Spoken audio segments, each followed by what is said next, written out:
Good morning. Please take your seats now. Our program will begin shortly.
Good morning. Please take your seats now. Our program will begin shortly.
Good morning. Please direct your attention to the stage. Our program will begin in 1 minute.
May we have your attention, please? Good morning and welcome to the Hill Nation Summit. Our program will begin now.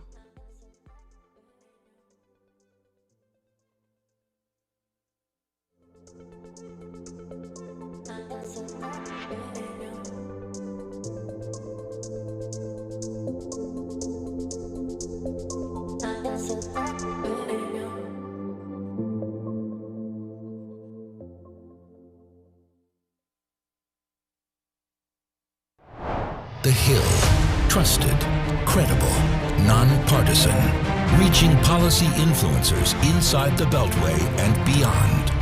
NewsNation, the fastest growing network in all of television, where left and right come to be reasonable. Together, we stay on the pulse of what's next in politics and policy. And today, we join forces to cut through the noise with back-to-back newsmakers focused on what matters most to Americans as we head into midterms amid global tensions, economic issues, and technological disruptions. Live from Washington, D.C., welcome to the second annual Hill Nation Summit. Please welcome to the stage the Hill and NewsNation Senior Vice President of Editorial Content, Bill Salmon. Thank you. Good morning. Welcome. My name is Bill Salmon. I do work at the Hill and NewsNation. I'm so delighted that you're joining us here today for the second annual Hill Nation Summit. I'm so excited. I got to tell you about the unbelievable power panel that we've lined up for the whole day, really. I really want to just talk about the categories because there's too many names to read. Multiple influential cabinet secretaries, check. Big name senators from both political parties, check. Chairman and ranking members of powerful House committees, check, check, and triple check. In other words, the very people who are running the federal government at the most senior levels are gathering in this room today to answer some of the most pressing questions facing this country. We're talking about questions about the economy, about national security, about the immigration, about the tsunami of technological disruption that is remaking much of our workforce.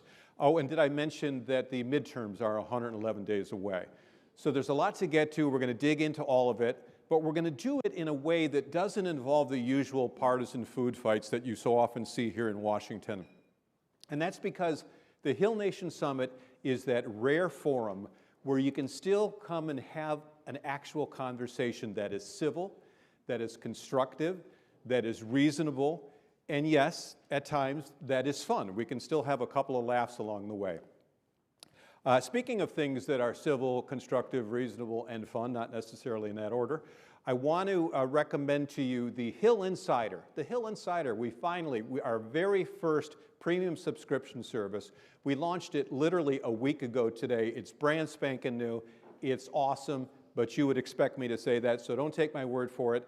Check it out for free. You can scan one of these QR codes for the next 14 days, and you can see the next level reporting, the next level analysis.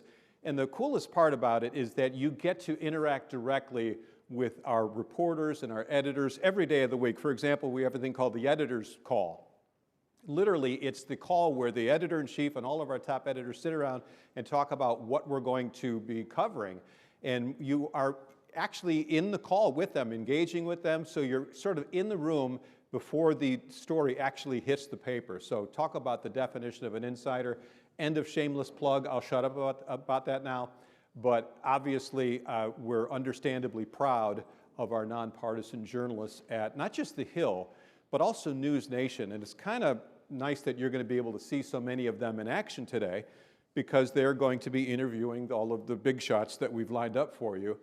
We do hope that you will not be shy when you see these journalists at the coffee break, at lunch break.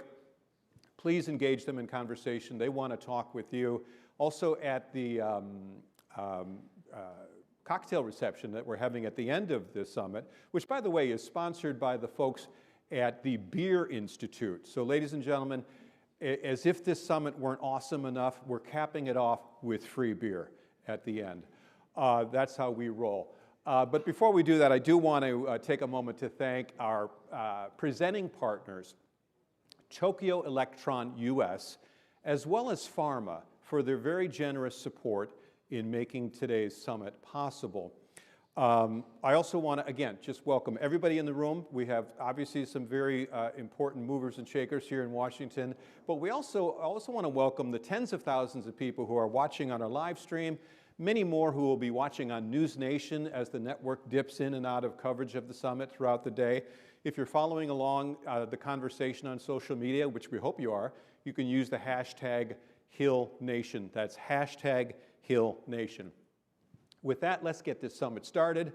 I want to introduce two very special people. One is my colleague, Katie Pavlich, who is obviously the host of the aptly named Katie Pavlich Tonight Show, which airs weeknights at 10 p.m. Eastern on NewsNation. And the other is Brooke Rollins. You may remember Brooke Rollins was not long ago running President Trump's Domestic Policy Council, which is a very big deal. She's an even bigger deal now because she is the 33rd Secretary of the U.S. Department of Agriculture. So, ladies and gentlemen, please join me in giving a very warm welcome to Katie Pavlich and Agriculture Secretary Brooke Rollins.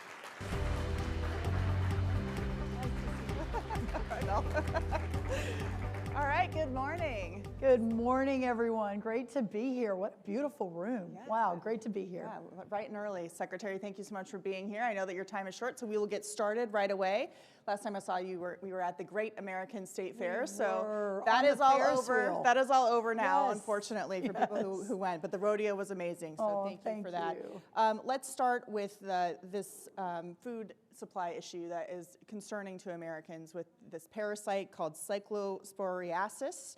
I know the CDC and the FDA take the lead on investigations like this, but USDA has a big hand in food safety. What can you tell Americans who may be worried about things like produce at the grocery store? Yeah, I think, listen, America still remains the hallmark in the world for the safest, the most affordable, the healthiest food. And obviously we're shifting into hopefully even a better era with Bobby Kennedy on the MAHA side. But as far as the food safety goes, washing your fruits and vegetables, you're right, it is an FDA issue, not USDA. But just from a food supply issue, washing your fruit and vegetables, being diligent in where you are, but our food supply, again, the best in the world. It's safe. We'll just need to be a little more diligent. So let's get to some kitchen table issues. The Trump administration has been working to lower costs. Costs are a big issue for American families all across the country, especially when it comes to groceries. Yesterday, the Consumer Price Index for June showed inflation cooling more than expected last month. This is an issue you watch every single day. We do. What can you tell us about prices at the grocery store? Well, I think the president has been very clear that affordability and the return of the American dream is at the very top of the list. And certainly, you know, the incredible numbers that were inherited, incredibly high numbers, I should say, that were inherited over a year and a half ago, working to bring those down. We've seen fuel hit some really good numbers. A lot of the food affordability, there are some outliers like beef and a few others, but for the most part, most of our proteins are down. Dairy is way down.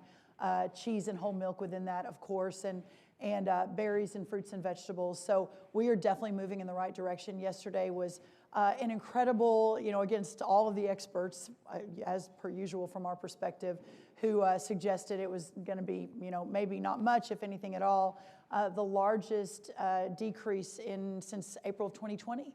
I mean, these are in the wake of the Iranian conflict as well. So the fundamentals are there: cutting taxes, less government, returning money to people's pockets, shrinking the size and the footprint of government.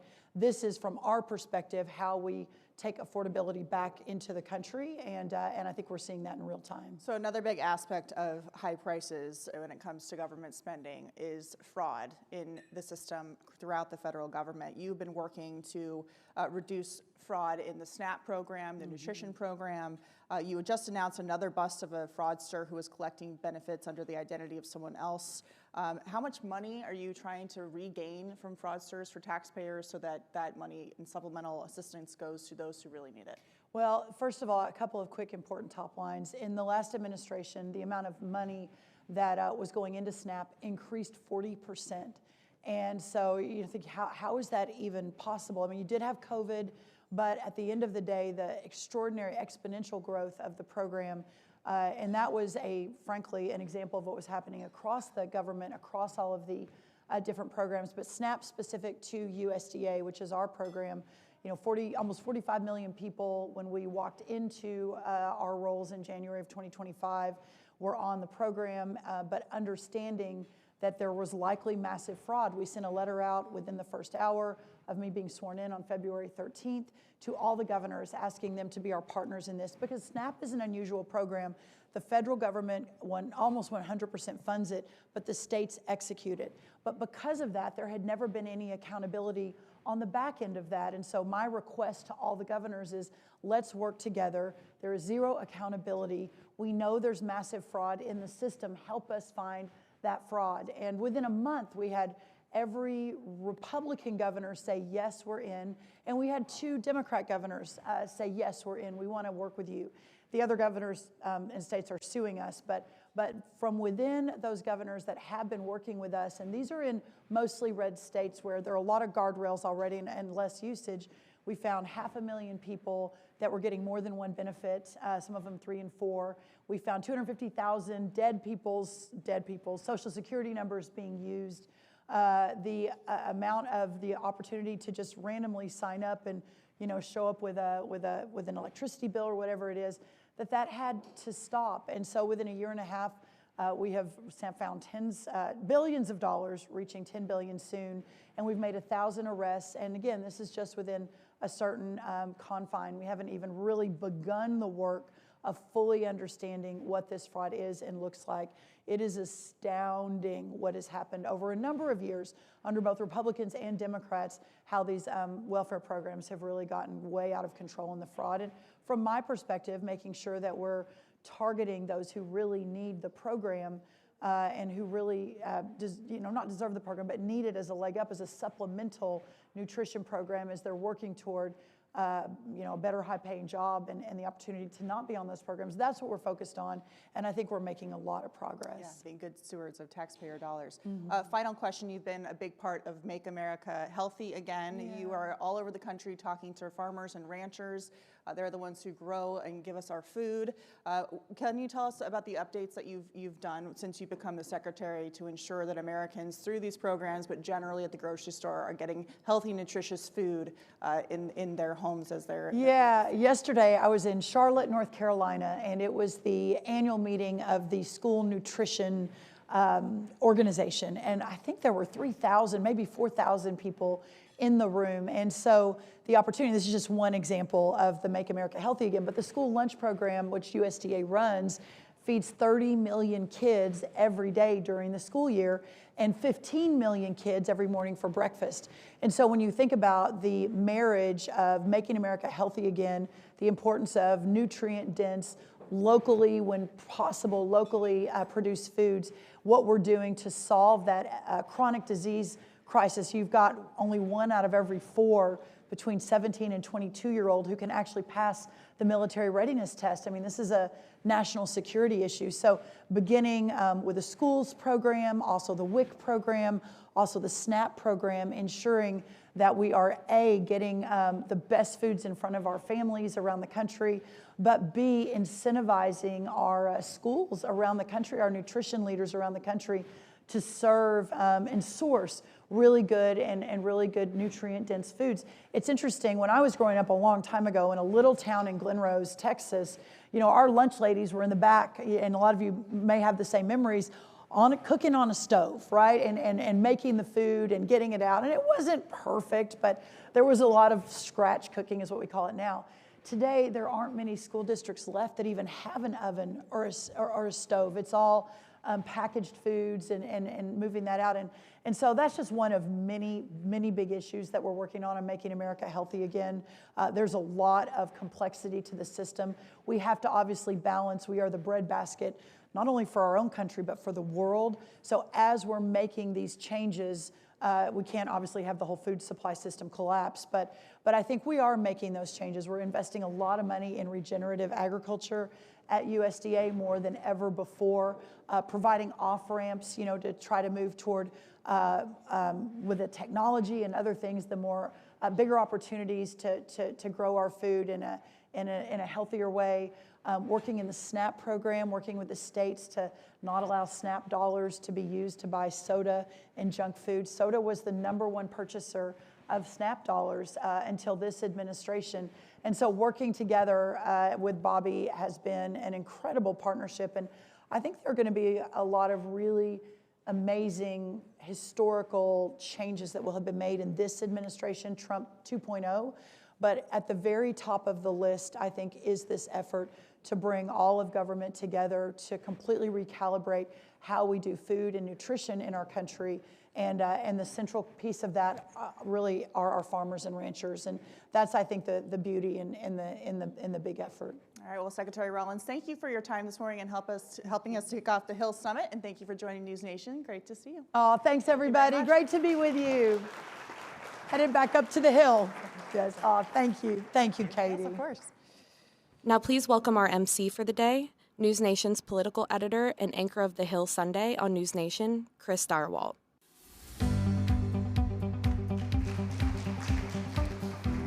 If you want to know how expensive beef is these days, the amount of security that's with the Secretary of Agriculture is really impressive. It's really impressive. I think they were bringing steaks through later.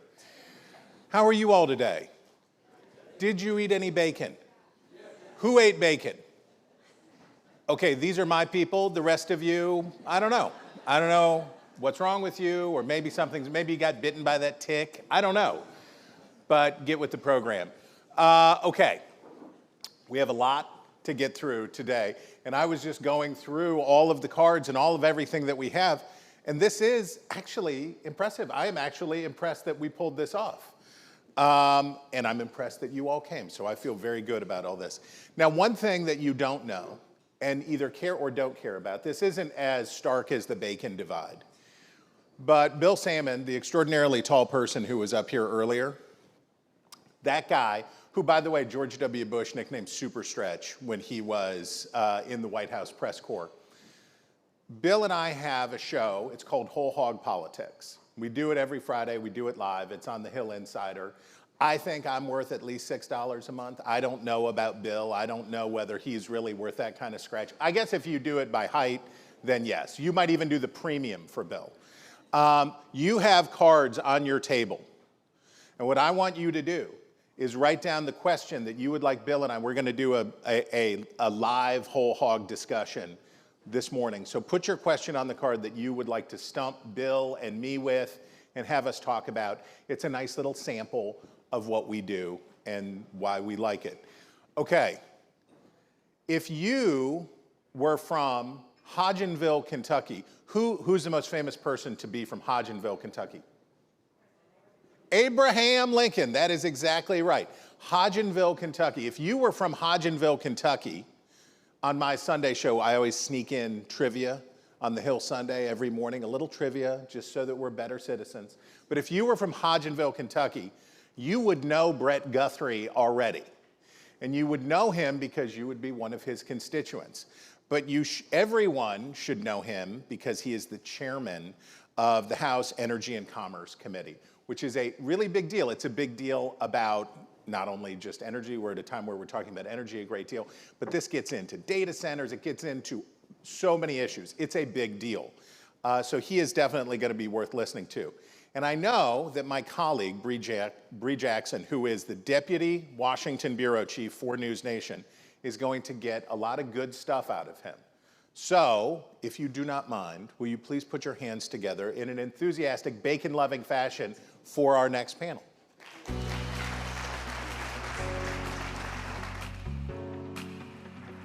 Thank you. So Hodgenville got it. I know, that was some nice trivia there that Chris did for us. Most people think Abraham Lincoln is from Illinois, and he is not. He lived in Illinois. He's from Kentucky. We're already learning things today. So well, thank you guys for joining us, and thank you for joining us here Thanks today. for having us here today. So we'll jump right into the questions. We had a chance to talk before we came out. We'll jump right into the questions here. And one topic that is top of mind for a lot of people is the Iran war as well as gas prices. And we know that Iran's nuclear program and its role in the regional conflict directly affect global oil and gas prices. Now, as someone who sits at the intersection of energy policy and national security, how does that threat in the Middle East, the escalation factor, into how you think about American energy independence? Well, oil prices have hurt people. I mean, it has, the rising oil prices. Well, what I like to say is that we had the policies in place. Oil was about $60, $61 a barrel to the point right before the war where people in the Permian Basin of Texas were like panicking that we're getting below the price our costs. Therefore, when we have that vast oil and gas in the Permian Basin, it's amazing how much we have. And there was concern in the price of oil had gotten so low.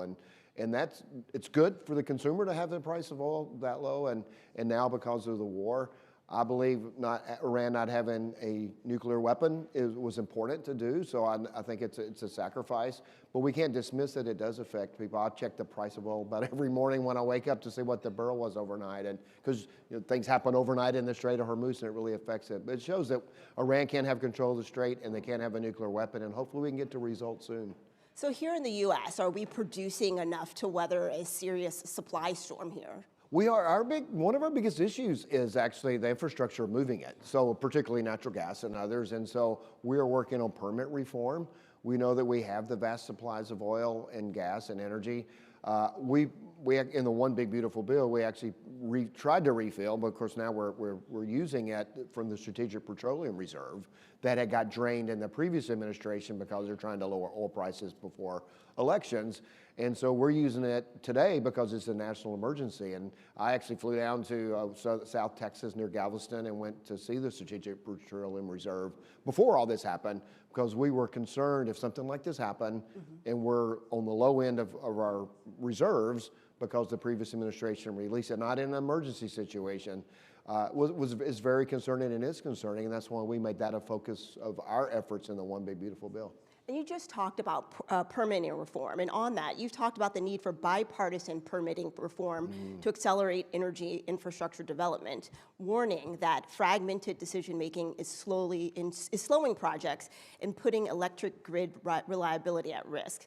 Now, what specifically needs to change, and how do you respond to critics who say that streamlining permitting comes at a cost to environmental protection? So we don't want to change any standards. We're not, when we talk about the Clean Air Act, we talk about the Clean Water Act, we want the same standard. What we want is kind of a shot clock. I know we were talking basketball earlier. I think soccer needs a shot clock to say that. I've watched more soccer the last couple of weeks than I have probably in a long, forever. So it needs to be streamlined. And so there's big talk of permitting reform here in Washington. A lot of it's focused on transmission. And transmission really isn't the problem with electricity, it's generation and making sure that we have ample supply of it. It's getting the oil or the gas, they do use oil in the Northeast, but getting gas where it needs to be, generating the power. So it's all the above. And so we're having discussions trying to get to a solution. We know there needs to be some transmission reform to get a bipartisan result. And the reason it needs to be bipartisan, in my view, is why I pushed it, is it needs to be stable. And if you can do a partisan bill one time and then if if the luck goes a different way in an election, it can be undone. And people who are investing in just investing in business, but particularly in energy infrastructure, invest for the long term. And if they think the rules are going to change every 2 to 4 years, it kind of takes away some of that investment, which we need to compete with. It's all about competing with China. And I'm glad that you brought this up, because in one area that we're competing with China is artificial intelligence. It continues to advance, and the U.S. and China have become clear front runners in all of this. Now, is the U.S. doing enough to keep pace with China and stay competitive in the artificial intelligence? We are in front of China, and so, but we have a slight lead, and I think that we certainly have the human intelligence to do the artificial intelligence. We're superior in that. Where China has the advantage is they're building lots of energy projects and lots of energy. And we're seeing states and communities, and I'm actually, if we do get to an AI bill, I want local zoning to be local zoning. So if a local community says, I don't want a data center here, they could choose not to have an automotive assembly plant, they can choose not to have a data center. But we just saw New York yesterday have a statewide moratorium on data centers, which is AI. You can't have AI without data centers. So if you think about it, if this really is the industry of the future, which most people say, in the state of New York, and I went to college in New York, so I get New York, that kind of upstate area, which would be part of the Midwest Rust Belt. I know it's not in the Midwest, but part of that. You know, back when energy was driven by rivers, you have all these, you go all over New England, you got all these red brick buildings that are on the rivers that are now either outlet malls or crumbling, one or the other. And to say, here comes a new industry, and we as a state are going to choose not to compete. Yeah, it's unfathomable they made that decision.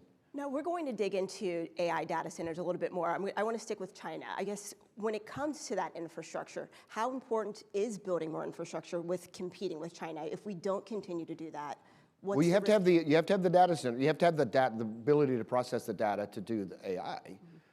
It's amazing. I was talking to somebody yesterday. It's amazing. It takes like a gigawatt of power, which is like the city of Seattle, a $19 billion investment. One's coming in my area in Kentucky to try to mimic the human brain.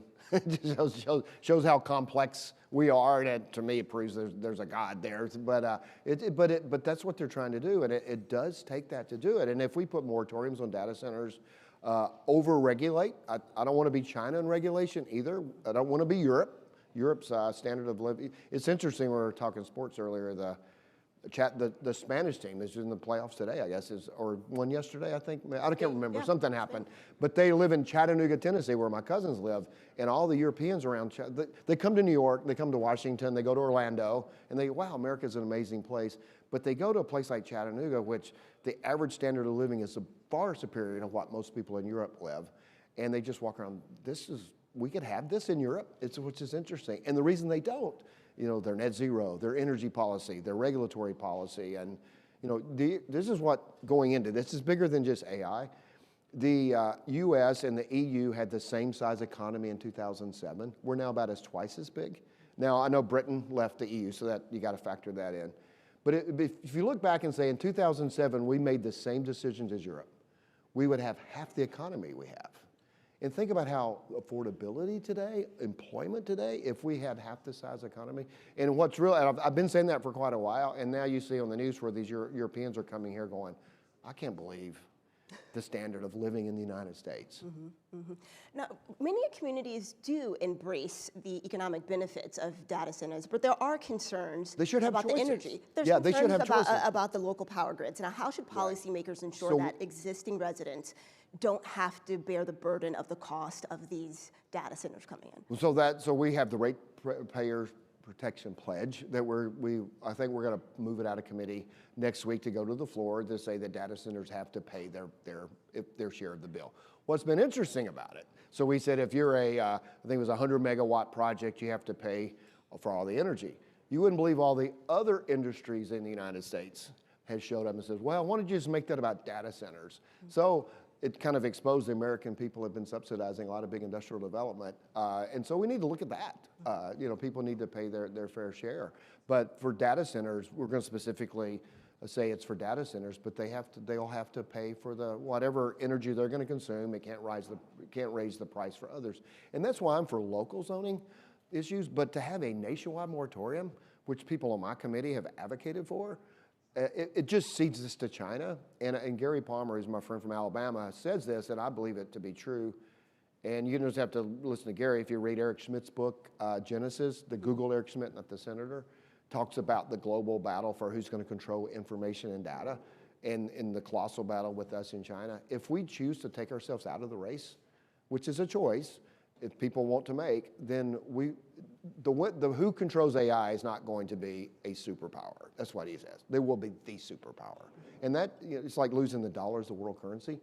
I mean, it would just really take us out if we have a nationwide moratorium. I mean, we are ahead of China. We're barely ahead of China. I think we can stay ahead of China. But if we had a year moratorium, if we're 6 months ahead, obviously when we got out of our moratorium, we'd be 6 months behind. But where do you find the balance? Because we've even seen data centers popping up all across the country. Even nearby here in Virginia has become a hub for some of these, a lot of these data centers. I guess where do you find the balance in them popping up so quickly and residents having concerns about what this is doing for their property value, what this is doing for their energy prices? How do you balance So I'm all for local control, just as I said. So if an automotive wanted to build an assembly plant, you would say, well, you can't build it here, you got to build it there. I think that's what the local folks should be able to say. West Texas is full of energy and it's full of these data centers coming. There's one going into Louisiana, a massive project, Louisiana. And so states need to make that choice. I don't think we need to have a national moratorium where we're seeding that. But if New York, if this really is the industry of the future and the government of New York says we don't want to participate in it, it's very sad for the citizens of New York. And we have places in Kentucky. So there are places. I have an old aluminum smelter that went out of business, already had a 0.5 gigawatt of power. There's a data center, TeraWulf, is building there. They're going to pay 3% utility tax. The school system is already figuring out how they're going to spend the money they're going to be getting. And so I think once people see, if they do it right, that once the utility tax, the property tax, all this stuff goes on the tax rolls and the counties are going to be really successful. I think if you go to Loudoun County, which you were discussing, I think they have a surplus of spending at the county level because of the data centers. I'm not saying it doesn't have issues, and I'm glad people bring them up because we need to address them. And AI in general is going to have issues we need to address. But to say no is the problem. And I see, I'm watching the clock here. The shot clock is running out on us. So I'm going to jump to this last question or this last topic, and this is name, image, and likeness. This has to deal with college sports.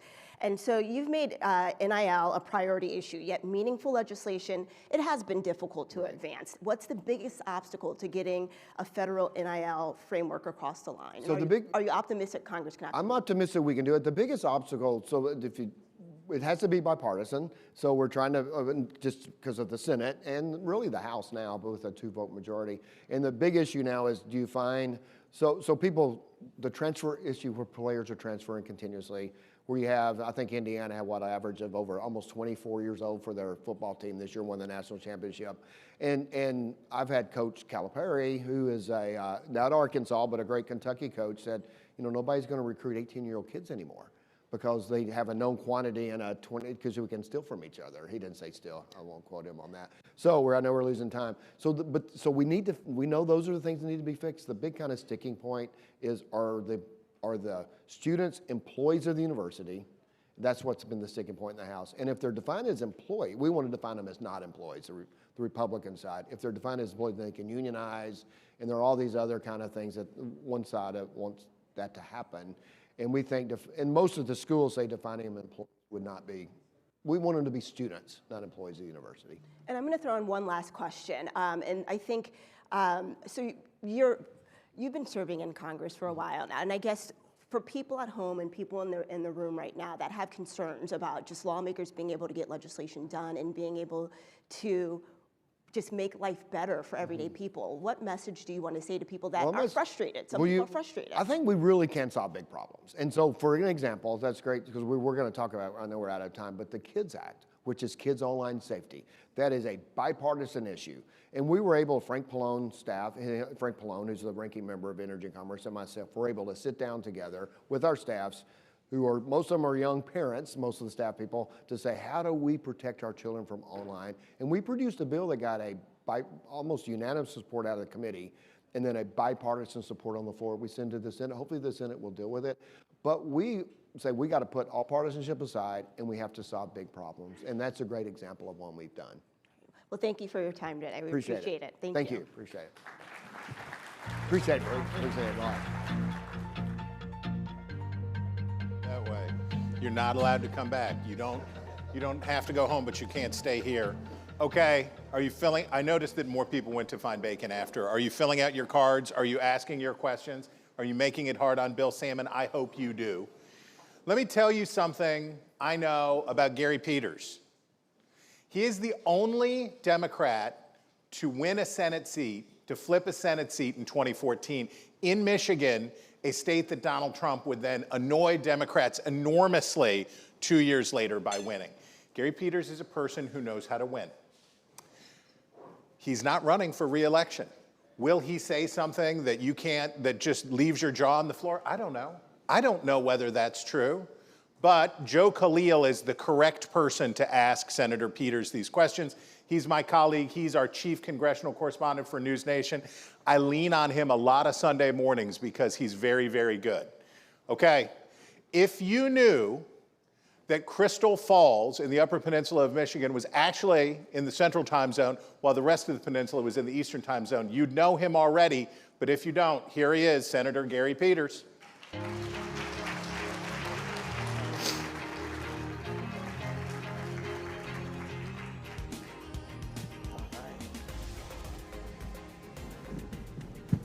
All right. Hey, everybody. Good morning. How you doing?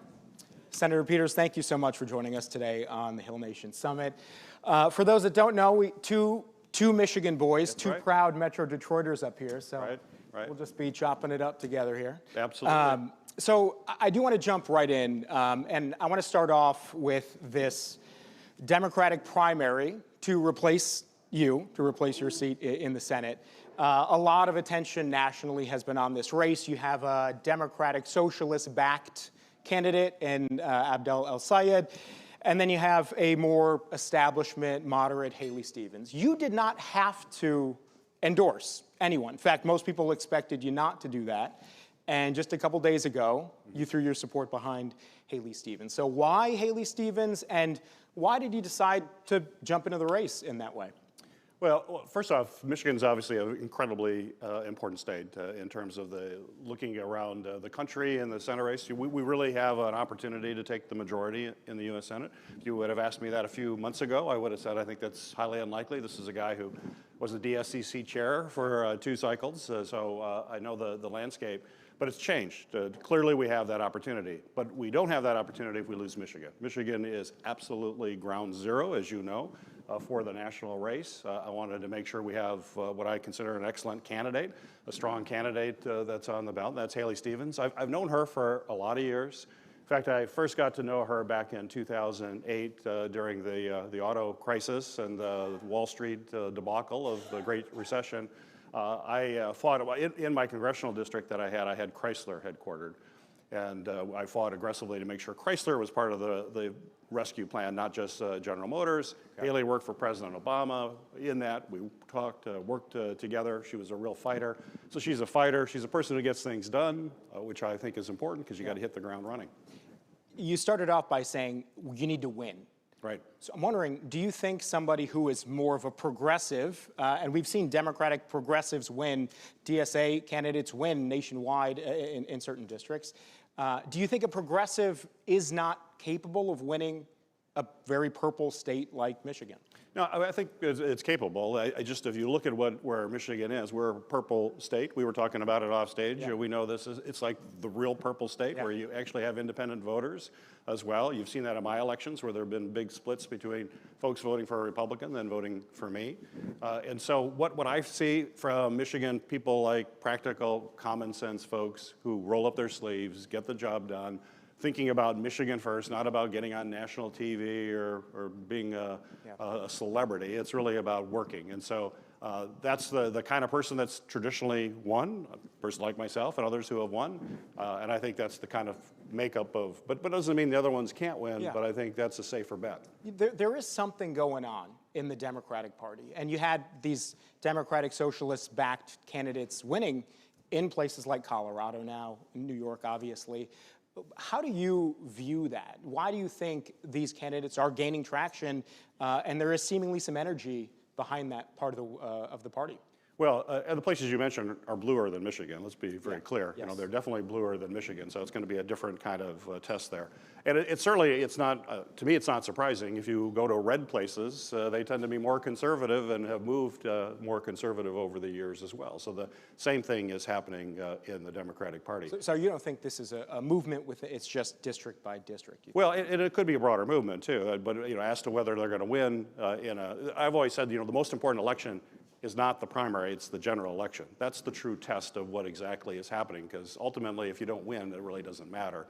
And so that's what we'll have to see. That's why Michigan is front and center. A lot of people are looking at, because it's going to be a true test in a true purple state. Okay, all right, let's talk about you. So you have decided you're going to retire.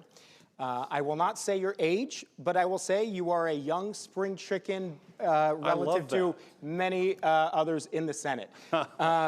Why did you decide right now? Was there a moment when you thought, I've done my time in the Senate and I'm ready to hang it up? No, actually, there wasn't one moment, because I've been thinking about it for a long time. So when I got into Congress, I'm one of those folks who actually believe what our founders thought about Congress is that you go and you serve for a period of time, then you go back to your private life. You don't stay there for your life. And so when I was first elected to the Senate after 6 years in the House, I said, you know, I'm going to run for re-election. After that, I don't know. And after re-election, I thought, you know, no, it's time. Appreciate you saying how young I am, but I'm actually the age where most people in Michigan are fully retired at this age. So I was going to pass the torch. We have a good bench. Our candidates are great who are running for the Senate. It was time to pass it on to the next generation. I'm not going to retire, though. I'm going on to other things, but I won't be a senator. I'll do something else, but still be actively involved. As we were talking about, you took over for Senator Carl Levin, who is a legend in the state of Michigan. The Senate is a much different place now than when you came in. I think you've built a career on being known for bipartisan work. You've co-authored a bunch of bills with Republicans, you know, and chair of Homeland. But I wonder if you jumped into the Senate now, you know, yourself from years ago, would you have been able to have that kind of career? It seems like it's a much more divided, much less bipartisan, less functional place, to be honest. What do you make of, you know, how that's changed since you came in? Unfortunately, it has changed. So, you know, if you just look at the last 3 Congresses, I was the principal author of more bills signed into law than any U.S. senator. In fact, when Donald Trump, in that Congress, the second Congress, he signed more of my bills than he did any Republican bills. And it's because I always find Republican co-sponsors, we work together, we make that happen, which I think is the best legislation, where you bring people together so you have stability. But I will tell you, every year it gets a whole lot more difficult. Every year it gets difficult. It gets more difficult when I go to the House to try to, because I can't just pass them in the Senate, they actually have to pass the House too, as all of us know. That place has become a lot more difficult. I can build relationships with Republican members there, and I go over there and spend time. But when you walk into an office, if it's someone I don't know, there's more of a kind of hesitancy to try to, or kind of a wall that's put up. It takes longer to break that down. I've seen that change just in the years that I have, and that's a really, really sad thing. So I want to talk about the losses, institutional knowledge of the Senate that is lost this year alone. You're retiring. You're going to have Senator Shaheen, Durbin, they're gone. On the Republican side, people like Cassidy, Tillis, you know, we'll even throw Senator Graham, who we just lost, who did know how to work in a bipartisan way. Are you worried that as you leave, and with a legacy of bipartisan work, the next Senate is just not going to have the players that like legitimately know how to get things done? I'm concerned, and what I see when folks that I've worked with, for example, in the past, who want to work in a bipartisan way, when they leave, they're usually replaced by someone who's much more partisan, and on both sides, not just ours, D's too. So, and I think, unfortunately, it reflects what's happening in our country. Our country is just becoming more partisan, more polarized. So Congress just reflects what's happening out in the economy, or out in the country rather, as well. And that's going to make it harder. And our republic does not function unless we find common ground. Finding common ground sometimes is not only is difficult, you actually get punished for it. Part of it's our media environment as well, that you don't get rewarded. If you're a common sense bipartisan senator, I don't get on the cable station. If you get on NewsNation, you will. I Give get us on a call. NewsNation. This is our brand here. But that's not what usually gets the attention, you know. And our folks will call, hey, Senator Peters just passed his bipartisan bill. Love to talk about it. They're like, oh, okay. Well, does he want to do news of the day and really go after so and so? Then we can get him on the TV. So this is a negative feedback loop that's going to be very corrosive to our democracy. Yeah, it's the latest tweet, right? Right. So what do we do about that? And I wonder if you feel like you will have a role in that in retirement. It is in many ways politically sort of the challenge of our time, is that everyone's in their corners. Social media, I think, makes that worse. What is to be done about this? Well, I've got to do a lot, and I think we don't have the clear answers right now, which is part of what I want to do after I leave the Senate. You're absolutely right. I'm going to be working on policy issues related to how emerging technology is changing the landscape dramatically of politics, not only in this country, but around the world. What are the ramifications for that? How can we try to mitigate some of that? These are not easy problems, but if we don't solve it, we're in trouble, and I think it's really the issue of our time that we have to solve. Yeah. If you don't know, Senator Peters, the only senator who's actually in a for-real biker gang in Detroit. I'm just kidding. But you are a motorcycle enthusiast. So retirement, you said it's not actually retirement. You're going to keep working in a different capacity. Recreationally, what does that look like? Is that a lot of, you doing the motorcycle thing, or are you going to be as engaged, reading the news, keeping up with your colleagues, lobbying in some cases? What are you planning on doing? Yeah, well, first of all, I got 3 grandbabies, so those are going to be a priority. Yeah. That's a real priority. Motorcycling will continue to do that. We'll do my big ride like I do every year all across Michigan with my gang of 30 or so of us. We'll do that. But I will probably work in academia, and I've been talking to some universities about policy centers, and what I'd want to do, though, is one that's focused on bringing people together, finding common ground. How do we do that? Okay. Kind of blend practical politics with academic research, try to find exactly what path we should take. Yeah. So as a Metro Detroit guy, I can't let you off the stage without asking you at least one auto industry question. And what I'm wondering is, as we look at electric vehicles development in China, they're trying to sort of corner the market now. What does the U.S. have to do, Congress, and really for Michigan itself, to remain relevant and competitive in the auto industry? And how do you make sure China doesn't just undercut on cheaper vehicles? Well, we got to make sure that they just can't dump Chinese vehicles into the United States. We saw that in Europe, what's happening, and these are heavily subsidized vehicles. These are not market competition here, so we can't allow that to be in the United States. But it's true, these vehicles are inexpensive. They're gaining traction in Mexico and Canada and places around the world. We have to step up, our auto companies have to step up. The other area that I've been particularly involved in is autonomous vehicles, which is also the future. The Chinese are investing billions and billions of dollars into self-driving vehicles, which really represents the future of transportation. We have to make sure we're doing that here in the United States, and I've been working on legislation to put that regulatory framework in place to allow these vehicles to be developed here in the United States. You think we're taking that as seriously in Congress as we should be? No, we're not. So I'm trying to get a title of that in the Transportation Act going forward. We've got to have that framework. If the Chinese beat us in not only electric, but in autonomous, it'll be really hard to catch up. Okay, so we just got about a minute left. I want to leave everybody with a bit of a personal anecdote that I talked to Senator Peters about. A couple of months ago, I lost my dad, and he was my hero. So it was a tough loss. And he worked for the U.S. Army for 35 years as a mechanical engineer, civilian engineer. So we were going through his stuff, through his drawer, and I found in there something he kept, which meant he valued it. It was a letter from then House member Gary Peters, thanking my dad for giving you a tour of the Army facility in Michigan. And it meant a lot to me to read you thanking him, and it was a really personal note.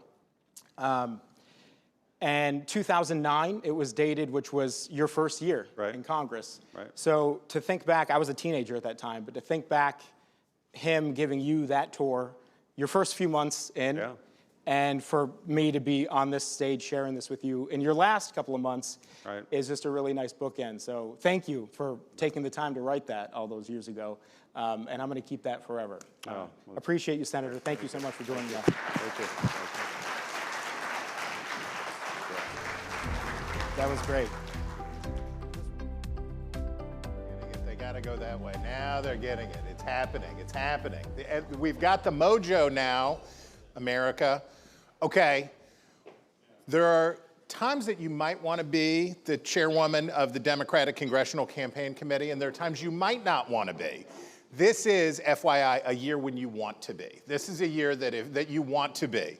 That's why you're going to want to hear from Suzanne DelBene. She is from Washington State, and she is the aforementioned chairwoman. But you're especially going to want to hear her interview by my colleague, Amy Parnes. Amy is the best, and you can get her newsletter. It's called The Fight for 28. Nobody is better wired in to how the parties are choosing and what the direction for the future is going to be for both of them than she is. She's a gem. So if you were from Bunk Foss, Washington, it's true, this is an actual place. If you were from Bunk Foss, Washington, you would know her already. But if you don't, here she is, Congresswoman Suzanne DelBene.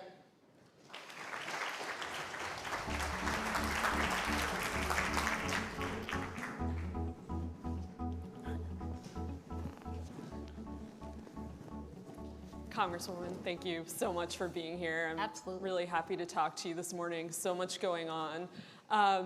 I'd like to start back in 2024 and how we got here at this moment. A lot of Democrats really angry about how 2024 ended up. What do you think Democrats learned, House Democrats learned, anyone coming in from the 2024 race, and how are they applying that right now? So I think it's important, actually, when we look back at 2024 to remember kind of what happened in the House. We actually picked up seats, which is something that's lost on a lot of folks given just kind of the overall dynamic. We won in 14 districts across the country that Donald Trump also won on. And it's because we have great candidates focused on the issues that matter, who are speaking very authentically where they stood on issues that matter, and very connected to their communities. And that's why you have, even in the election cycle in the 2024 cycle, we had candidates overperform greatly and win in these tough seats. And the House map is very different. Yeah. It's kind of a different idea. You know, you've got even pieces of states, unique dynamics there, and having incredible candidates focused on the issues, independent-minded, authentic. That's why they win, and that's why we actually gained 2 seats last cycle. What was the biggest takeaway, though, coming in from last cycle? What was the thing that Democrats didn't do so well, House Democrats didn't do well, that you're trying to make better this time? Well, I think building on what I was just saying of having candidates who address issues head on, right? These are swing districts that we are focused on in terms of taking back the majority. And so you've got to talk to folks across the ideological spectrum in a purple district. That's where I started. I first ran in one of those districts in a red to blue swing district. And being able to connect with folks who may have differing views, listening, and being very clear about what you might do and where you stand is why you win on those districts, and absolutely why we're going to win again, because there's more of those districts that we will win to take back the majority. What are the kinds of districts, though, that are swinging back in Democratic hands, would you say? So I'd say the purple districts across the country that we're focused on are folks who want to see things get done in Washington, D.C. They want folks who are going to listen to their issues, and we're going to talk about what they're going to do, because this is about trust and trusting that you're going to have a representative who you may not agree with on everything, because it's hard, you know, kind of no matter what you do in a district like that, probably someone's mad at you, but it's about making sure that people know you're a listener and that you are focused on the issues and are very authentic in terms of talking about why you took the position you did. So that's what we have on the ground. We have folks deeply connected to their communities who really feel a patriotic calling to run for office right now, given what's happening, and who are talking to folks across, you know, the ideological spectrum in their communities And the number one issue across the country is the economy. Folks are struggling, whether, whatever, district you're talking about. Number one issue is people are struggling to get by, and they feel an indifference from Republicans. Not maybe even an active, they're doing active work to make their lives harder, as opposed to understanding the really impact that policies that this administration and Republicans in Congress have put in place have had on the ground, whether it's healthcare, tariffs, what's happening with the war in Iran. Families are struggling, and you don't hear a peep out of Republicans about what they're going to do. And that's absolutely reflected on the ground and in the polls that we see in these districts across the country. How much is this about Donald Trump and President Trump? A lot of Democrats have tried to make him an issue going forward. He's not going to be on the ballot, obviously, in a couple years, but how much are these candidates talking about him? Is there a focus on him, or are you trying to wean them off of talking about President Trump? I think the focus has really been on the broken promises that have been made, not only by the administration, but by Republicans in Congress. Trump said on day one he was going to lower costs. Well, that's a big broken promise. People have seen costs spike on housing, food, healthcare, childcare, energy costs, now gas prices skyrocketing directly as a result of the big ugly bill and policies put in place by this administration and Republicans in Congress. Broken promise. They said they were only going after the worst of the worst when it came to immigration, and we've seen even more recently with what has happened in Houston and in Maine and across the country, the violence in communities from ICE. Broken promise. And he said no forever wars, also a broken promise, and we see what continues to happen in Iran with no strategy, no plan. So across the board, folks are saying, what are you going to do to help us? And you hear from the administration, affordability is a hoax, actually things are great, but when people look at their bank accounts or they go to the grocery store, things aren't so great. That's why it's not working, and they don't seem to care. There's nothing, when you hear policy from Republicans right now, you don't hear a thing about what they're going to do to address the affordability crisis that's impacting every corner of our country. So you're using Donald Trump to talk about the affordability crisis, or are you trying to not mention him as much? I'm just trying to get into No, I think it's very clear, like holding him accountable. Here's what he has done, but also Republican incumbents who said that the actions they have taken, the impact it's had on their communities. Look at, in California 22, David Valdeo has like the highest number of Medicaid recipients in the country in that district, and he voted to gut Medicaid. And so people in that community who are struggling, and healthcare is a huge issue and a huge affordability issue, yeah, we're going to hold them accountable for the votes that they've taken. Do you have, I know that it is, as Chris mentioned, a good time to be you at this moment, to be a Democrat, a House Democrat. Do you have predictions? A lot of people are saying the House is we're going to flip the House. What are your predictions right now? What are you forecasting, if you will? I am always that we absolutely are going to take back the House and take back the gavels. And we have a broad map across the country. We're on offense in 46 districts across the country where we have opportunities to flip seats from red to blue. And we have incredible candidates running there. We have to make sure we keep our incumbents who are also in tough re-elections in swing districts. But we absolutely are going to take back the House, and we're competing all across the country. But I'll never give you a number. I know we want a strong governing majority, and we're going to fight to win in every district across the country. What is the biggest mistake Democrats can make between now and Election Day, in your opinion? Well, I think we have been very, very focused on the issues that are top of mind to communities across the country, the economy being number one, and we are laser focused on making sure we continue to address those issues, talk about not only what's happening, but what we could do and what members of Congress can do to address those, and highlighting the stories from the community, highlighting the impacts that we've seen from skyrocketing healthcare costs, highlighting the impact of tariffs on farmers and their lack of access to markets, the higher cost of fertilizer, all of these issues that are happening in communities, highlighting those stories so that people understand that we know what's happening on the ground, we know what's happening to them, and we know why it's so important they have representatives who are not going to be a rubber stamp for Donald Trump, but are actually there to do their job as a representative of their community. But if you were tweaking something that happened in the past that you are trying to apply right now, what would that be? What are you trying to tell people? What lesson did you learn from, going back to my initial question, what did you learn from the last election that is different now for you guys? I'd say that we continue to build, and again, if we look at those 14 districts in 2024 where Democrats won in Trump districts, it's about understanding how critically important it is to have candidates who are connected to their community, who are talking very directly about the issues that people in the community are struggling with. That is, if there's a secret sauce, that's really the secret sauce. That's what's so important, and to make sure that people are very focused on those issues. We're continuing to do that. That's why we're running ahead in districts across the country.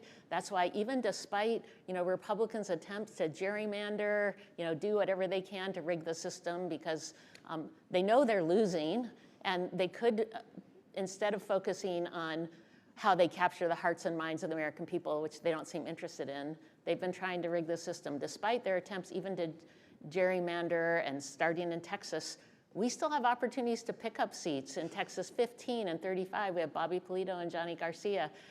Opportunities to flip districts in Texas, and folks like Vicente Gonzalez and Henry Cuellar in strong positions for re-election. All of the things they did to try to continue to change districts, et cetera, it backfires because they're not focused on the issues that matter. They're not listening to their communities, and people know that. They want folks who are going to stand up for them. And they're feeling the impacts every day, right? People go to the grocery store, they look at their bank account, they see those bills every day, and there is not even a tiny bit of empathy or focus from Republicans on what they're going to do to help working families. If anything, they're told, no, you see Trump tell folks they're wrong, that actually things are fine.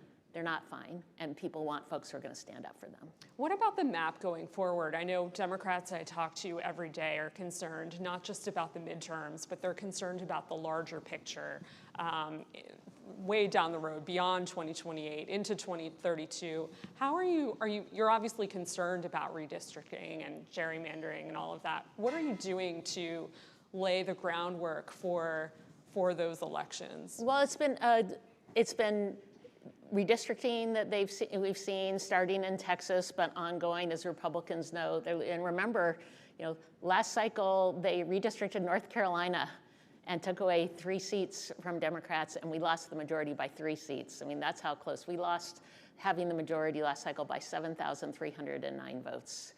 That is why Republicans are so fixated on this. But we have responded strongly because we know that they've been trying to rig the system, whether it's through redistricting, attacking voting rights. You've seen what they've tried to do on vote by mail, and clearly the Supreme Court made a strong and correct decision, I would say, on protecting a vote by mail.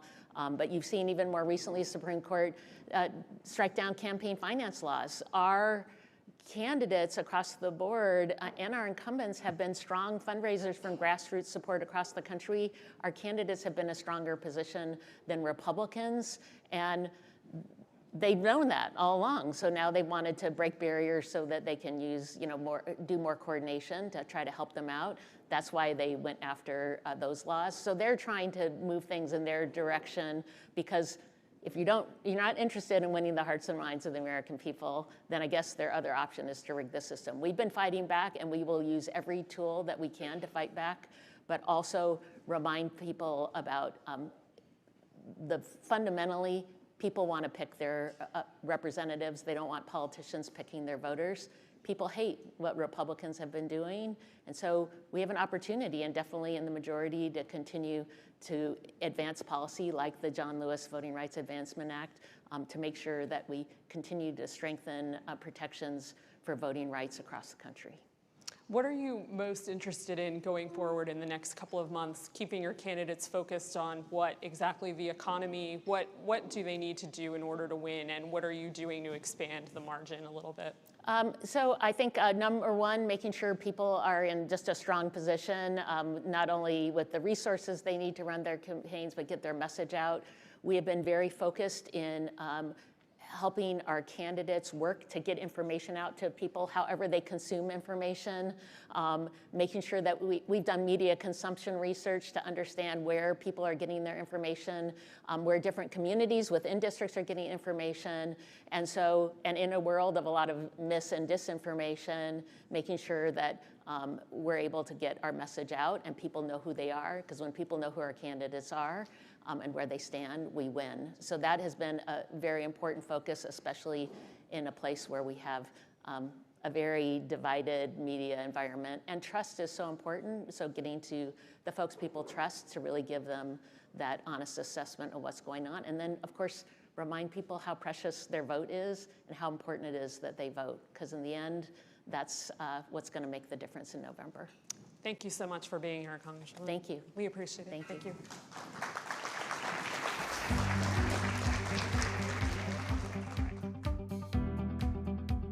I'm like the guy at the airport. I'm just here with the cones, moving everybody in the right direction. Okay, this is your last chance to give Bill Salmon a hard time. Please fill out a card for your whole hog politics question. During the coffee break, Bill and I will engage with your questions, so please make them as difficult as possible for Bill. And somebody will be around momentarily to pick up your questions. And I'm a little concerned about how much writing is on that card. I'm a little concerned. I'm not saying that riding in the rodeo is requisite training to be successful in the United States Congress, but maybe it is. Maybe it is. Rick Crawford is the chairman of the House Intelligence Committee. And I can tell you, he got elected in the Republican wave in 2010, but he enjoys the esteem of Democrats and Republicans. He is a solid citizen on Capitol Hill who works well across the line. He definitely keeps his eye on the ball on national security. You are going to be interested in hearing what Chairman Crawford has to say. I know you will. You will be particularly interested because he's being interviewed by my colleague, Rebecca Beich, who is the National Security and Legal Affairs reporter for The Hill. Okay, so if you knew that you could visit the Johnny Cash boyhood home in Dyess, Arkansas, you would know him already, but if you don't, here he is, Chairman Rick Crawford.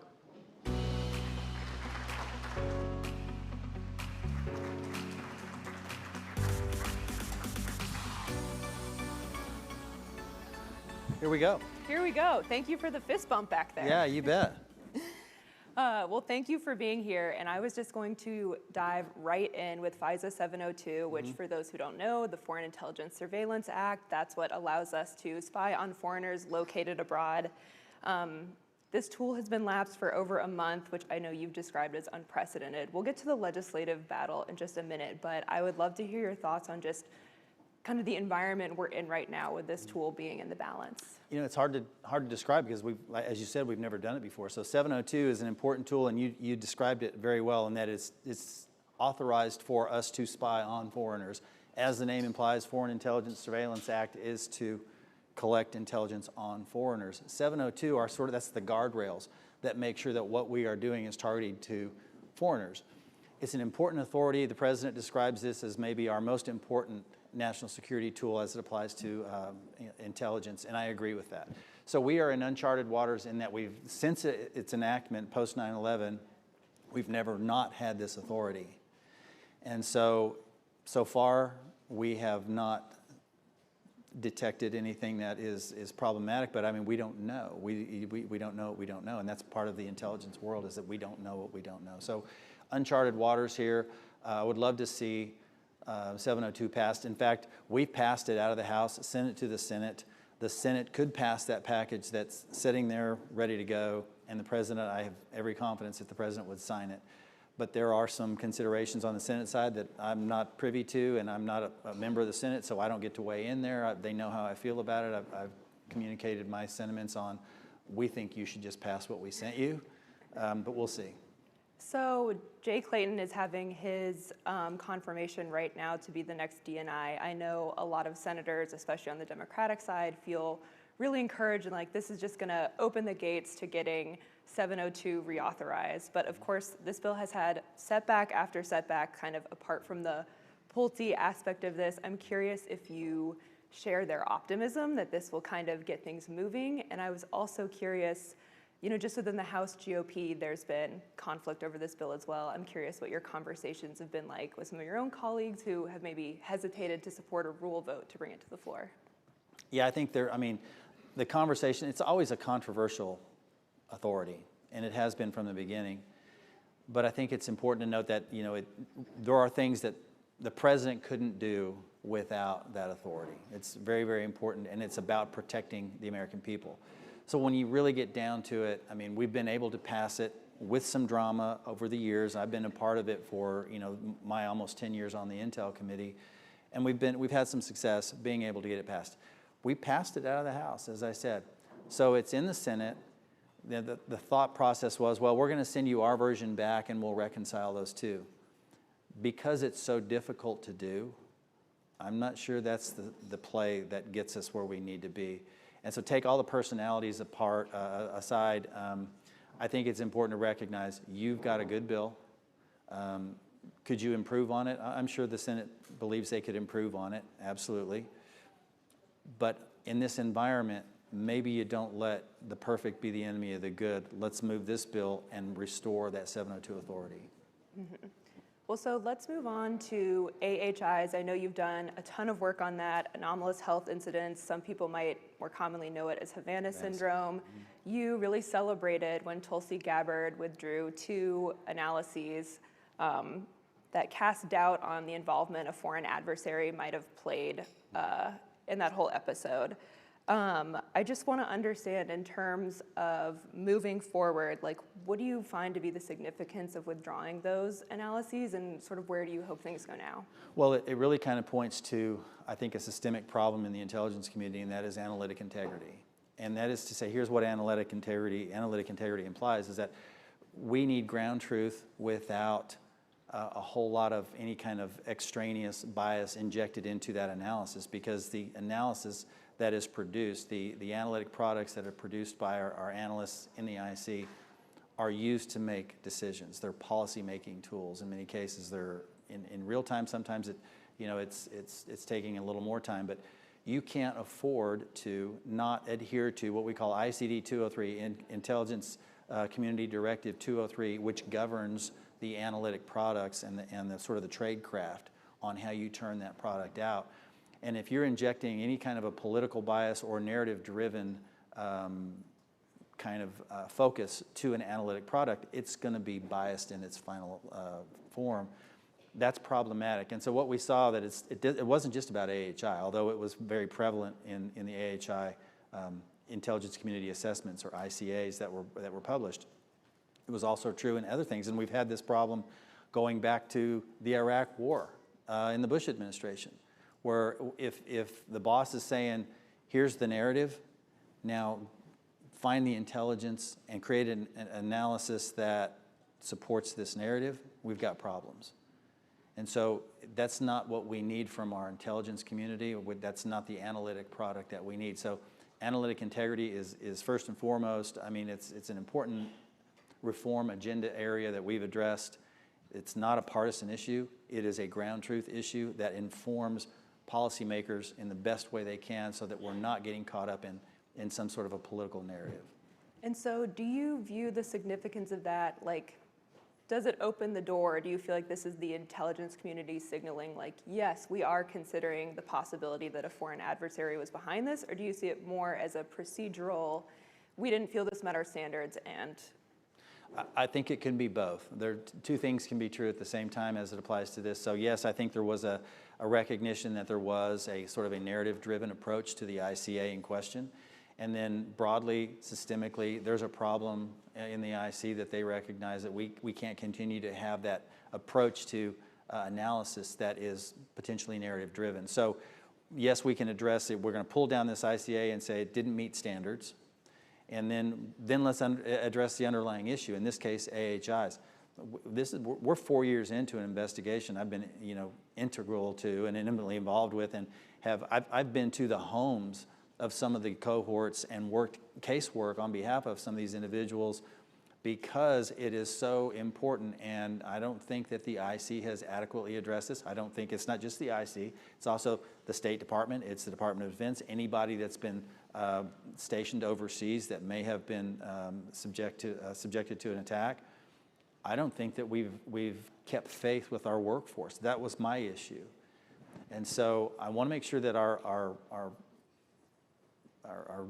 foreign officers are well cared for and that they're taken serious, and that that they don't feel like their careers are being threatened because they raise an issue about the potential for having been an attack victim.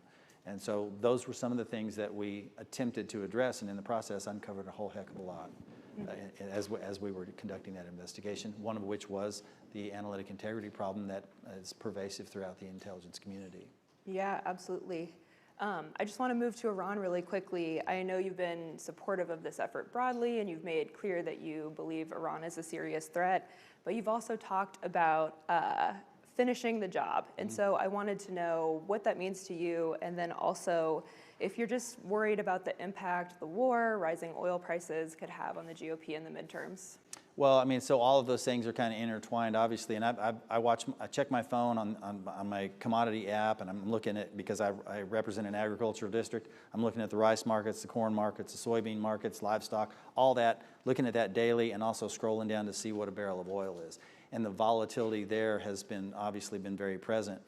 Even when we see in real time, over the last 2 weeks, we've seen oil go down to below $70 a barrel, and then it wasn't manifest in the marketplace. We were still paying the same price. Yet, barrel of oil goes up to $90 a barrel, and immediately we see the price go up.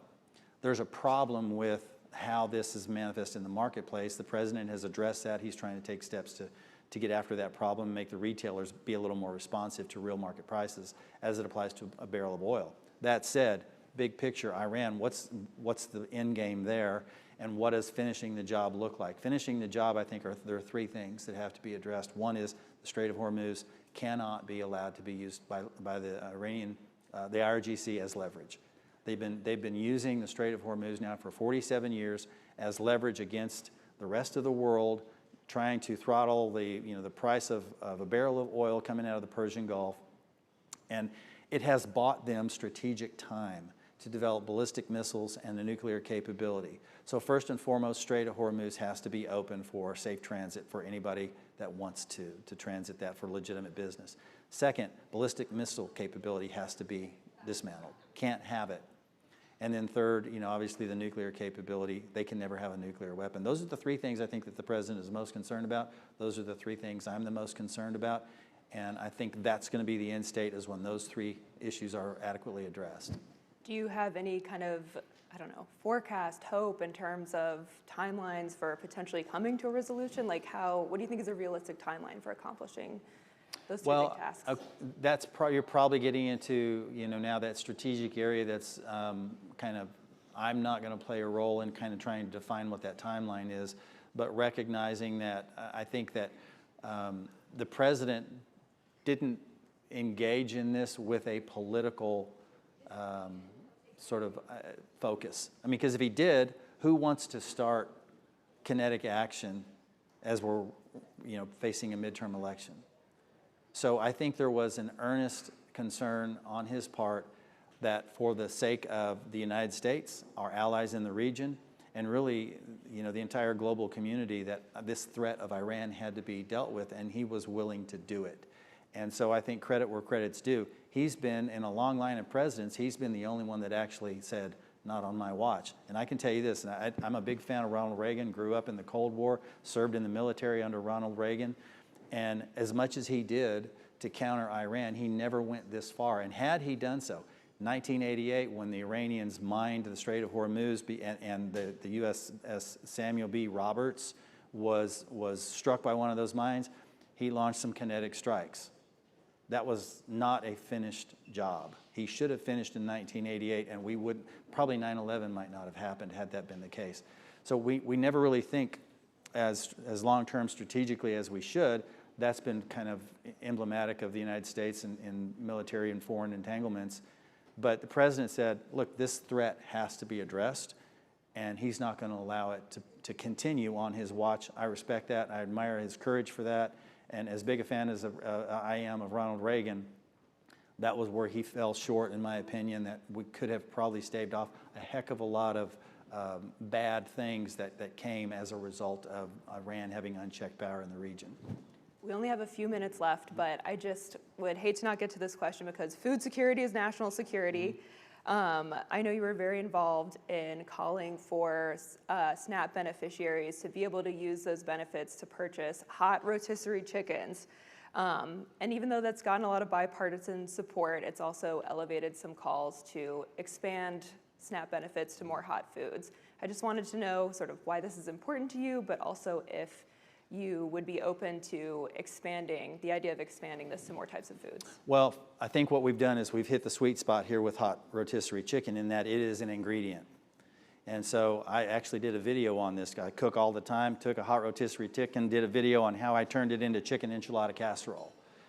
That's a value for people that are relying on SNAP benefits. Number one, in many cases, they don't have a lot of experience cooking and preparing foods, and they rely on these kinds of things. But let's couple that expanded purchasing power with a little bit of education to get them to a point where we know how to not only deliver value from the standpoint of economic value, but also nutritional value as it applies to feeding their families. So we can and should do more. At this point, I think we've gone to as far as we need to on the hot food side. But I'm open to other conversations, but I think this was a really good spot for us. All right, well, I want to try those enchiladas, but thank you so much. Really appreciate it. Appreciate it. Thank you.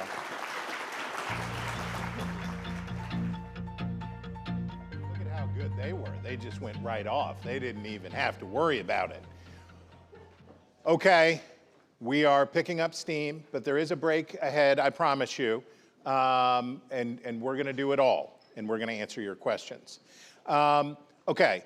The chairman of the Congressional Hispanic Caucus, guy who represents the spiciest slice of the island of Manhattan, Adriano Espaillat. You may have seen him in the news recently. He had a primary. I will leave it to my colleague, Libby Dean, to ask him about that. But he's a guy who knows, and he's a guy who's right at the intersection of what's going on in the Democratic Party right now. He's definitely worth hearing from. So if you knew that Alexander Hamilton lived the end of his life, and you know how that ended for him, it wasn't super, in what is now called Hamilton Heights, New York, the same as this hotel, you would know him already, but here comes Chairman Adriano Espaillat.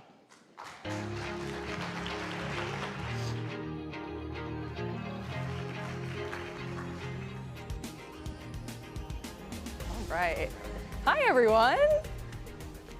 Thanks for being here, and also a big thanks to the congressman for giving his time. We've got a clock in front of us. I got about 13 minutes. I want to pack a lot into it, but I also feel like Congressman here is going to give us more of a candid version of events over on Capitol Hill than anyone who is going to take the stage today, because you've only got a couple months left, and then you're going to be free. I want to just start with, you've spent a decade serving the people of New York's 13th congressional district. What do you think is your biggest accomplishment in that decade?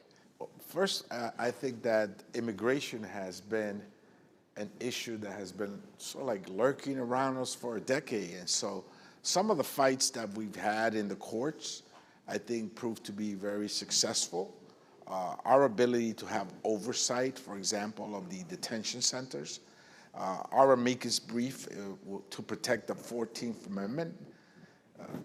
I think that was critical given the recent decision by the court, and other legal action as well as legislative action that we had, and teaching really Washington, right, how to fight. I think the Congressional Hispanic Caucus has taught Washington how to fight for immigration. And you've really been a leader. You're obviously the chairman of the Hispanic Caucus, and I do want to get into some of the news of day, because there's a lot of developments with these ICE-involved shootings, not only in Maine, but in Houston. We were just talking backstage about this plan you have to travel down to Houston. Tell me more about that. Everybody's seeing what's happening across the nation, really, not just Houston. ICE is an agency that's gripped with a culture of violence, very aggressive. It's almost violence is endemic in the very DNA of it right now, and I think it needs to be dismantled, and we need to have a deep discussion about the future of that agency or any enforcement with regards to immigration. And we're going down to Houston to have a field hearing regarding the death of Araujo. We've also had another killing in Maine where you saw a little girl, a 3-year-old little girl in her Blue Jays pajamas, watch her father being killed. And in 15 years, she'll be 18 years old, a U.S. citizen and a voter. And I think she will ask herself, who had my back then? Who had my back? Who took care of me as they took my father away from me? That's a fundamental question that America must ask itself right now. And so we're going to have this hearing and hear from witnesses, see the evidence is there, and get to the bottom of this. What's going on with this rogue agency? They're shooting people in the streets in America. I want to pivot back to your primary loss. I was watching actually your debate that you did with Avila Chevalier. What do you think is her biggest thing that she needs to tackle when she heads into lead, if she does head into lead, the congressional district? The congressional district is a very diverse district. It has Harlem in it, which is the capital of the African diaspora in the world. I urge you to visit Harlem, not just the Apollo, but the side streets too. It has Washington Heights, where I'm from, and you've seen the movie In the Heights, so get your dancing shoes together if you go up there. And it has, as was said here, Hamilton Heights, but also the Bronx. So it's a very diverse district with different needs, different challenges, often competing interests. And I think the person that represents that district has to be able to balance all of these interests and all of these dynamics. But it's truly one of the most exciting, if not the most exciting district in the country. Do you think that your primary loss was more a rejection of your record or more the party moving so far to the left with choosing this candidate in this primary? Well, anytime you lose by a close margin, you have a dozen good reasons why it happened on a given day. Do you want to give me some of those reasons? It rained that day, and you go down the line, and you have legitimate, and all legitimate, by the way, on a given day. So I would not venture into that. I'd rather venture into my 10 years of commitment for the people in that district and the love that I feel for it. What do you think voters were trying to say when they picked her? Yeah, voters will say they will vote for a different candidate for a host of different reasons. What would be the top reason you think why they picked her? You know, she was someone that came out of the Columbia University campus. So maybe they looked at that. Maybe a newer voice versus somebody that grew up in that district and that knew every corner, every street, every person of that district. So it's a matter of choices, and people have different reasons for choosing a candidate. And the candidate they chose was backed by New York City's mayor, Mamdani, and there was a lot of candidates who ultimately won their primaries because of that. I was thinking, prepping for this interview, I was curious if you ever spoke with Mamdani before he made that endorsement, or what you really make of his leadership in the biggest city in our country. We spoke for some time. I had a working relationship with him, endorsed him during the general election. We spoke, and he did confide in me that he was going to do that. His leadership is one, I think, that will be determined as we go forward. New York City is a complex city. I think that some of the things that he's done are good things right now, but much more needs to be done to move the city forward, and we'll see what that is. I mean, we're talking about Mamdani's leadership. I think another question, given you're in Congress, is about the minority leader, Hakeem Jeffries. And the endorsed candidates that he picked, Mamdani won in New York, and it seems like there was this loss of grip from Jeffries. What is your thoughts on his grip on the Democratic Party right now? I think he's a great leader. I think New York City would be particularly Harlem, will be very proud to have Jeffries, although I'll give him a pass, he's from Brooklyn, but I think that New York City will be and the country will be very proud to have somebody, the first African-American Speaker of the House of Representatives. It's historic, not just because of the historic nature of it. I think because of his demeanor, his leadership style. I think he listens, and I think he will be a great leader for the House of Representatives. Who would you say is the leader of the Democratic Party right now, the loudest voice who you think is gaining traction? There's lots of voices. We're a big tent party, and we have dozens of caucuses. We're never shy of any opinion. It is a big ship that needs to come to shore, and the captain of that ship must be one that listens to all the voices within the party and reconciles our differences. And that's often very difficult to do, to bring forward consensus. But I think that Hakeem is a great leader, of course, and I think that he will serve the House of Representatives well as Speaker.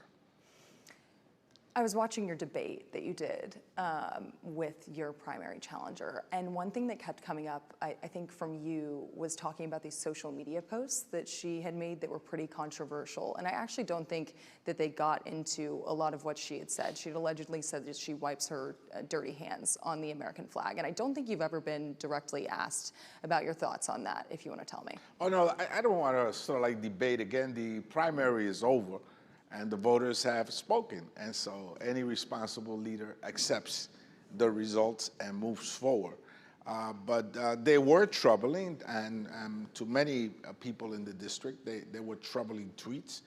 And perhaps her lack of a record, an established record anywhere else, led everybody else to focus on those tweets, as opposed to, for example, myself, I have a 30-year history in public service, and you can sort of like pick the good, the bad, and the ugly.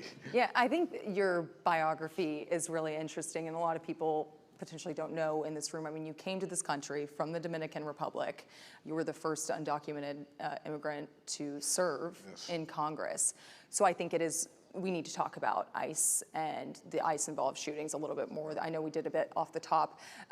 What we saw from ICE yesterday, first of all, just your reactions to the last two First, weeks. I am from the DR, and I'm not a shortstop, right? So, surprise. But yes, the ICE shootings are very troubling. And I visited Minnesota, I visited Chicago, and I saw how communities organize themselves there to prepare themselves in the event that ICE, for example, will be on school grounds. How would parents prepare themselves as they're taking their kids to school or picking them up if they find out that ICE is on school grounds? And they came up with things like a soft lockdown of schools. They came in with ideas of virtual learning for those families that were afraid to take their kids to schools. But this is far more serious than anything else. These shootings, you're talking about ICE pursuing the wrong vehicle, and shooting a person dead who had a work permit.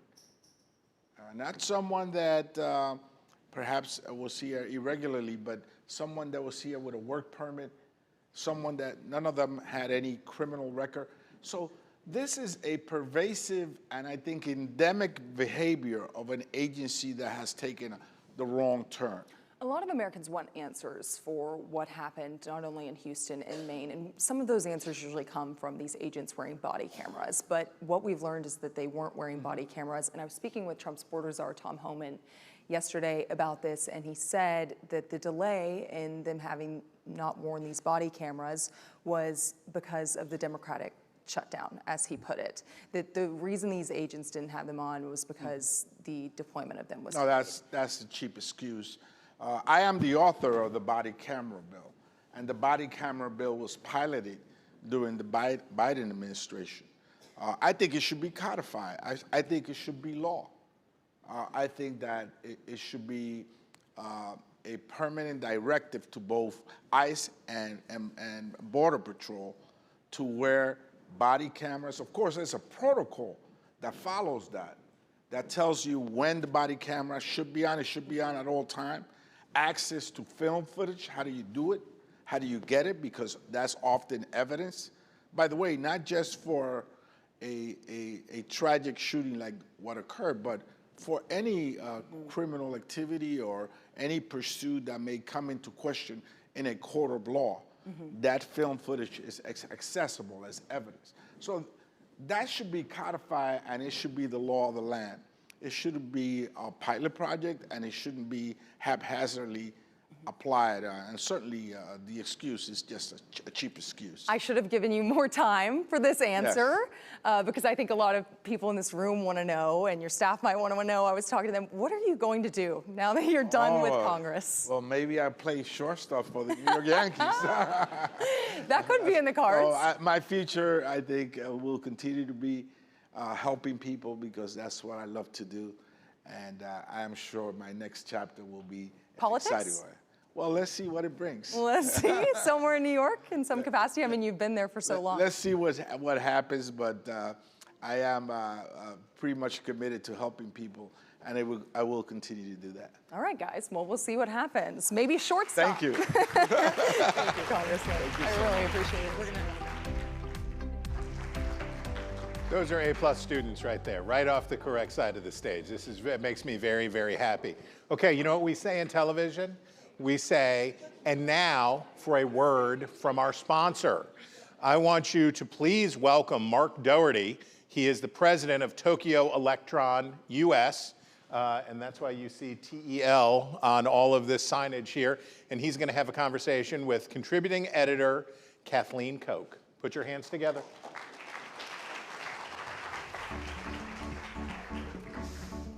Good morning, everyone, and welcome, Mark. Thanks for joining us.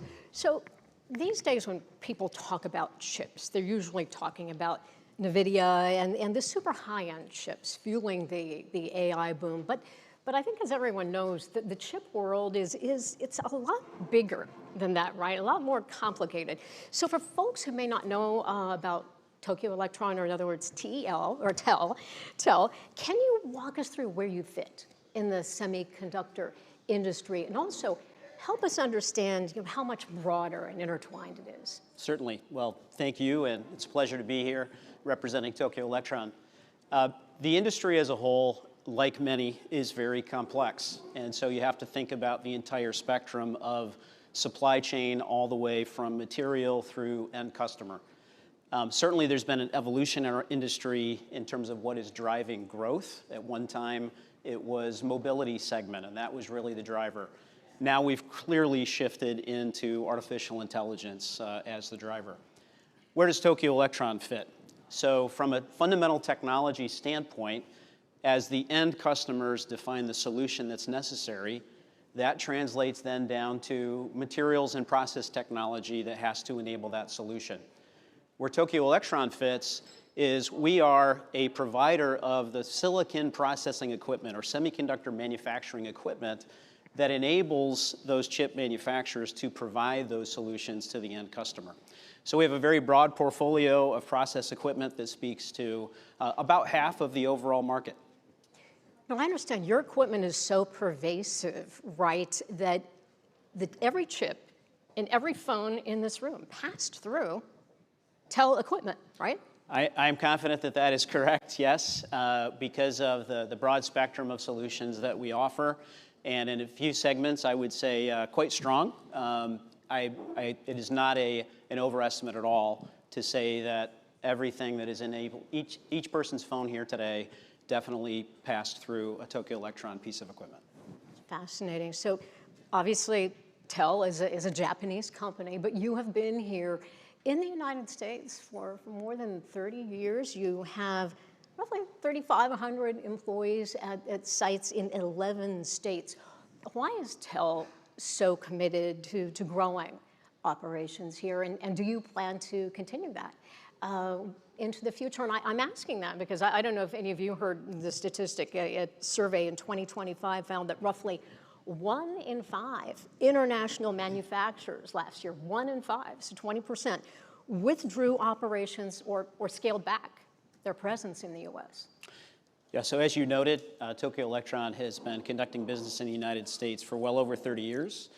Tokyo Electron US has existed as an entity for over 30 years. The purpose behind that is going back into the early 1990s, the growth and strength of the industry at that point in time. And so at that point, we made the decision to operate directly in the United States in order to be able to most effectively support our customers and ensure their success. While the sales and service portion of our business is the largest portion of that 3,500 number that you mentioned, we also quite uniquely have a very large research and development footprint here in the United States. It's the largest one outside of our operations in Japan. And then also, quite uniquely, we operate the only product development and manufacturing mission outside of Japan. That's based up in Minnesota, outside the Twin Cities. So in terms of our commitment to the market, we really have, I would say, at least three reasons to want to continue to do that. Feeding future roadmap through R&D, providing new leading-edge solutions to manufacturers, and certainly, as we're now all aware, the renaissance reinvestment in semiconductor manufacturing at the leading edge, at scale, serves for us as a validation of what our long-term strategy has been. Those investments in R&D and manufacturing actually go back over 20 years. So we believe that we have had the foresight and the intent around ensuring customer success, and that having a very robust, strong, and growing presence here in the United States is a big part of that. Let's talk about AI. Now, I know there's a lot of concern, anxiety in the United States, around the world, really, regarding workers being displaced by AI. But I understand that at TEL, the opposite is actually happening, at least in your large-scale manufacturing and engineering operations. So how is the AI boom actually creating demand for American workers in the semiconductor space? Yeah, you said it exactly correctly. We fundamentally believe that the adoption of AI in a pervasive manner really can only lead to overall economic development and growth, and that ultimately that is going to lead to opportunities across the entire employment chain. So for us, we think of a bit of a virtuous cycle. As we enable the technologies that can then be used to bring AI to bear practically, we also then have the opportunity to adopt those methods into our own R&D and manufacturing efforts. So as we think about the entire product lifecycle, all the way from fundamental research to manufacturing design, large-scale production, support for our customers in the field, each one of those missions requires and can benefit from adoption of AI. In fact, we think of it as a way that we can help to sustain overall growth and employment growth in the future. From a workforce standpoint, of course, it's much discussed, the need for workforce development, the potential significant gap, actually, in terms of availability of skilled resources to fund our industry's growth. So we see AI as an enabling part of that. Veterans. I think this is pretty special. You make a point of recruiting veterans at TEL. So why has TEL decided to invest in that pipeline specifically? I'm curious, what does a veteran bring to semiconductor manufacturing that the industry needs right now? Yeah, it's an interesting question. I would tell you that there probably wasn't a specific decision at any point in time to have this as part of our strategy. Rather, going back through time, we have had very strong relationships and benefited from many individuals in our team that either are veterans or were military affiliated in some manner. including our former leader of TELUS, who himself is a West Point graduate and an Army veteran. So much of this comes down to us for, I would say, culture and values in many respects.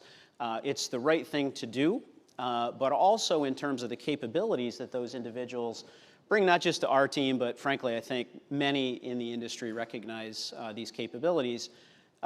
Discipline, motivation, willingness to take on challenges. These are all the things that you need in any kind of a large-scale operation. And what we do in the semiconductor industry is not easy. This is a 24/7 world, intense challenges, and we just have found through time that our ability to tap into those with a military background helps us to grow our business, and in many ways are the best possible employees that we could hope to have. Let's look to the future. So when you look at the future of the semiconductor industry, what excites you most? And then what concerns you most? So the excitement is really all about ubiquity. There was a time when many people, in fact, didn't even know what the semiconductor industry was. And I've had the experience even less than a decade ago trying to explain to someone, what is the industry I'm in? What is it that I actually do? And honestly, that was a bit of a struggle. That has now dramatically changed. And I think that most, probably the average person now, fundamentally understands, at least to some level, well, what is this semiconductor thing, and why should I care about it? You know, what does it mean? It's only going to continue to grow. And in fact, if I look back over my own now 34-plus year career, at the current stage, we are in an exponential growth stage.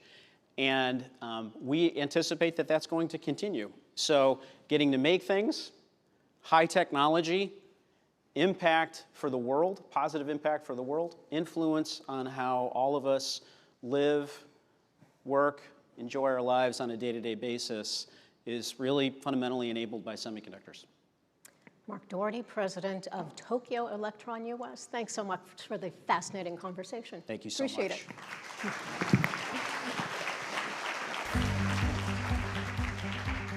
All right, you've been awfully good. That means that you are now rewarded with a break. We're going to take about a 15-minute break, and then we're going to reconvene. We have a lot of stuff, and I'm going to now run surprisingly fast for a person of my size up the stairs. Bill Salmon, look up there. Look how big he is. Look at how big he is. Bill Salmon is up there waiting for me, and I'm going to do a whole hog segment with him right now. So have a cup of coffee. Enjoy yourselves.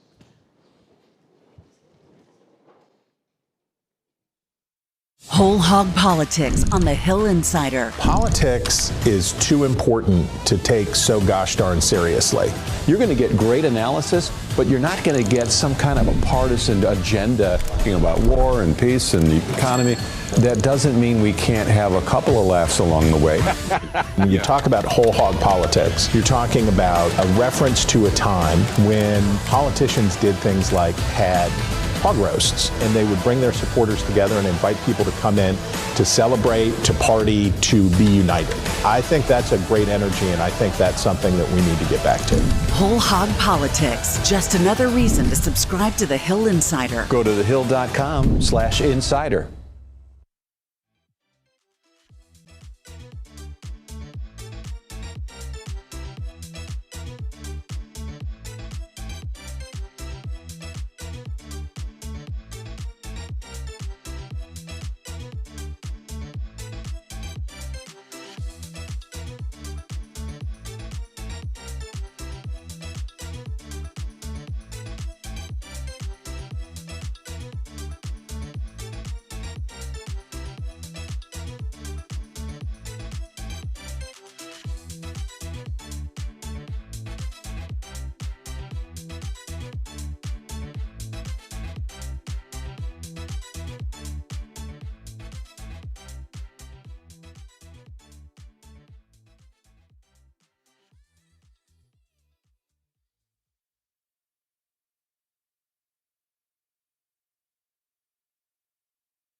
House committees.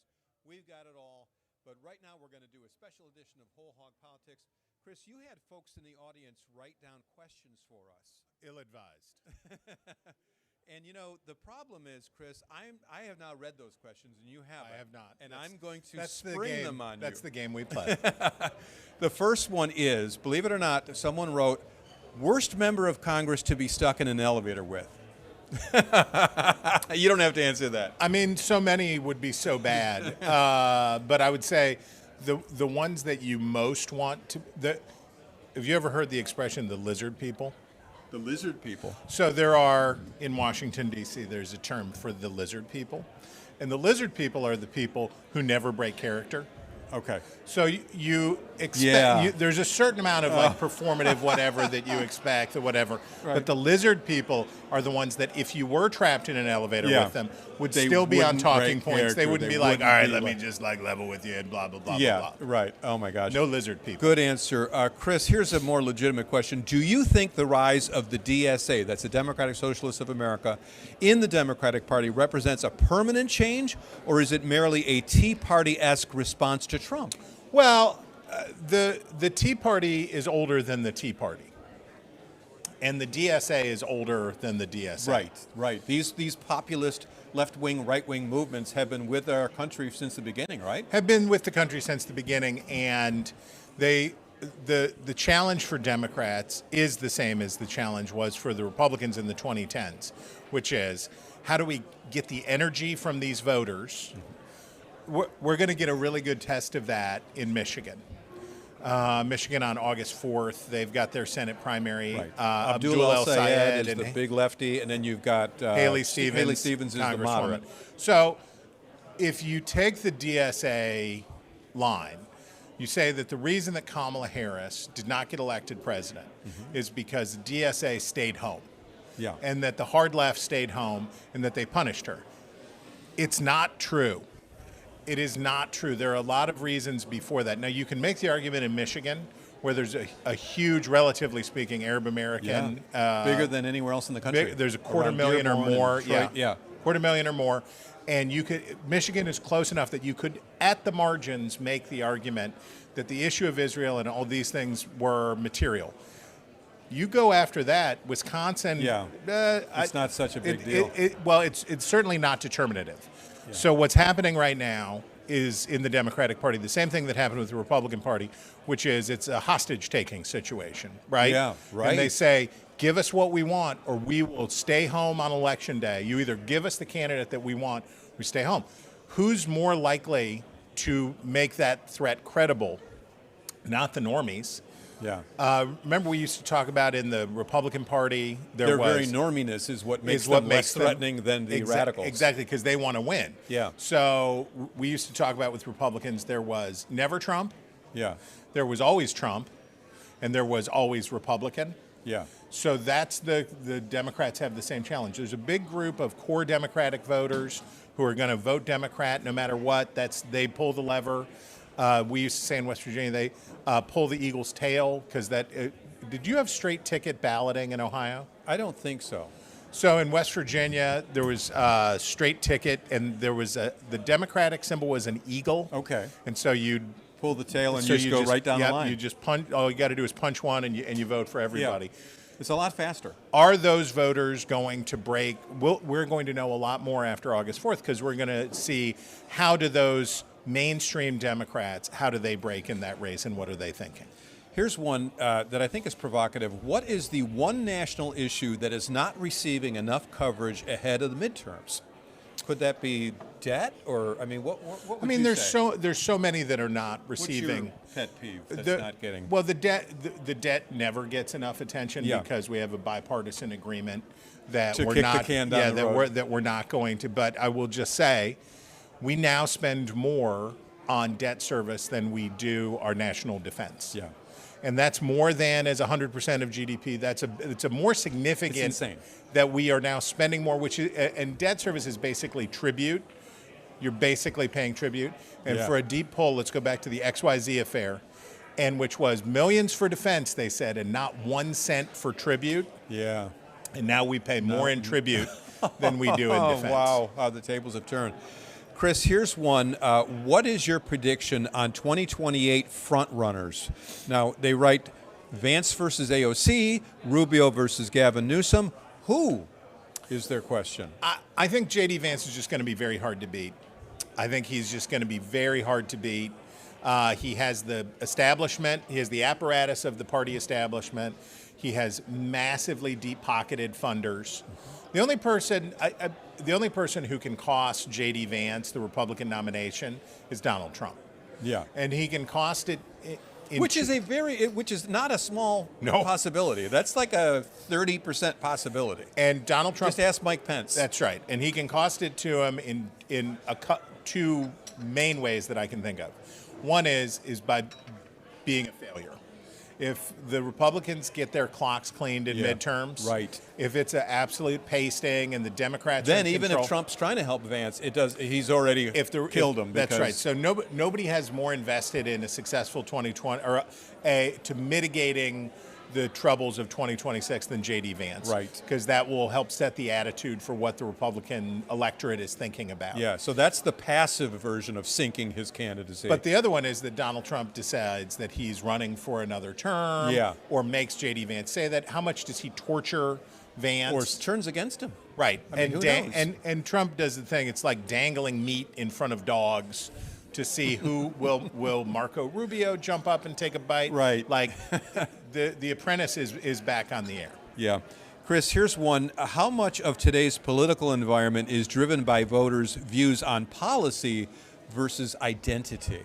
That's a great question, right? When you talk about tribalism, you talk about all of us retreating into our tribes and into our corners, and it's not so much about policy, especially when you think about Trump, who is such an apostate on traditional Republican ideology on so many issues, whether it's tariffs or whether it's whatever, or taking private ownership stakes in private companies. And people are saying, I don't care what he says, I'm with that guy. So it's identity versus policy. What's your take? I think for 60% of the country, partisanship comes first. But the percentage of Americans who are independents has continued to grow. And it's now the plurality of Americans are now unaffiliated. Yeah. And I think policy probably matters more for them. And on the culture war front, I noticed something interesting, which is the Supreme Court, David French and others have pointed this out, but it really struck me, which is the Supreme Court had this blockbuster ruling on trans women in sports. Right. And it was like passed without, it was like bloop, like a hole in the water. Yeah. Nobody paid attention. We're in a culture war space, a very interesting culture war space, and it's a lot cooler than it was even 2 years ago. Cooler in the sense of the temperature. The temperature is just a lot lower. So there wasn't like riots in the streets over the Supreme Court decision on transgender. Yep. Although I will say, so much of their decision was kind of, the expectation was baked into the cake. I know already, because we had seen the arguments and we thought, well, they're probably going to rule this way, right? But for whatever reason, we are definitely in a Democrats, to the degree that they are able, have acknowledged the excesses, which is now called, they call woke one. Yeah. So woke one. So we're in like woke two. So like woke 2.0. Right. Okay. So the excesses of woke one are manifest to many Democrats, and they're trying to avoid those issues. I see. We have time for maybe one more question. We'll squeeze it in. Given the partisan back and forth on redistricting, has that essentially become a wash for the midterms? And before you answer, my understanding is that, and I just read something the other day, that it's essentially like a 5-seat net. Six, pickup, yeah, 5-6 for Republicans, given all the crazy battles going on around the country. But here's the thing. It depends on where you set the thermostat. So it won't be true, but if the midterm electorate looked like the electorate for special elections since last year, the Republicans would have put more seats into danger Because if Democrats are outperforming 2024 by 17 points, now they're not going to outperform by 17 Right, because points. more people will turn out for the midterms than The did Republicans for the, have a turnout problem, for but the it won't- special ones. right. And in the special elections, only the really hardcore, dedicated people that really want to make a point, they turn out. That tends to benefit the Which liberals. raises the question about the dubious wisdom of the president reinvigorating voter fraud claims right now, right? Because the Republicans have a turnout problem. They have an enthusiasm problem. Right. They need as many Republicans to go vote so that it Yes. doesn't turn into a kablooey. Yes. Folks, that's all the time we have for this special edition of Whole Hog Politics, coming to you live from the second annual Hill Nation Summit in Washington, D.C. We hope to see you on the next episode, which will be on part of the Hill Insider, another exciting episode. This Friday. Of Whole Hog Politics. Friday at noon. Get it. Thank you, sir.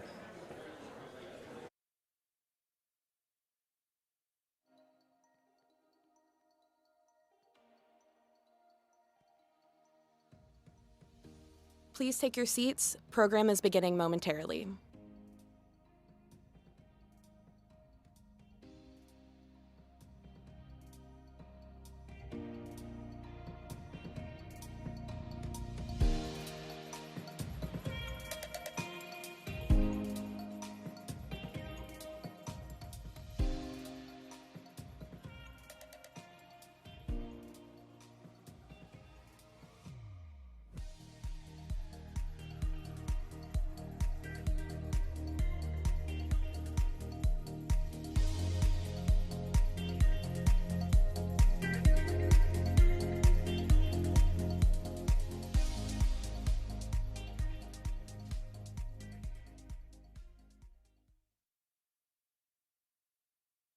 Most Americans aren't yelling. Like you, they're hard at work, raising families, respecting their neighbors. News Nation, now the fastest growing network in all of television. Left and right, standing next to each other to be reasonable. Thank you. Diverse voices with respect for all of us. This is America's new prime time, only on News Nation. News for all Americans.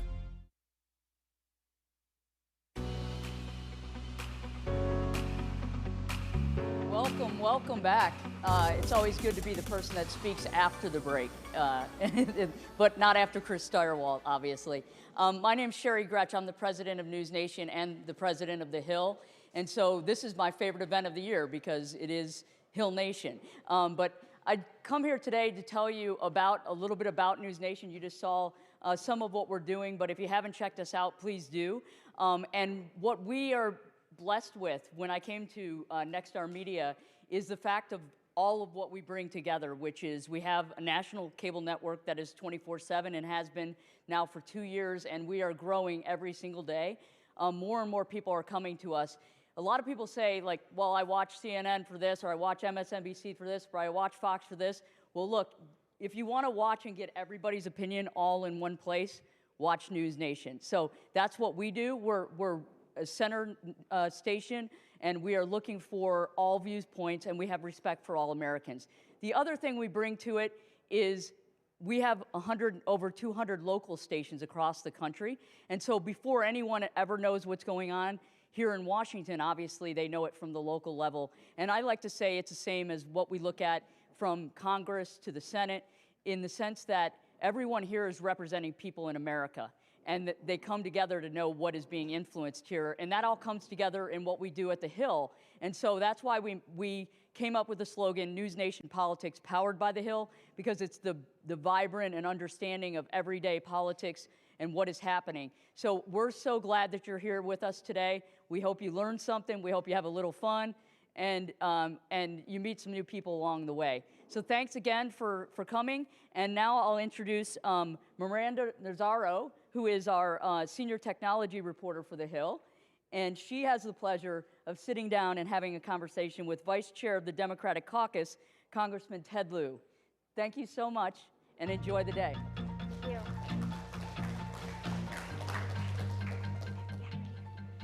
Hello, everyone, and welcome back. Hopefully you are feeling rejuvenated from that break. I'm honored to be joined here by Representative Ted Lieu, who is not only a leader in the House Democratic Caucus, but also within the AI space. So today we're going to be talking a lot about AI, the policy areas that this touches on, which seems to be pretty much everything at this point, and just the state of today in terms of the Democrat Party. So Representative Lieu, we'll get into all the policy stuff, but knowing that you have a background in computer science and you've coded, I would love to start with your read on where we are at when it comes to AI development, its capabilities, its risks today. We've seen things change even in the last 6 months with models like Mythos. And I know back in 2023, you wrote an opinion piece that said, you're frightened of what AI could do. Do you still feel that way, or how has that mentality shifted since then? Right. I'm a recovering computer science major, so let me just clear that up. I am still freaked out by AI, and it's actually accelerated much more quickly than I even thought possible. And as we all saw, it accelerated so quickly that the Trump administration felt compelled to essentially shut down Mythos 5 and Fable 5 while they were able to put more guardrails on it. Mm-hmm. And do you think that this is a smart approach to be, it seems people have been talking about how this is sort of an ad hoc licensing regime. That's been a lot of the concern, whereas they still want guardrails, but is this the way to go about it? It's a totally dumb approach. So let me remind you what the Republican strategy has been. Basically suppress AI legislation at the federal level, suppress AI legislation at the state level, and fail to do so, and then sell high-performance chips to China. And so this has resulted in massive public backlash, and it's harmed our country. But also, there's no standards. So the administration went from doing nothing, and then all of a sudden they said, whoa, we have a problem here, and then they shut down 2 models. And so it's really hard for the industry to deal with the administration that swings back and forth this dramatically. Yeah, absolutely. And in terms of the Trump administration seems to be taking a larger role than before when it comes to some of these actions related to AI. Obviously, you're not a fan of some of the moves they've taken. Where does Congress fall into this? What should be the role of Congress here? I think the American people are expecting Congress to actually regulate in this area. And it's interesting when you see even sort of how this particular session was titled about balancing guardrails versus innovation. There has been zero balance. I cannot name a single law passed this term by House Republican leadership that has any guardrails on AI, on anything. It's been completely absent. And the American people, I think, are being fed up with what they see as a lack of action in Congress. Yes, AI, I think, continues to be one of the biggest debates right now in Congress. Unfortunately, we haven't seen much of a solution after talking about it for a few years now. Now, last month, we saw one of the more sprawling proposals come out from your colleagues, Lori Trahan and Jay Obernolte.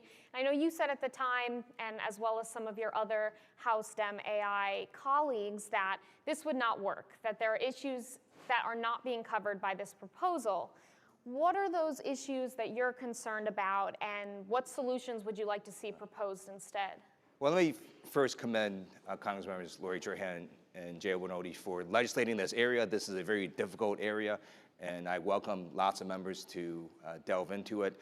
My main concern had to do with the preemption piece in that bill, and it was a ceiling. And I think if you're going to have a ceiling on preemption, then it needs to have not only a very strong federal standard, but also take into account that AI is moving so quickly, we don't even know what AI is going to look like in 2 or 3 years. So to me, it seems a little dangerous to have a ceiling rather than a floor, which is the HIPAA model.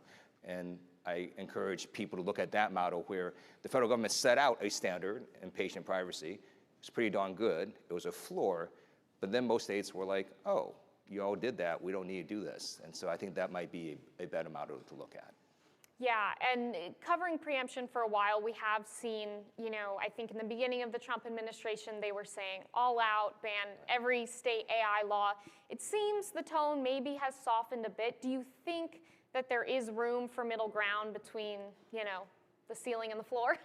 Well, we'll see. The initial advisors to the Trump administration, I think, led the country down a completely wrong path where they basically try to simply just ban AI legislation everywhere, including in states, and they failed to do it twice. And now we're in a situation where, in fact, states are regulating AI, and that's exactly what the industry didn't want. And so I encourage the industry to just go type into their own large language models, hey, what's a better approach? And it's not going to be ban AI regulation. I will say it's interesting because, as you mentioned, a lot of these AI firms do not want to see state regulation. They say that they want more of a federal framework. But I've noticed that the firms are actually getting into endorsing certain state laws to almost do this sort of state-by-state approach that they hope will make it to the federal level. I found that interesting given they've been so against so many state laws. So there is also a split in industry, right? This is a diverse industry and different companies have different views. But if you sort of look at what the American people want, and if you talk to academia and civil society groups, they do want Congress to act. And unfortunately, House Republican leadership has no interest right now in acting on AI. And November is coming, by the way. It is. It's not that far away. And on that note, I know that the House Democratic Commission on AI, there's talk of that commission releasing its own proposals by the end of the year. I'm curious, one, what you could share on that, but also we are seeing sort of divides growing among Democrats in terms of how exactly to tackle the issue of AI, data centers, et cetera. You have in one corner Bernie Sanders and AOC pushing for very strict moratoriums, whereas you have House Minority Leader Hakeem Jeffries not going at that far, focusing on the ratepayer stuff. As you mentioned, Dems could be taking the House next year. Are Democrats in a place to come together on this issue, or do we still got progress to make? Well, I just want to know Bernie Sanders is not a Democrat. But in terms of sort of the main issues, I think we all agree that data centers are an important issue that the Republicans are ignoring. And there will be different proposals, and we'll look at the various proposals. But I do think the Democratic caucus as a whole does intend to legislate and pass laws on data centers. Yeah, good note about Sanders. It's interesting because I feel like he has been one of the louder far-left voices on this. And my colleagues and I were discussing sort of how is that taking up the space, while other Democrats are trying to do other proposals. So the purpose of the Leader Jeffries Commission on AI and Innovation Economy is not to do messaging. It's actually to try to get the caucus to support actual legislation that could become law. And so the goal of this commission is to work on issues and to craft or help people craft bills that could become law.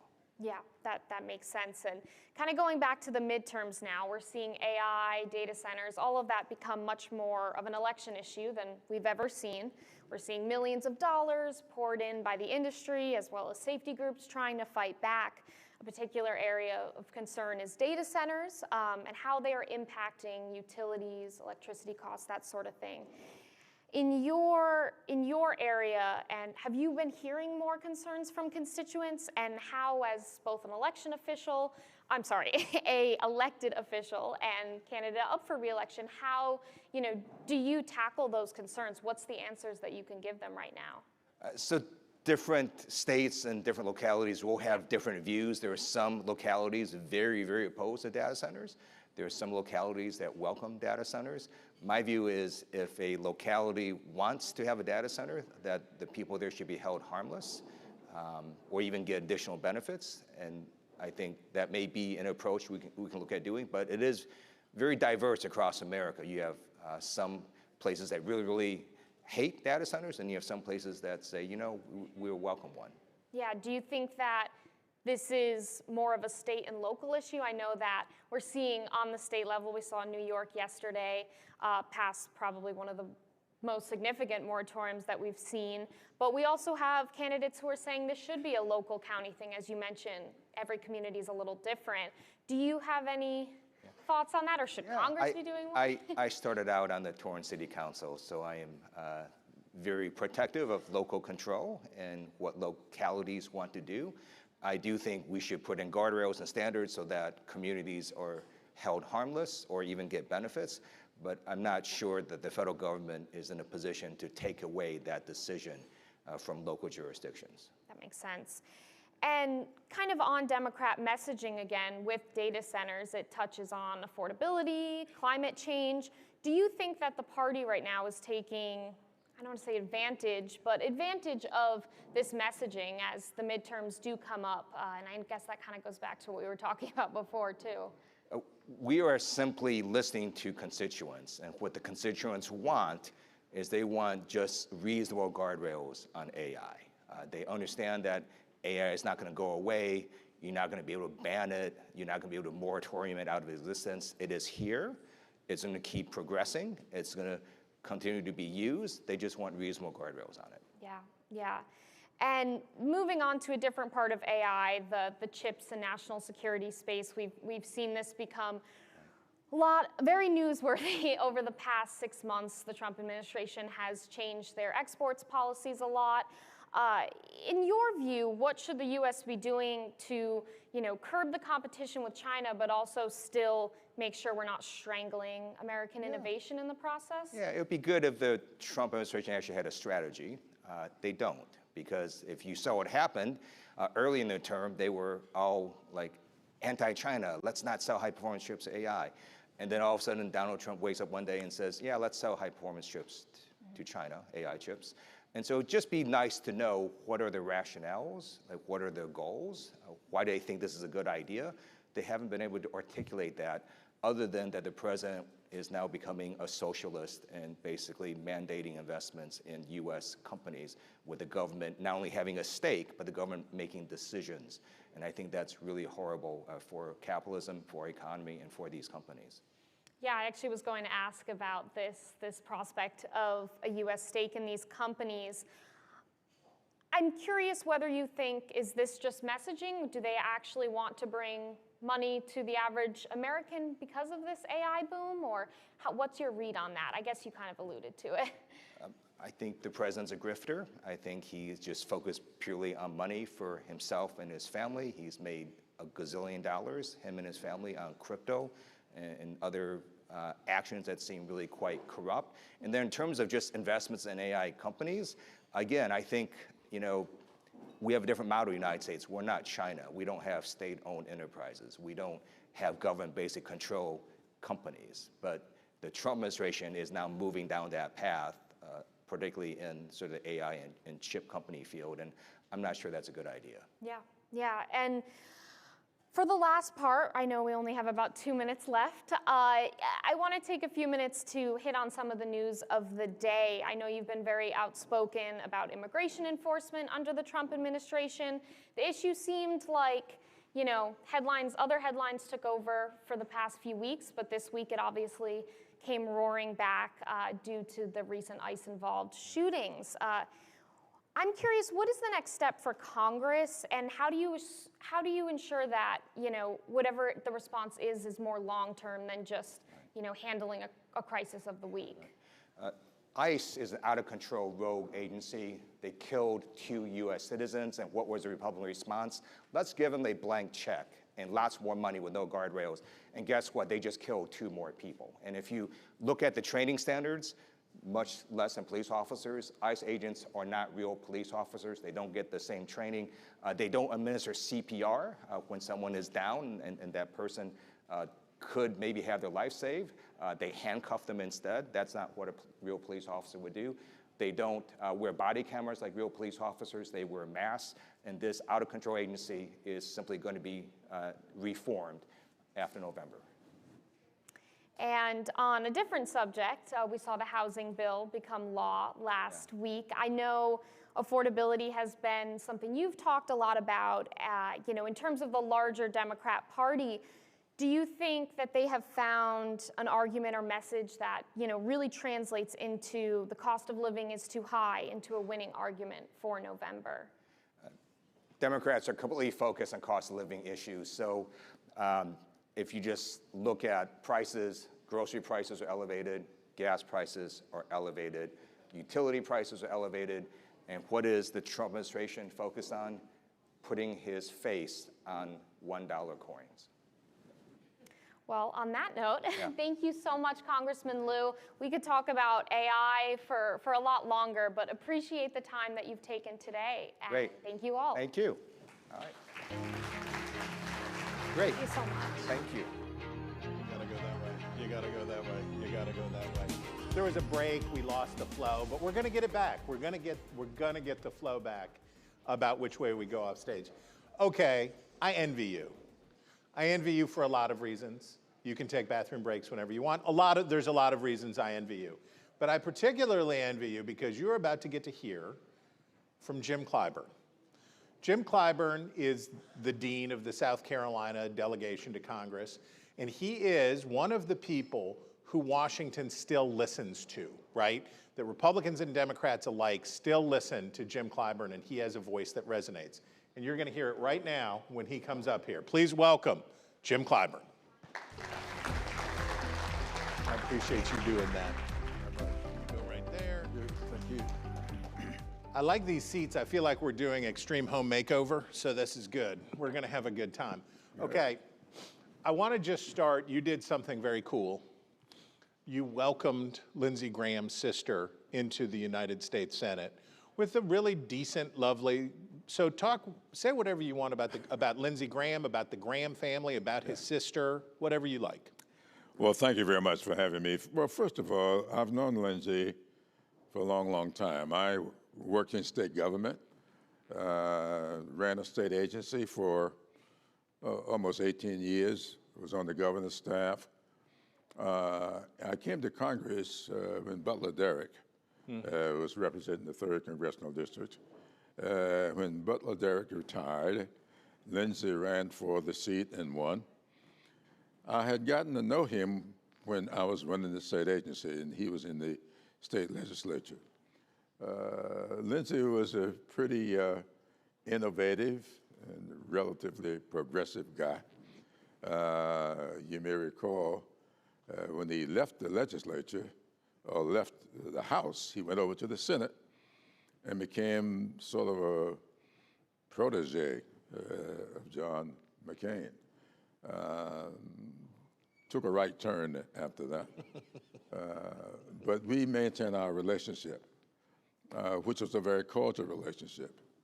We played golf together. Really? Oh, yeah. He's a pretty decent golfer. He was a pretty decent golfer. I don't know if he's as good as I. Oh, okay, all right. But seriously, a decent golfer. And we talked South Carolina politics a lot. And we knew that our approach was pretty different. But I really had a lot of trust in him. In fact, when Newt Gingrich took over in 1994, I was running legislation to create a heritage corridor in South Carolina. Now, I maintain, much to the chagrin of some of my friends, that South Carolina is the most historic state in the Union. Go on. Massachusetts will argue, and Virginia, but I maintain, and I think I can make the case. And so I was a little bit concerned that I get to Congress, we had no national parks, we had no heritage corridors, and I wanted to rectify that. And so I proposed the creation of the South Carolina National Heritage Corridor. Well, Newt Gingrich was not going to let my bill ever get to the floor. So I went to Lindsey. I said, Lindsey, I've got a piece of legislation here, and I've done the work on it. This legislation, if it were to pass, it would mean an additional 700,000 people visiting South Carolina every year. And that cannot do anything but help the rural economy in our state. It's not going to pass with my name on it. I want you to put your name on it. I think Newt will let it go through. And he said, no, I don't want to put my name on your bill. I don't want to take your legislation. I said, you aren't taking it, I'm giving it to you. And he said, well, I don't know anything about this. I said, well, when the bill is called, you invite me to this committee, I'll explain it. There you go. That was our deal. He did it. We got the South Carolina National Heritage Corridor. They told me that that was it for South Carolina.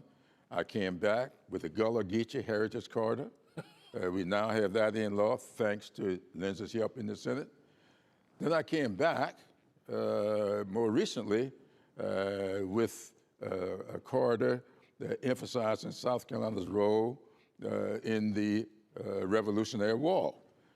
So these 3 heritage corridors we got, Lindsay helped with every one of them. Then I wanted a national monument or a national park. We had a national monument. We turned that in to a national park. Now I did that with Fritz Hollins. But then we got the Reconstruction era, national park, Fort Sumter, Fort Moultrie, national park, all with Lindsay's help. So we worked very closely together on it. And nobody here can ever see a public dispute over who should serve as U.S. attorney, who should serve in a federal judgeship. You never saw that. No. Why?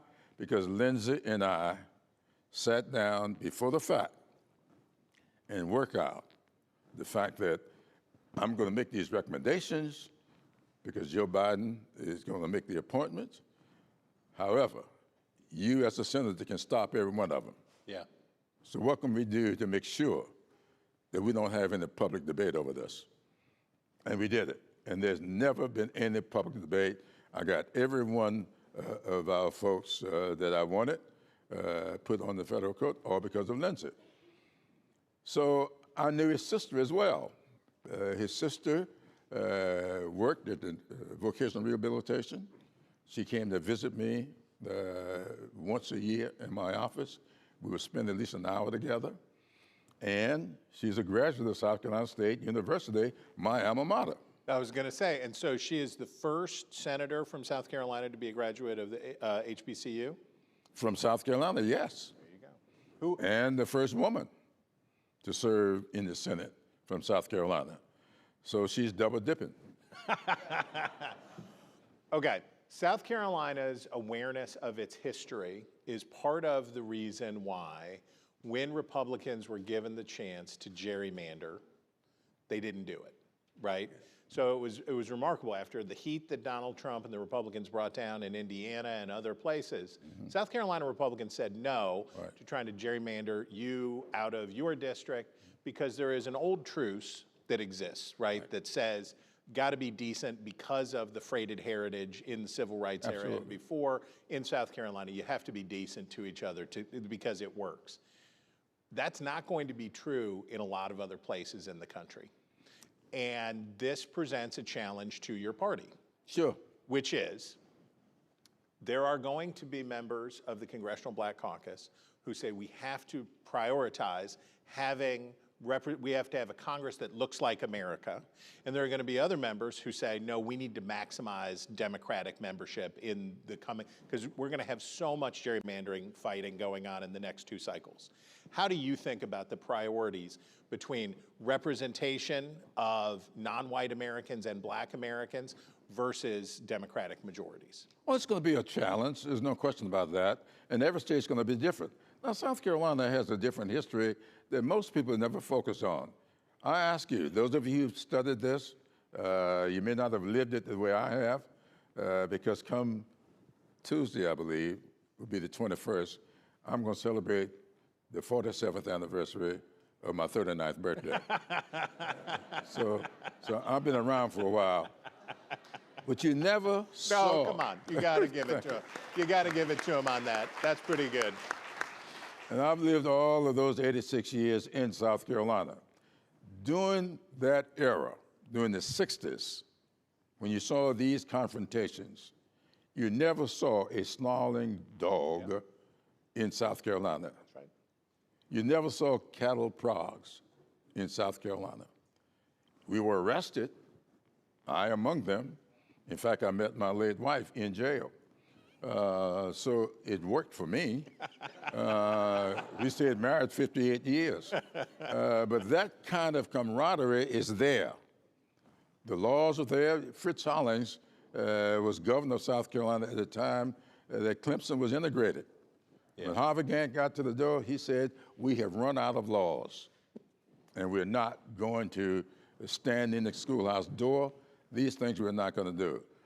So South Carolina, in that regards, may be a little different from a lot of other places. But I think South Carolina gave leadership to the question, because the very next week, Georgia followed suit and did not do what the White House was trying to get it to do. And then the Mississippi postponed consideration there. And so I think it means something to provide the kind of leadership. I think that if South Carolina had followed the dictates, then I think Georgia would have done it and Mississippi would have. But I think that the moment that South Carolina stood up and showed leadership on that question, which I hope will go ad infinitum as we consider these things going forward. I know I'm going to always be pointing to the way South Carolina did it as a way for these other states to follow suit. And I really think we're going to get through this without much acrimony. Now, come November, there's going to be an election or various elections. And I think next year, this question will be revisited in view of Calais, the court decision. How the states act and react, I believe, will depend in large measure upon how the elections go come November. Okay, this is the time in the cycle that Democrats develop a real hankering for fried fish. They really, they do, because Congressman Clyburn has his fish fry down in South Carolina, and this year's was very well attended. Very well. Very well attended, because you have to come down, and what kind of fish is it, by the way? Well, it all depends on where you stand on the political spectrum. If you're just somebody just there to see what it's all about, you might get whiting. Oh, okay, all right, I see how it is. But if you're on a certain list, you might get your choice of brim, of bass, bone-in. We kind of It gets better. It gets better. It gets better. So South Carolina has been the ratifier in the Democratic presidential nominating process, right? It has been the make or break moment. Democrats are reconsidering their calendar about how they want to go. You've told me in the past that you don't want to be first. It's not necessary for South Carolina to go first, but South Carolina needs to have that voice. How do you want your party to stack up the primaries? Well, what I really said to you is that we don't have to be first. Right. This whole notion we want to be first in the nation. I've always said that I grew up with a baseball player, pretty good baseball player, and I learned that the best batter on the team is the cleanup hitter. Right. Fourth place. And so South Carolina will be okay continuing being the best batter on the team, the cleanup batter. So long as we are first in the nation, I would not be clamoring for first. I mean, first in the South, I wouldn't clamor for first in the nation. But if we are first in the nation, that means we'll be automatically first in the South. True. So as long as we're first in the South, I don't care whether that's first in the nation or fourth in the nation. So if they want to go through and do a little New Hampshire, do a little something else, as long as South Carolina is first in the South, you're okay with it. And I think that benefits the party. Yeah. Because as I just said, when South Carolina took the position they did on redistricting, it sent a signal throughout the South, and we saw what the success was. We did the same thing with Bill Clinton. Bill Clinton was not supposed to get the nomination. Nope. He won South Carolina, and he got the nomination. Barack Obama, Joe Biden, Hillary Clinton. She didn't win the presidency, but she got the nomination when she won South Carolina.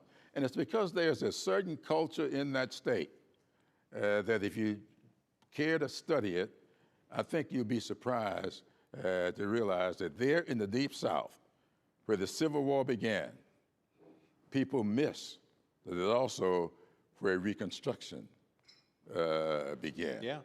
All of this in South Carolina, 4 distinct cultures, PD, upstate, Midlands, Low Country. People in Charleston talk different from the people in Greenville. And they think differently, all in one small state that gives political candidates a very good laboratory to win the presidency. All right, we're over time, but I'm still going to ask, because since I'm emceeing, no one is here to stop me. It is, who's going to get the best fish at the next fish fry? Who's on the list for who has to eat whiting, but who gets brim? What's on the best list? The list is a little bit too long right now. Okay. If you remember the last time we had a real big contest, there were 23 people running, and we ran out of named fish. So this time, I'll have to wait and see how many people are running before I decide who gets the whitings, who gets the brim. All right, that's a deal. All right, America, and welcome guests. If you were from Nices, South Carolina, you would know him already, but if you don't, Chairman Jim Clyburn, we appreciate you. Thank you. Thank you very much. They're going to take you off stage right over that way. What's that? Anna Suggs telling me something? No, she won't say. Okay, that guy is hilarious, right? I hope that when I'm celebrating the 37th anniversary of my 39th birthday, that's pretty good. That's pretty good. Okay, we're going to keep going. Richard Hudson. No? Oh, that's what Anna was trying to tell me, is that we've had a change in order. Oh, good. Well, I hope we don't get. I hope we don't get any FCC violations for this. Brendan Carr is, in fact, the chairman of the Federal Communications Commission, and he is going to be talking to Julia Manchester. That'll be good. That'll be good. All right. So don't y'all cuss while this is going on, or you'll get in big trouble. Here he comes, Chairman Brendan Carr.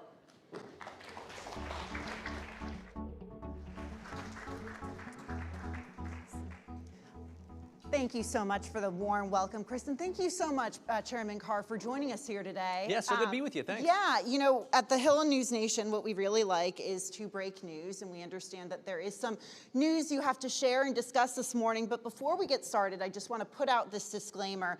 The Hill and NewsNation are both owned by Nexstar Media Group. Now, Nexstar Media Group owns over 250 local news stations across the country. I've never heard of them. Right.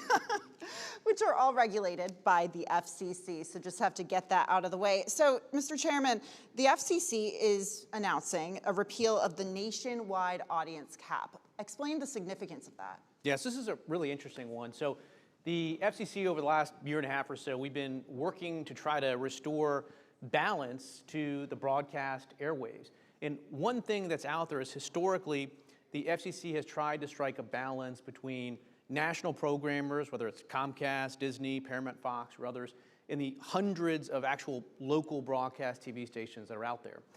Many years ago, the FCC put a rule in place that was intended originally to constrain the power of the national program so we could have a healthy broadcast ecosystem where the local broadcasters that are the ones actually licensed by the FCC with an obligation to serve the public interest can do exactly that. But over the years, that regulation, this 39% rule that was meant to constrain the power of the national program, has been doing the exact opposite. It's really been holding back local broadcasters from reaching the scale necessary to invest in local news and journalism and reporting. If you step back, trust in legacy national news is at an all-time low. I think it's 8% of Americans have a great deal of trust in the legacy media, but local news stations, local reporters that live in communities are still very trusted. And if you want to see that continue, I think we need a change from the status quo. Because if you step back, the FCC had a similar rule in place that limited investment in local newspapers. And while we had that in place, obviously dramatic changes took place in the news industry. There was an op-ed recently by the editor of the New York Times that said 3,500 newspapers have shuttered in recent years. He said that 80% of local journalism jobs has been lost. So I think if you care about local news, local information, we have to do something other than this trajectory of newsrooms shuttering, local news jobs closing. And I think removing this outdated limitation at least gives local journalists a fighting chance. Right, right. And I would be remiss if I also did not note that this could very much impact Nexstar's acquisition of TEGNA, so just for full transparency, putting that out there. Mr. Chairman, critics often point to two things when it comes to you. They talk about every major network except Fox being under FCC investigations and the review of Disney's licenses. You say this is about public interest standards, diversity, equity, and inclusion, but what case do you make against the assertion that this shows a pattern of using FCC licensing authority to reward allies and punish critics? One of the things that we've been doing really across the board goes back to that original framing, which is you can think about the broadcast industry as two main camps. You have the national programmers on one hand, which we talked about, and there's hundreds of local individual news stations. And for a long time, the FCC, I think, had gotten away from enforcing the public interest standard that's in the Communications Act. And people had treated broadcast just like any other medium, whether it's a cable channel or a podcast or a newspaper. But broadcast TV is really unique among all those other distribution platforms. And the reason is because broadcasters were given a license by the FCC, a monopoly on the airwaves, and in exchange for that, they agreed to meet certain basic public interest obligations. So we've been pushing hard across the board. Yes, the news media is focused on a lot of the national programmers, but we're taking action on smaller broadcasters that people haven't heard of, a radio station in Mississippi that we weren't convinced was operating fully in the public interest. We did a short renewal there. Bridge News, a broadcaster, again, that most people haven't heard of, called their licenses in for early renewal. So I think when you look at the complete picture of our actions in broadcast, it shows we've been very consistent about reinvigorating the public interest. You've been using the term public interest quite a bit, and I've heard you say it before. Talk about what that means to you and when you communicate that language.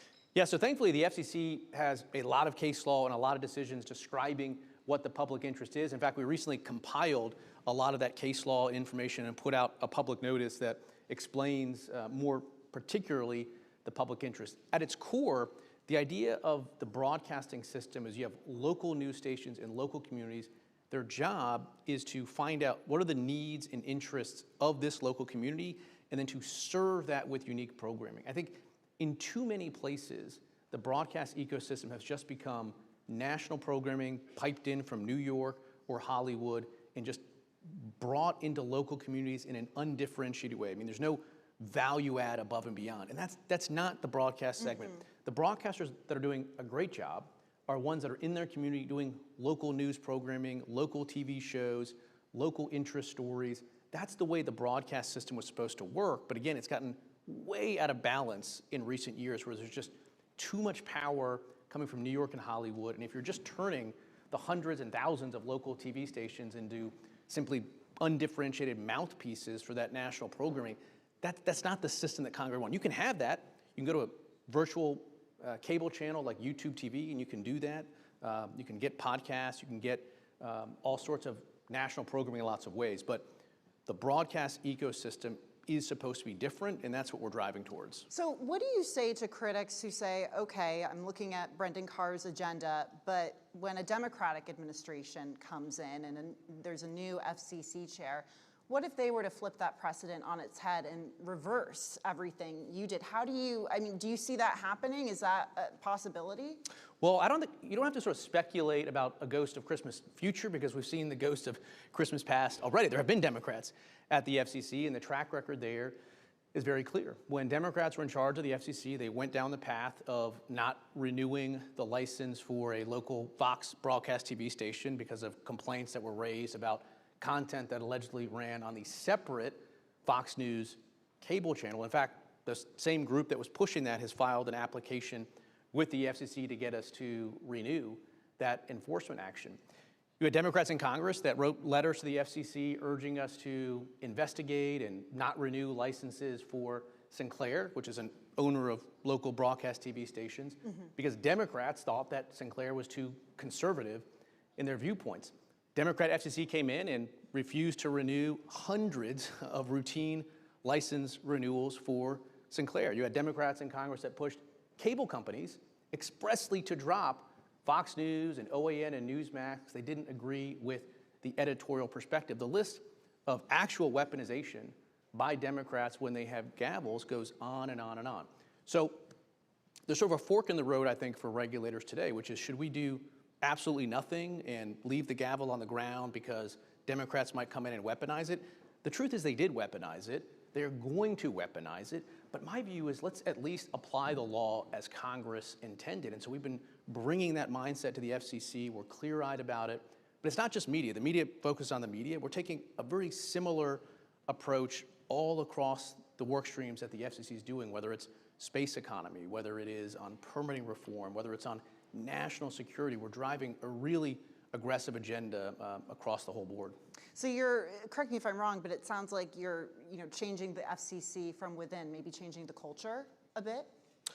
Well, look, I've been at the FCC, believe it or not, since 2012 straight. Yeah. So over a dozen years at this time, I've had the chance to wear lots of different hats inside the building. I've been a legal advisor to a commissioner. I've been general counsel. In fact, the very first time I walked into the building was as a summer intern all the way back in 2003. So I spent a lot of time inside the building, and I really have a tremendous amount of appreciation for the staff and how talented they are. And being there for so long, that gives you insight, I think, into how to get things done and to accomplish things and motivate the staff. And they've been doing just some great work since we've been there. Speaking of license renewal, we know that there's been a review of the licenses of Disney stations across the country. Where do you see that going, and what's the status of that at this moment? Well, we haven't made any decision there at all, one way or the other, in terms of either merits or timing. With respect to Disney, there's a couple of different proceedings going on at the FCC. One, back in March of 2025, we started an investigation into Disney after concerns were raised that they may have been discriminating against people based on race and gender or other protected characteristics, which is something that you can't do under the Communications Act and under the FCC's rules. So we've been going through a lengthy investigation with them there. In the course of that investigation, the team reached the conclusion that Disney was being disingenuous in terms of how it was engaging with the FCC and producing or not producing documents and information. So we took the next step in our enforcement capabilities, which was we called their licenses in early for early renewal. So they've had to demonstrate that they've been operating in the public interest. Petitions to deny have been filed. Disney has a chance to make its case in response, and will simply follow the facts and the record wherever that may go. Is there any concern, though, that this, I guess, back and forth with license renewal, that it creates a precedent? I guess going back to my other question, if another administration comes in, I mean, are they? Well, at some point, another administration is going to come in. But again, I think the question is simply for us, when you are there, do you have an agenda? Do you have a North Star politically that you're driving at and attempt to achieve it? And you can't be too worried about what the next person is going to do, because we've seen what the person has done before as well. I want to turn our attention to another topic of immense interest. This is the Paramount Skydance deal with Warner Brothers. I was listening on Capitol Hill. I understand that the top Democrat on the House Judiciary Committee, Jamie Raskin, in a letter accused David Ellison of essentially taking his cues from the Trump administration in terms of what content to air. What's your response to that and to critics who make those claims? Because there's been a number of them. I have no idea what the basis for that is. I mean, it sounds like it has zero basis at all. And I guess going back to this merger again, we know that there's 12, it's a big one. There is, so the FCC has a media bureau, which runs a portion of our docket, and then we have a space bureau, we have a wireline bureau, we do a lot of things, but the media loves to talk about the media, but there's actually really interesting things the FCC is doing outside of the media ecosystem as well. Okay, so we can get to that in a minute, but one more question, I promise. So 12 states led by California are leading a challenge against the merger. Do you think this is going to have any success? I doubt it. Look, I mean, at the end of the day, there was a story that broke a couple weeks ago that said that California was floating the idea, according to news reports, of dropping all of the antitrust litigation if there was one condition that was met, which is that the purchase involved the spinning off of CNN. Now, I don't understand what antitrust theory you have that says there's a problem with this acquisition that is made or broken based on one cable channel being included. So I think that's a bit of a tell that this really isn't a legitimate antitrust case, but ultimately that'll be up for the courts to decide. Okay, so I'm a woman of my word. So we'll move on to other, I guess, areas under the FCC's jurisdiction. Space, there's immense interest in space. How does the FCC play into that? Yeah, it's really interesting. So, since we've come in a year and a half ago, there's been about $130 billion worth of deal flow at the FCC, a lot of that having to do with the space economy. We put this front and center as something that we wanted to push hard at. There's this new emerging technology called direct-to-cell, where you can go straight from your smartphone right to one of the new generation of low Earth orbit satellites. And we've been positioning the US to lead the world in the development of that new technology. So we've been clearing spectrum deals that enable different providers, and we want to see multiple providers in this space compete to provide that service. And the US is in fact leading here again. We're transforming our Space Bureau. So we used to have this very slow, cumbersome, bespoke process of reviewing applications, and we're moving instead to what we describe as an assembly line. So we can go much faster and approve the thousands of satellites that are needed to really ensure America's continued leadership. I want to go back to, I guess, looking at the FCC from a more broad sense. The Supreme Court's ruling in the Slaughter case on June 29th expanded presidential firing power. And specifically, we understand that Justice Gorsuch mentioned the FCC and his opinion on that. Does that ruling change in any way how you look at the FCC's independence going forward? No, it doesn't. So the FCC was created by Congress in the Communications Act of 1934, which predated Humphrey's executor. So when Congress passed the Communications Act, it had the same view as the Supreme Court of today, which is that Congress could not limit the president's power to remove a commissioner of the FCC. So unlike the Federal Trade Commission, which was the case that made its way to the Supreme Court, the Communications does not have what we call for-cause removal protection. So it's really a non-event in terms of the FCC. The president, before that case, could fire a commissioner at the FCC for any reason or no reason at all, and they can continue to do it today as well. You mentioned space, the media. I know that there's other jurisdictions, and we only have a few seconds left, but I like to end things on a more hopeful note. What are you hopeful about in today's media and technological landscape? Well, on the tech front, one of the things that we're really excited about is America's leadership in wireless generally. So for 4 years, the FCC had effectively stopped being able to hold auctions, which is how we move airwaves into the commercial marketplace. And we're running a two-part play to restore U.S. leadership in wireless. One, we're doing auctions again. And two, we're facilitating secondary market transactions. So if a provider had spectrum and they weren't necessarily putting it to its highest valued use, we've encouraged those deals to flow. And in fact, that's exactly what we've seen. We had an auction about a week ago that cleared in excess of $3 billion, which was more than expectations. We're voting next week on a big auction. It's going to be 160 megahertz of spectrum. That's going to end up creating what we call a super band, right in the sweet spot of spectrum that you need for 5G and 6G of 440 megahertz. And we're going to lead the world in terms of having that big chunk of spectrum for new, competitive, high-speed services. That auction is going to drive down prices for consumers so you can get more access to more competitive service. It's going to be faster services. So that's going to be a huge win for the country. And it all starts from President Trump, where he said, I want the U.S. to lead again. We'd fallen behind during the Biden years, and thanks to his leadership, we're moving spectrum again, we're having auctions, and it's going to also raise billions of dollars for the Treasury. This new auction of C-band, which is going to be next year, is expected to raise anywhere from $30 to $60 billion for the Treasury. So it's great for consumers, great for the Treasury, and that's the type of stuff that we're really focused on. FCC Chairman Brendan Carr, thank you so much for joining us. Enjoyed it, thanks. Appreciate it. Thanks, guys. We'll just go out that way. Oh, good to see you. Yes. It was good. Y'all behaved yourselves. No FCC violations today. This is good. It's what we like to hear. Okay. Ami Bera is a Democrat. He is from the Sacramento area of California. He is also another of these, we have a lot of these interesting individuals from Congress today who have clout and salience regardless of which party is in charge. And Ami Bera is definitely one of those people. You're also going to want to pay attention to what my colleague Laura Engel, who hosts the show that's right before mine on Sundays, and therefore I enjoy her very much. All right, if you knew that the terminus of the Pony Express was in Sacramento, you would know him already, but if you don't, here he is, Ami Bera. All right, very good. How's everybody doing? You can hear us okay? Hello, good to see everybody. Thank you so much for being here today, and I'm very excited to have this conversation with you. Ami Berra. Sacramento in the house. Sacramento in the house. So you represent Sacramento, born and raised Sacramento. I was actually just there day before yesterday, so I have a little warm out there right now. It's been a little warm, just like it is here. So I want to get right into, we've got a lot of different things to talk about. We've got a clock up here on the stage counting me down, so we've got limited time and a lot to get to. Thank you again for being here. You're welcome. So I want to talk about something topical, something that has just happened.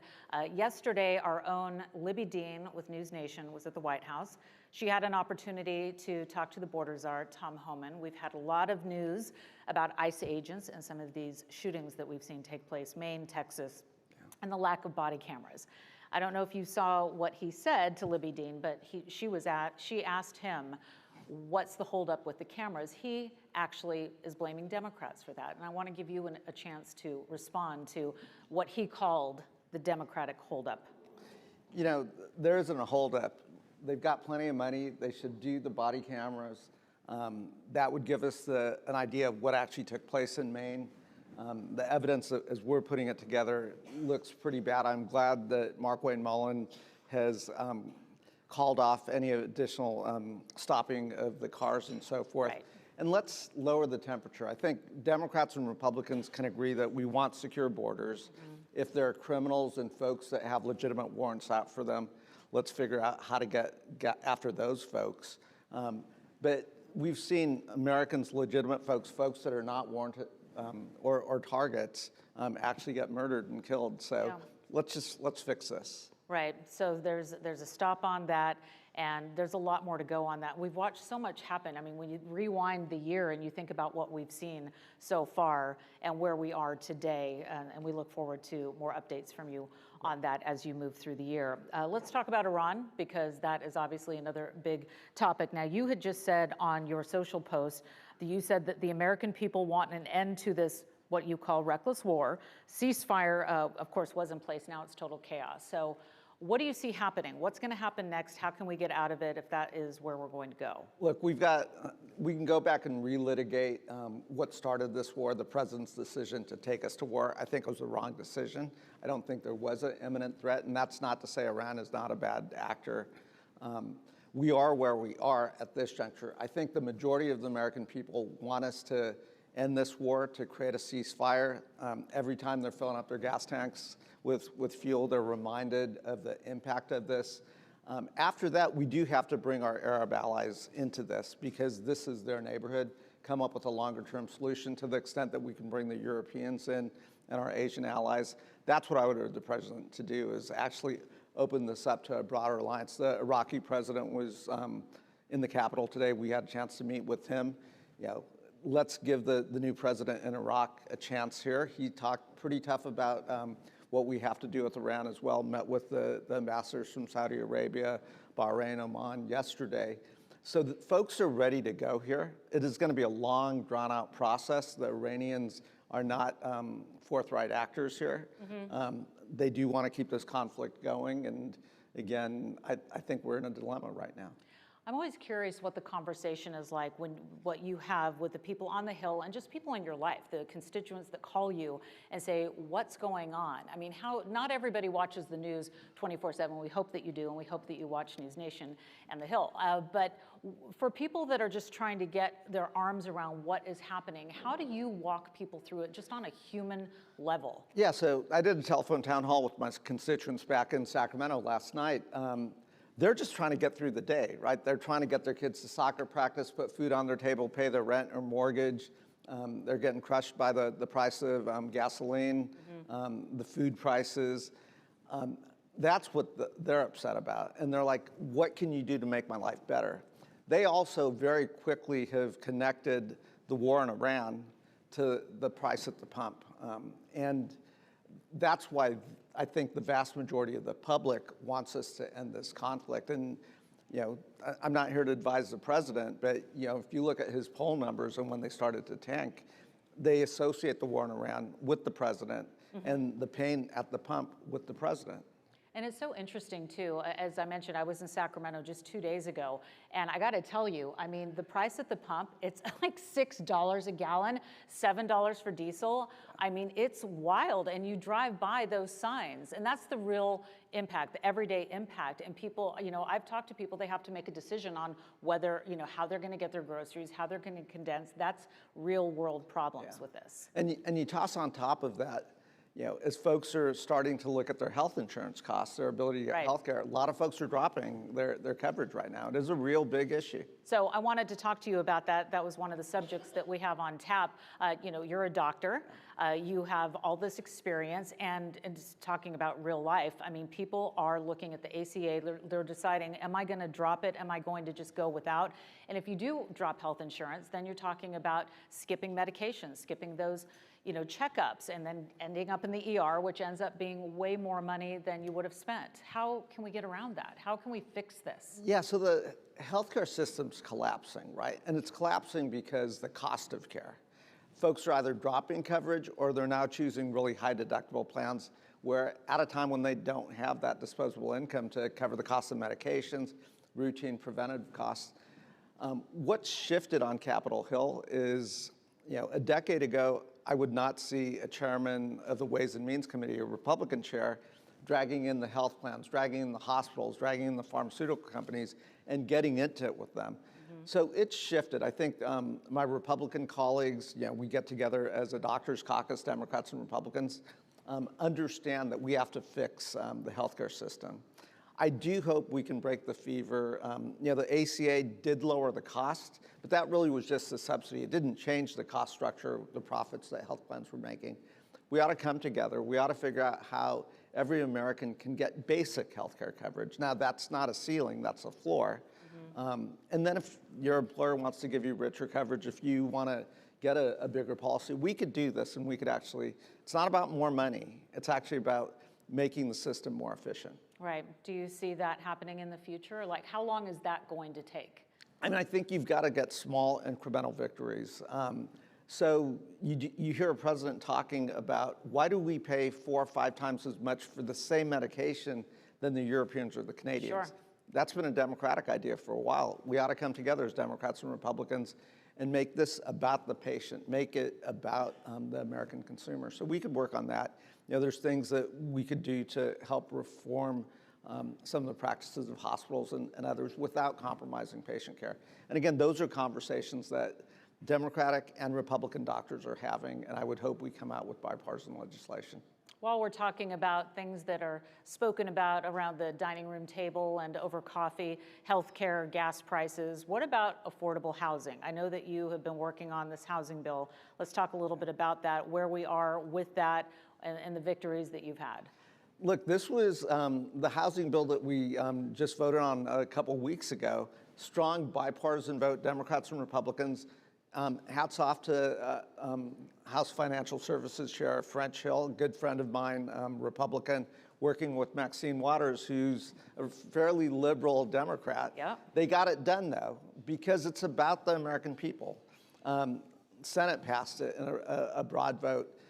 Again, I'm not sure who's advising the president. The president decided he wasn't going to take the victory and have that photo op at the Oval Office. That said, the way the rules are written is, since once it got sent to the president's desk, he chose just to ignore it. It is now the law, and that's the way our rules work. So this is going to be a good piece of legislation. It's going to increase the housing supply. It's going to cut through some of the regulatory environment, make it easier and faster to build. It's not the end of this, though, right? I mean, it does increase housing supply. Hopefully, supply and demand will start to lower costs, but we've also got to do more. Right. I mean, and back to Sacramento, just driving, if you're going out to the airport, you can see the buildup, right? Yeah. I mean, it's changed. And it's not just in your jurisdiction where you're a lawmaker, but also throughout the entire country, we see it, the build out.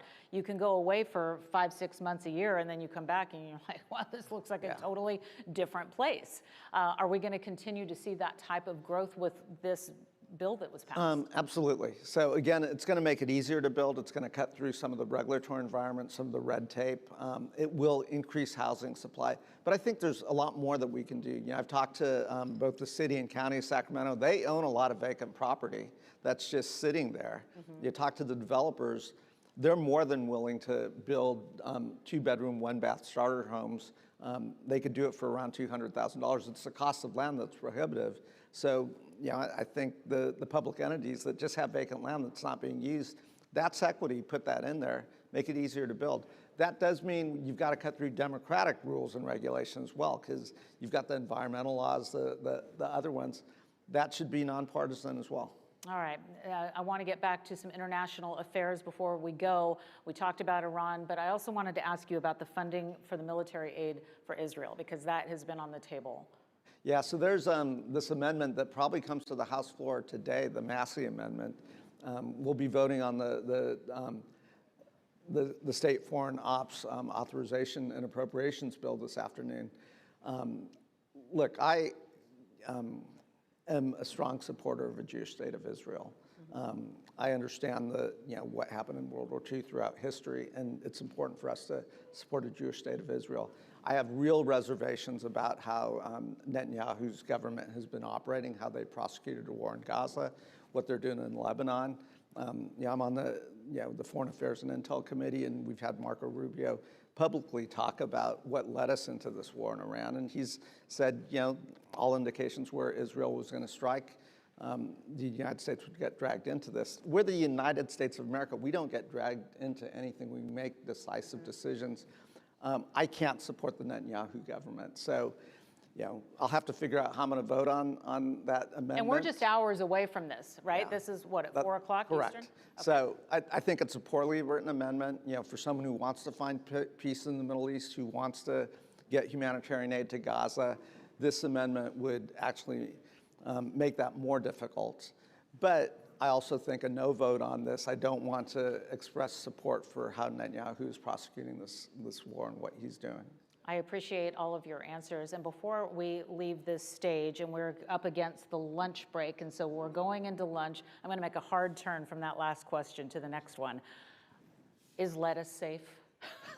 What is happening before we go to lunch with this outbreak that's been happening with our food? He's a doctor. Need to know real quick before we go. I would be pretty careful right now. Certainly if you're in Michigan. Obviously wash your fruits and vegetables, but that in and of itself, lettuce has a lot of nooks and crannies in it as well. So I would just be careful for the time being. And obviously if you're having any GI distress on an ongoing basis, go see your doctor. Yeah, you are a doctor. So, and it's not just lettuce, right? I mean, we have to be careful with everything, absolutely, obviously. Yeah. What was your first reaction when you heard about this outbreak that's going on? Because at first it's like, oh, maybe it's just this one area of the country. Now it is, in fact, happening all over the place. It is spreading. So, I think it just talks about the importance of our public health system. And I'm not a big fan of RFK Juniors. I do think we've undermined our public health system. All right, and then one last thing before we go, anything that we should be looking for in your near future, in the coming months that you're working on that we want to be following you on? There's this bill called the Dominance Act that we did with Young Kim, bipartisan bill about critical minerals securing our national security and supplies here. We passed it out of the House. The Senate's working on a version, Senator Chris Coons and Pete Ricketts. It's a good bill. It aligns with President Trump's initiatives. And it is something that when everything seems partisan, this is nonpartisan. It's about the security of the United States. All right, very good. Ladies and gentlemen, Representative Ami Bera, thank you very much. Thank you. And that suit, too. We didn't even say anything about that suit. In a dated reference, we'll say on fleek. Okay. You could get anybody, right, to coach a team with a perfect record the last season that's just going to come out and just roll thunder over the opposition. Who is the person, though, that wants to take on the team in a rebuilding year? Now, we know about the midterm curse, right? We know that the party that's in power always has a harder time in the midterms. The kind of person that would want that assignment and take on that assignment is Richard Hudson, because he is the chairman of the National Republican Congressional Committee. He is in charge of holding on to the House majority for Republicans. He is a congressman from North Carolina. And if he's going to talk to my colleague, Mike Viqueira, who you will enjoy very much, I promise. All right, if you knew that Fort Bragg is not just the largest military base in the United States, but the largest military base in the entire world, you would know him already. If you don't, here he comes, Richard Hudson.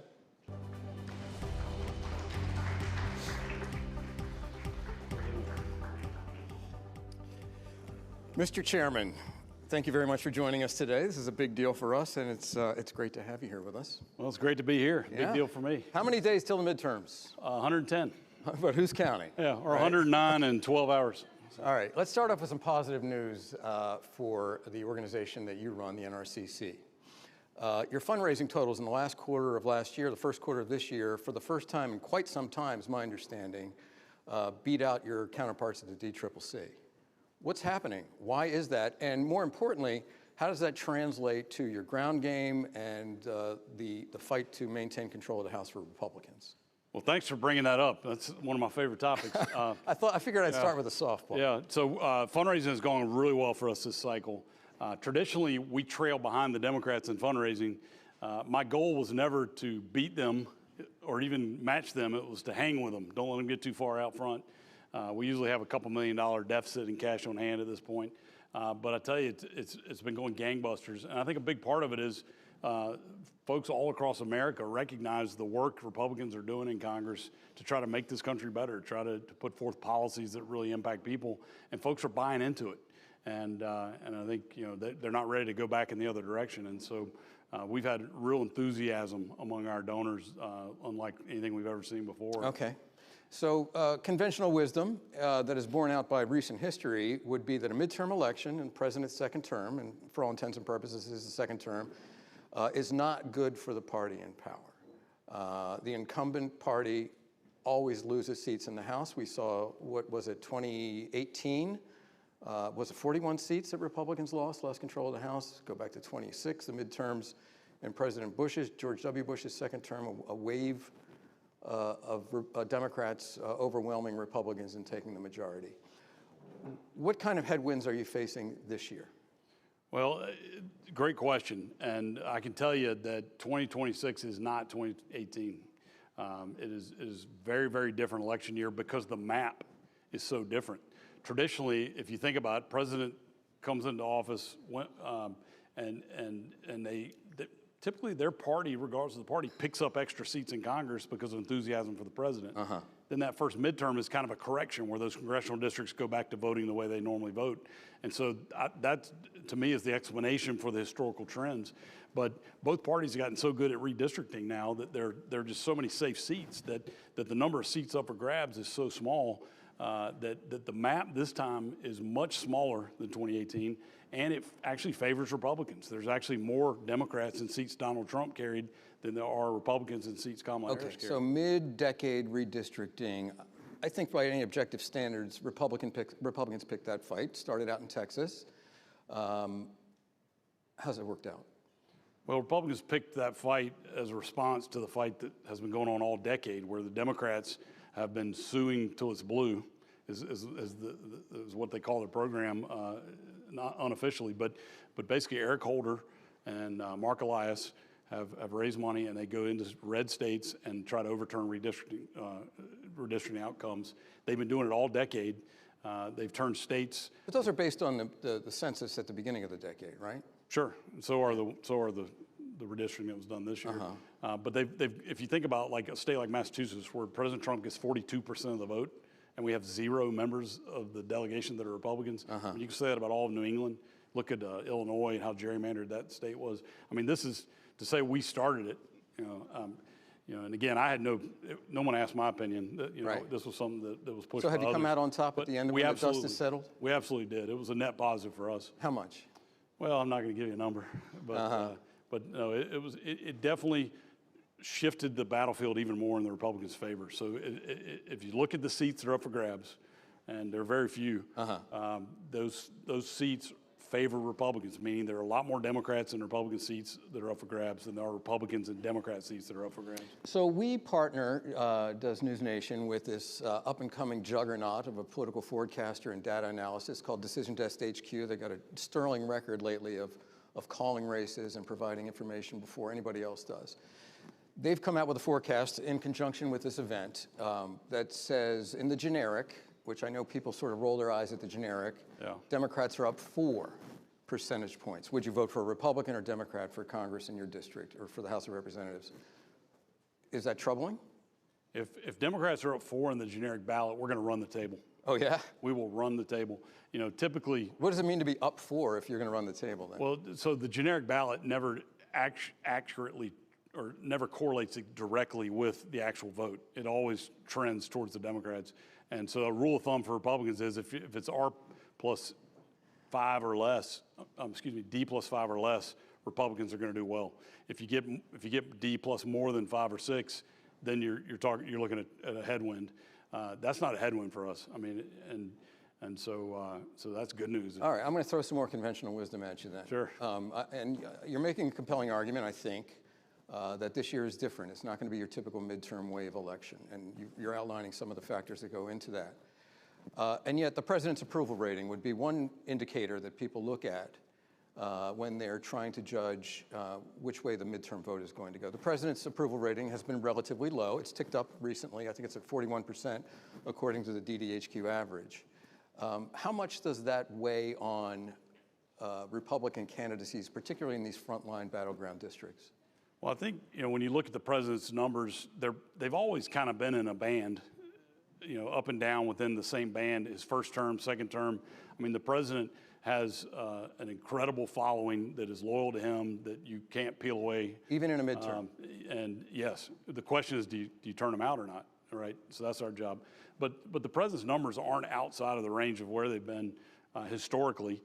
And it doesn't concern me at all where his numbers are. The president remains very popular. And then when you look at the districts that are actually up for grabs, the president's very popular and is a net positive for us in those districts. And so, you know, I'm looking forward to having the president campaigning with us. I'm sorry, I didn't mean to interrupt. When he goes to Mike Lawler's district and has an event there, that's a net plus for Mike Lawler, a swing district in New York. It is. You know, certainly the president motivates the left to turn out. Right. We need him on the ground motivating the right to turn out. So you know, the left, when they're out of power, they're more motivated. We've got to drive up the motivation for our side. And part of that's just communicating what's at stake in this election. And I'm not concerned that we can't do that. You know, that's our whole plan, is to communicate to voters about the importance, talk to them about the policies that we're implementing to impact their lives, explain why it's important they show up and vote, and then we just drag them to the polls. I mean, it's just traditional electioneering. It's nothing unique, but our entire operation is geared towards that objective. So you, my understanding, you were among the House Republican leadership that went to the White House on Monday and met with the president. Are you confident that the president's focus in public these days, tomorrow he gives a major address on election interference, there's the war in Iran, there's his continuing advocacy for, let's say, revitalizing the city of Washington and some of the iconic features. Are these like front burner kitchen table issues for the voters that you're trying to get to show up in November? Well, look, the president deals with a lot of issues. I mean, he's probably the busiest person on the planet. You know, he deals with every country in the world. He deals with every state. And he can walk and chew gum at the same time. I mean, you know, we're working on domestic policy agenda in Congress. He is doing other things, you know, at the same time. It's not a conflict. You know, what the voters want to know is, are we focused on the issues that impact their lives? And the Republicans are laser focused on that. That's our entire congressional agenda. The president is integral to the success of that agenda. He is very plugged into the details of it. You know, the meeting we had, it was the Speaker of the House and myself went over to sit down with them, just as we do regularly, to update on politics, make sure we're touching gloves. The president is very focused on holding the House. So as specifically as you care to get, what's your ask of the president for leading up to the midterms? Well, in general, my ask of him is please come out and campaign with us. Please be engaged. You know, I don't go to him with a list. You know, this is really we communicate regularly. We go in person and regularly communicate about our races and where we're going. It's incredible the knowledge he has about the minutia of these districts. I mean, he understands. He'll talk about a race 2 cycles ago in a district, and I'm like, I got to look that up. And sure enough, he's right. Do you ask him to focus on specific policy issues or accomplishments as you would see them, or as the president and your supporters would see them when he goes out on the stump, or not even on the stump, but has an hour-long press conference in the Oval Office for that matter? Well, I'm not going to discuss the details of what I talked to him about, but in general, the president doesn't need my advice on how to communicate with American people. He's the best who's ever done it, and look, he's someone who's got an incredible high energy level. He has a lot of things he wants to accomplish. It's hard to keep up with him because he moves from one topic to another so quickly. He's an incredibly good president. He's an incredible individual. He doesn't need my advice. All right. Okay. I'm sure you do have preferences, but I'll leave it there for you. So DDHQ, we talked about their generic. Their forecast is a net pickup of 12 Democratic seats, which I know you're going to dispute, which would put them in the majority.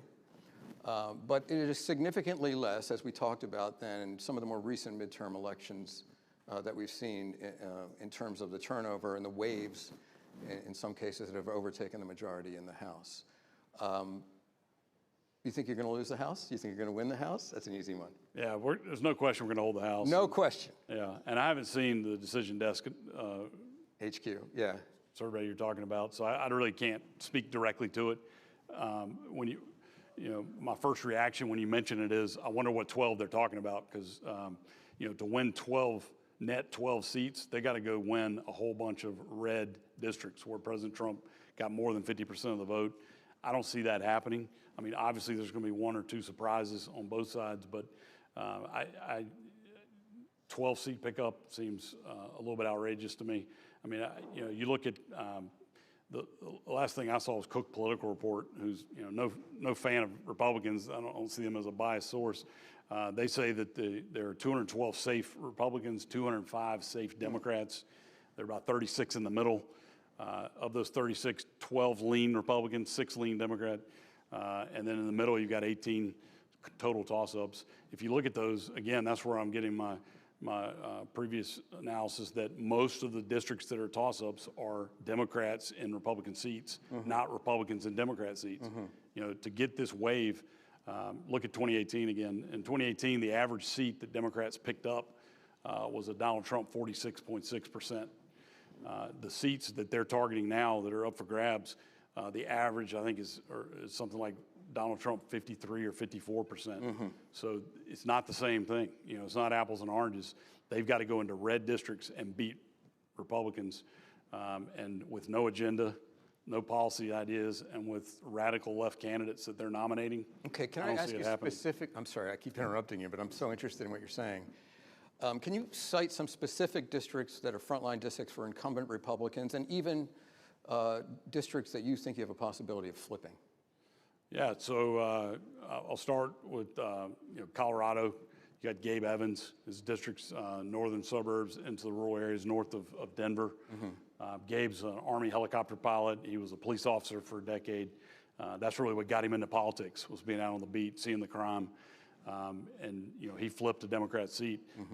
This is one of the top pickups the Democrats are focused on, but they just had a crazy divisive $15 million Democrat primary, and they nominated the crazy leftist. Is this the Get seat we're talking about? No, this is a different seat. north.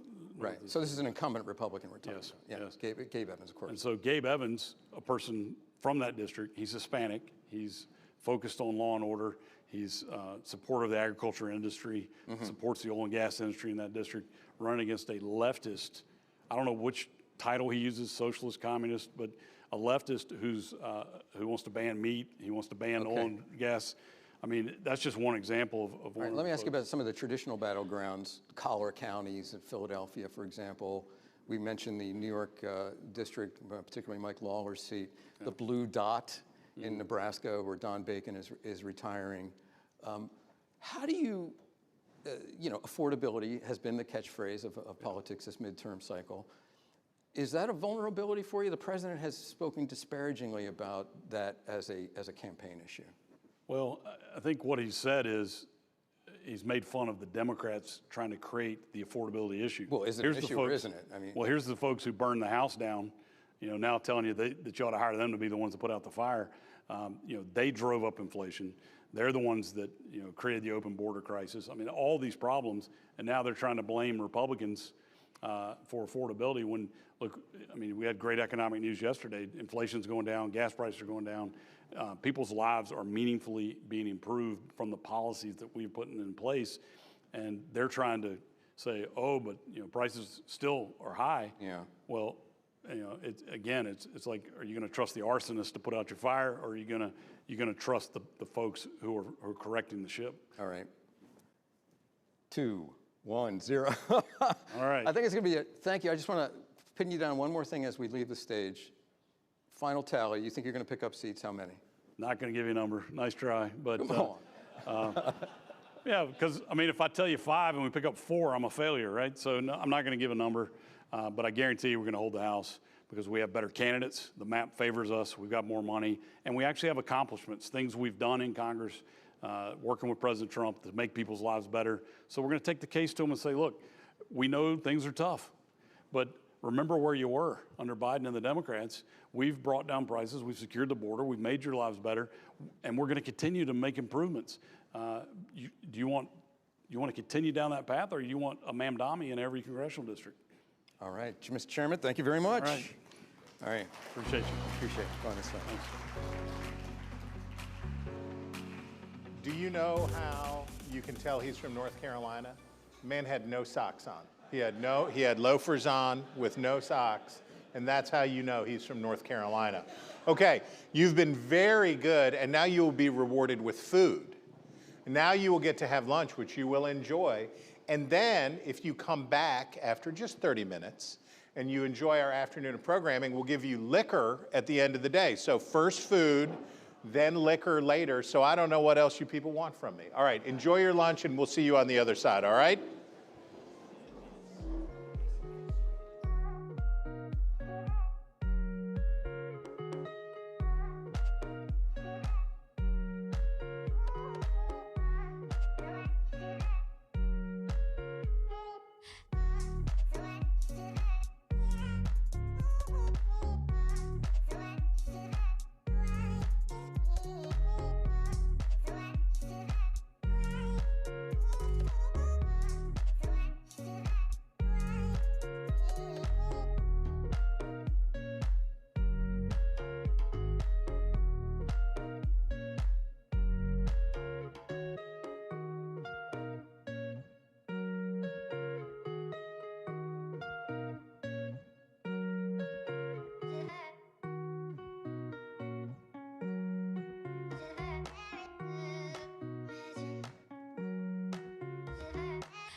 is too small.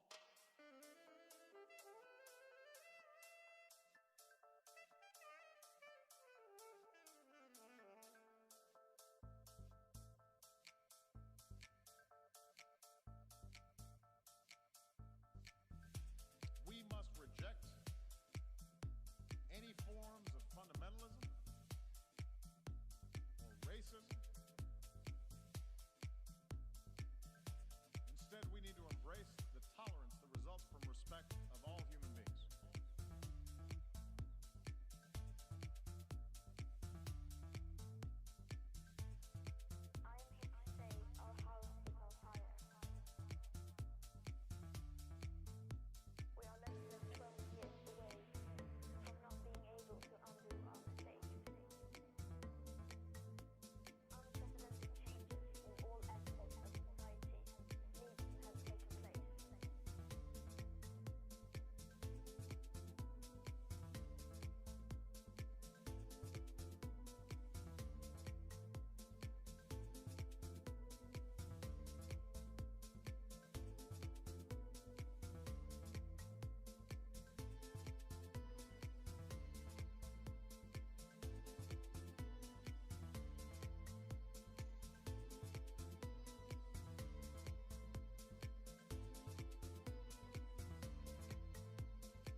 In tamping down rather than encouraging.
The world is too small.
run away and you think back to a time that you were lost.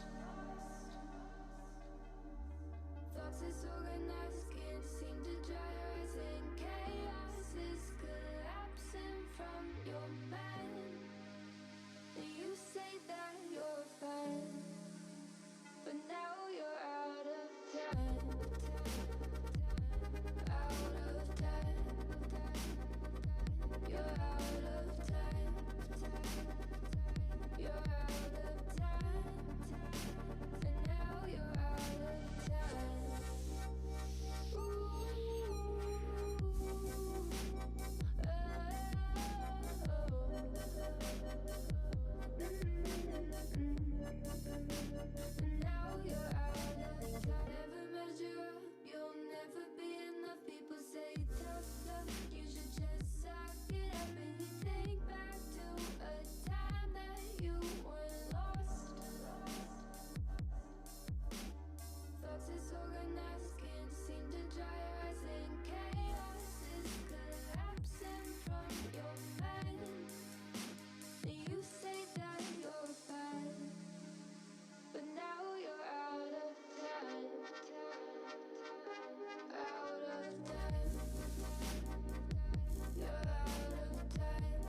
Washington, information is power. Get it here with the Hill Insider, the brand new digital subscription from the Hill. Join thousands of other readers who trust the Hill for nonpartisan politics and policy news as they take you deeper than ever. Get direct access to the conversations shaping Washington with premium content, members-only briefings, and exclusive reporting from the inside. Because before it's news, it's in the Hill Insider. Join today.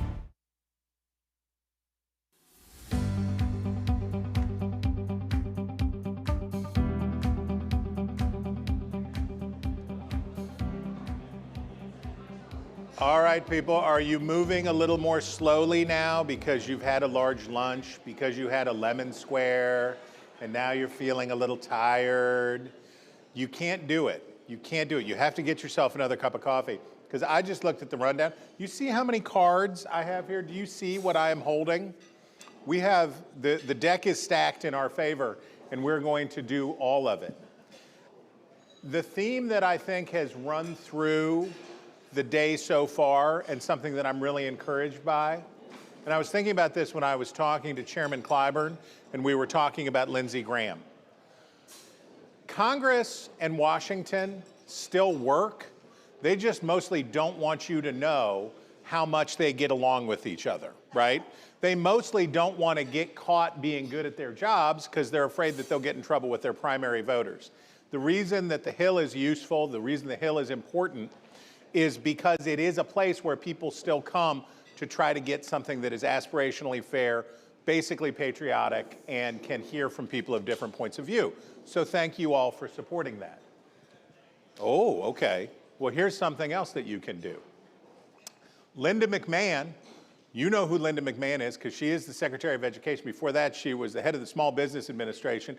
She is one of the most successful female entrepreneurs in American history, and she is here with Katie Pavlich, who is my friend, my colleague, and the anchor of Katie Pavlich Tonight. Ladies, come on down.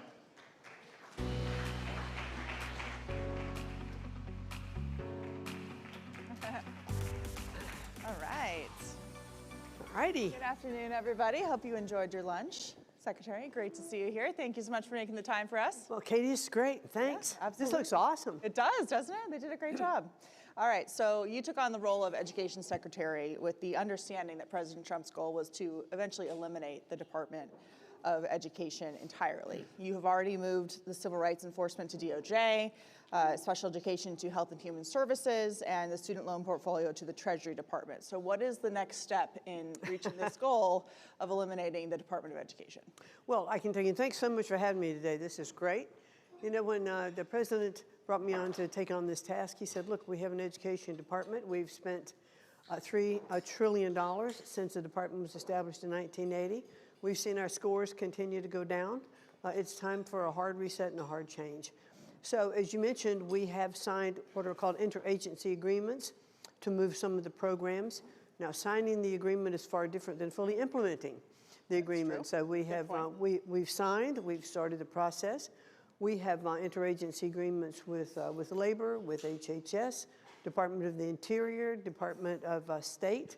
So we are moving, you know, other programs over there at this particular time. And the experts who know how to do these programs in education are being detailed so that there is no, there's no lapse in services or lapse. And the funding, of course, continues because Department of Education is nothing but a pass-through for funding anyway. Mm-hmm. Right, exactly.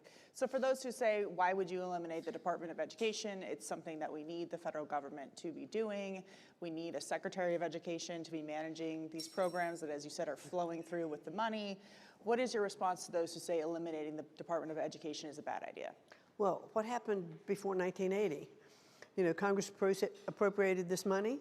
It flowed, all the title money, all the title money came through, all the IDEA money came through. So it all happened, it all functioned, it all flowed. Department of Education was really set up as a favor to President Carter from the teachers unions. And they promised support if he would establish it, and he did. And I think bureaucracy begets bureaucracy, and we've seen it grow and grow and grow. Student scores continued to fall, and we've failed our students with what I've called this experiment that's been going on for the past 40-some years. So in terms of education, you've mentioned the failing test scores, but we're also seeing an emergency when it comes to skills-based education that has been practically eliminated from public schools. Every young person in America is encouraged to go to college to get a 4-year degree. They have been told that trade schools are below or beneath what they should be pursuing as a career. But now we're seeing even the Department of War and other major industries say we have a serious gap when it comes to skills-based employment, whether it's plumbing, electricity, welders. You've made career and technical education a centerpiece of a 50-state tour that you're doing. Yes. Talk about why you thought it was necessary to start highlighting this skills gap and what the Department of Education is doing to make sure that our economy has these jobs that can be filled by people who are going through education systems that are different and alternatives to the 4-year college degree. Well, you know, Katie, there are those professions that absolutely need a 4-year college degree and more. If you're going to be a doctor, a lawyer, engineer, all of that, you still need that. But I think the emphasis that we took our foot off the gas on really was on these skilled trades. It was almost like parents said, you know, well, my kid really wasn't smart enough to go to school, so he's going to go to vocational school, or she's going to go to vocational school, and it was kind of looked at as secondary. Not anymore. The fastest growing sector of millionaires in the country today are plumbers, electricians, HVAC, welders, and technology, you know, as well. And for every 5 of skilled tradesmen that are retiring today, only 3 are coming back into the workforce. And if we don't close this gap by 2030, we'll be down about 2.1 million people in the workforce. So we have to fill this gap. And with all the manufacturing we're bringing back in the country and all the things the president wants to do and is doing, well, we have this skills gap. Meta has started its own school for training free. And other schools, you know, as well, there are those companies that are saying, you come in, we'll train you, and you'll have a job immediately as soon as it's finished.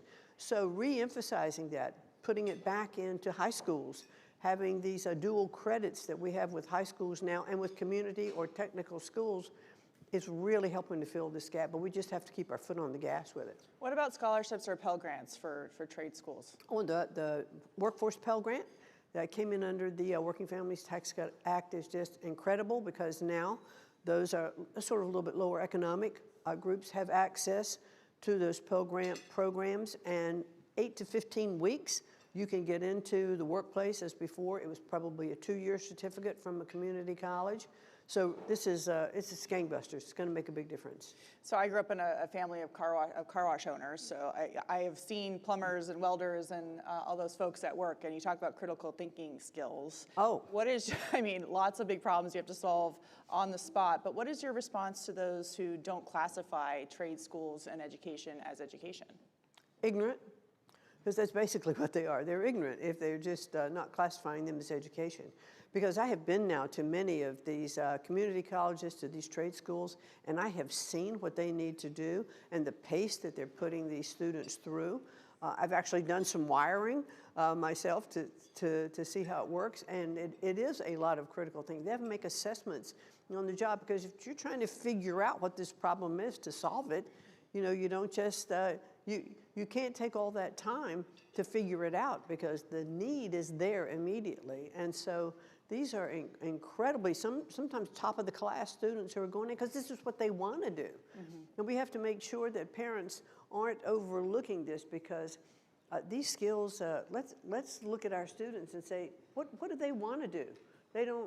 Maybe they don't want to go to a 4-year school. Their passion, you know, is going into this, and they may come up with some incredible invention, you know, on their own. And so we need to encourage it and support it. Can you talk about the national security implications if these skills are not developed by the next generation of the workforce? I mean, the Department of War is missing something like 100,000 welders. That means that ships can't be built, things can't be fixed, planes can't be worked on. So what are you doing in terms of filling that gap with the national security implications, and what does that mean if it doesn't happen? Well, I can tell you, I was at a shipbuilding yard in Virginia, and in fact, I gave the commencement address there, and was looking around there. You know, they are building the next aircraft carrier. They're building the next nuclear submarine, and also in Connecticut, which is my home state. And if we don't have these people to continue to work on all of this, we won't be able to not only keep up, but we want to be ahead of other nations, and we want to be able to defend ourselves. I mean, we're right now involved in this, our excursion in Iran, but the president is negotiating from a point of strength, and if we don't always stay ahead of that militarily, we won't be able to negotiate from a position of strength. Yeah. Well, we talk about education, but of course innovation is also an important part of education. You talked about wanting state and local control over education to enable more innovation. With AI rapidly reshaping how students learn and schools operate, is a 50-state approach to AI the best way to do that? Is it realistic? Do you think that AI should be introduced in schools at an early age, later in high school? We're seeing some schools go back to no laptops, no phones, nothing for the younger kids. How does the Department of Education view AI as we move into the future? Well, I think this is exactly why we talk about returning education to the states, because each state really knows what the needs are in those states. They can assess how their schools are, what their communities are. But AI is here to stay. We need to embrace it. It needs to have guardrails. And I've been in schools where the first 2 hours of school every day is strictly AI tutoring, and the rest of the school then is actually implementation, if you will, of the skills and all that they've learned through AI. So it becomes an extra tutor in the classroom, and these kids are excelling. That might not work in every school. These are all levels of classes in this particular school in Austin, Texas. But you might have another rural school, this is not going to work, or an urban school where they've got it, they've had it for a couple of years now. And so each school is able to assess and move forward. I think we have to support it. I don't think we can mandate it.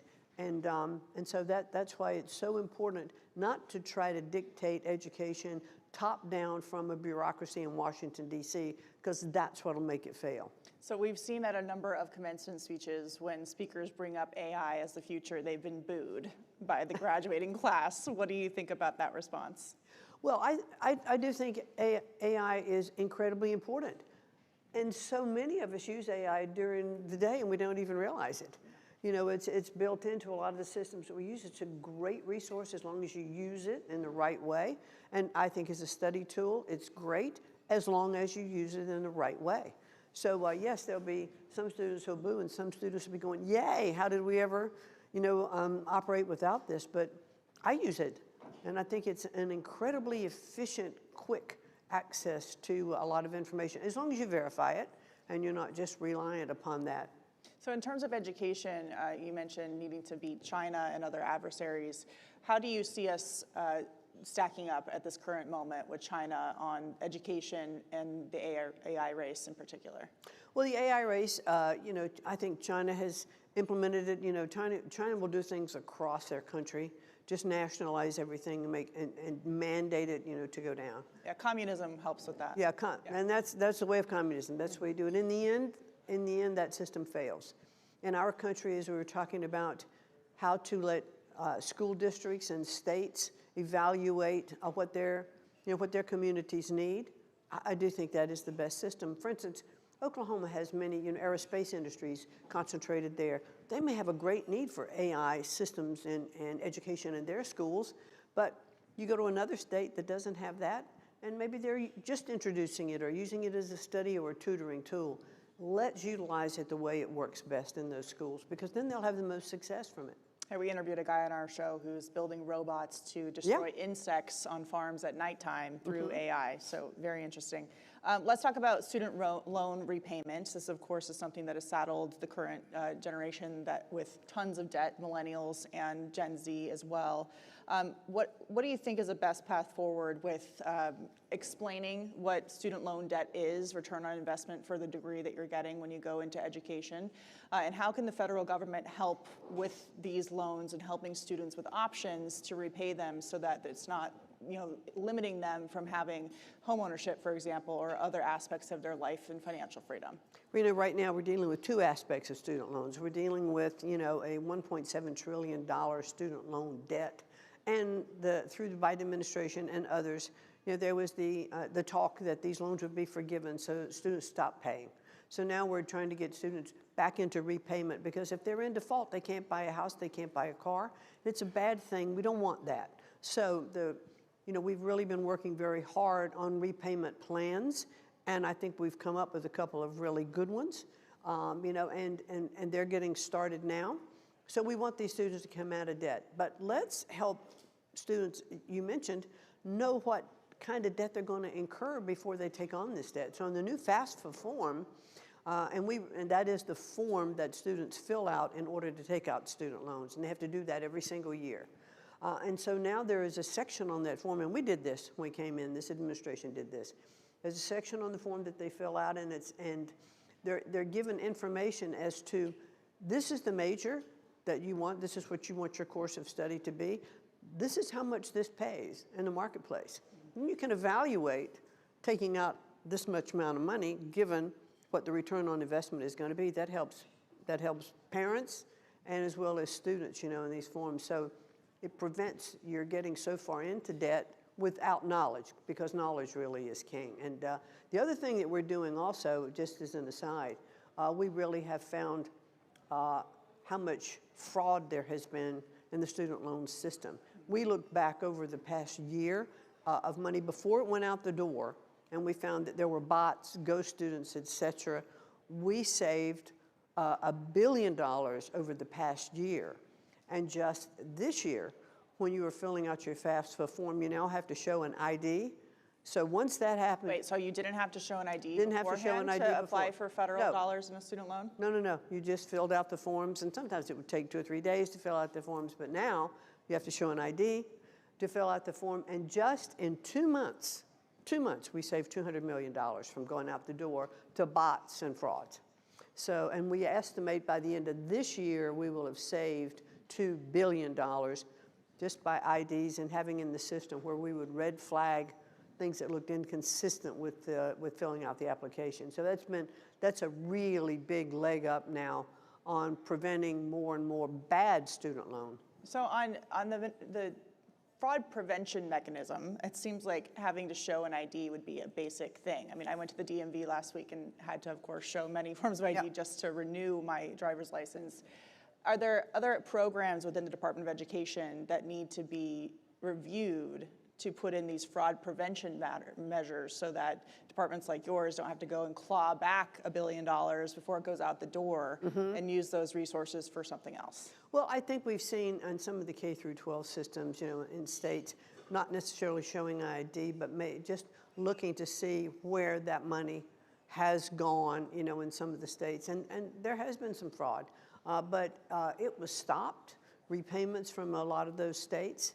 And so I think we have better measures in place of accountabilities of that money that's going into states. The biggest fraud, though, has been in the student loan portfolio. Do you find that the states are willing to work with you, 100%. fair stewards of this money, to prevent this kind of fraud? 100%, absolutely, because they don't want it. They want to utilize that money. They don't want to have someone that had suddenly a superintendent somewhere that utilized some of these funds, siphoned them off, and bought a new car, went on vacation. They don't want that. They want the money going to the kids. They're aghast, at that, and it's usually slow over time, over years. But auditors now are going in, our OIG had looked through a lot of those systems, and so brought that to light. So, just. It's all about accountability. If you don't hold people accountable, they don't perform. If you don't look over the financials, if you don't have auditors, money gets spent in ways it shouldn't be. So we're running out of time, but I know that you travel all over the country. You're talking to people in education, from K through 12 to the university system to administrators. I'm sure you deal with teachers unions as well, who aren't always as friendly to this current administration. What are you hearing from those out in the country about what their concerns are with education? What are they looking at to change or to make better? Where are the pitfalls? They are really receptive in a great majority to education returning to the states. In other words, they believe that they know how to spend money best in their states. I had a stat from a superintendent in Tennessee who told me that for every dollar that went in the classroom, 47 cents was spent on regulatory compliance. Well, that meant that the rest of the money wasn't getting to the kids.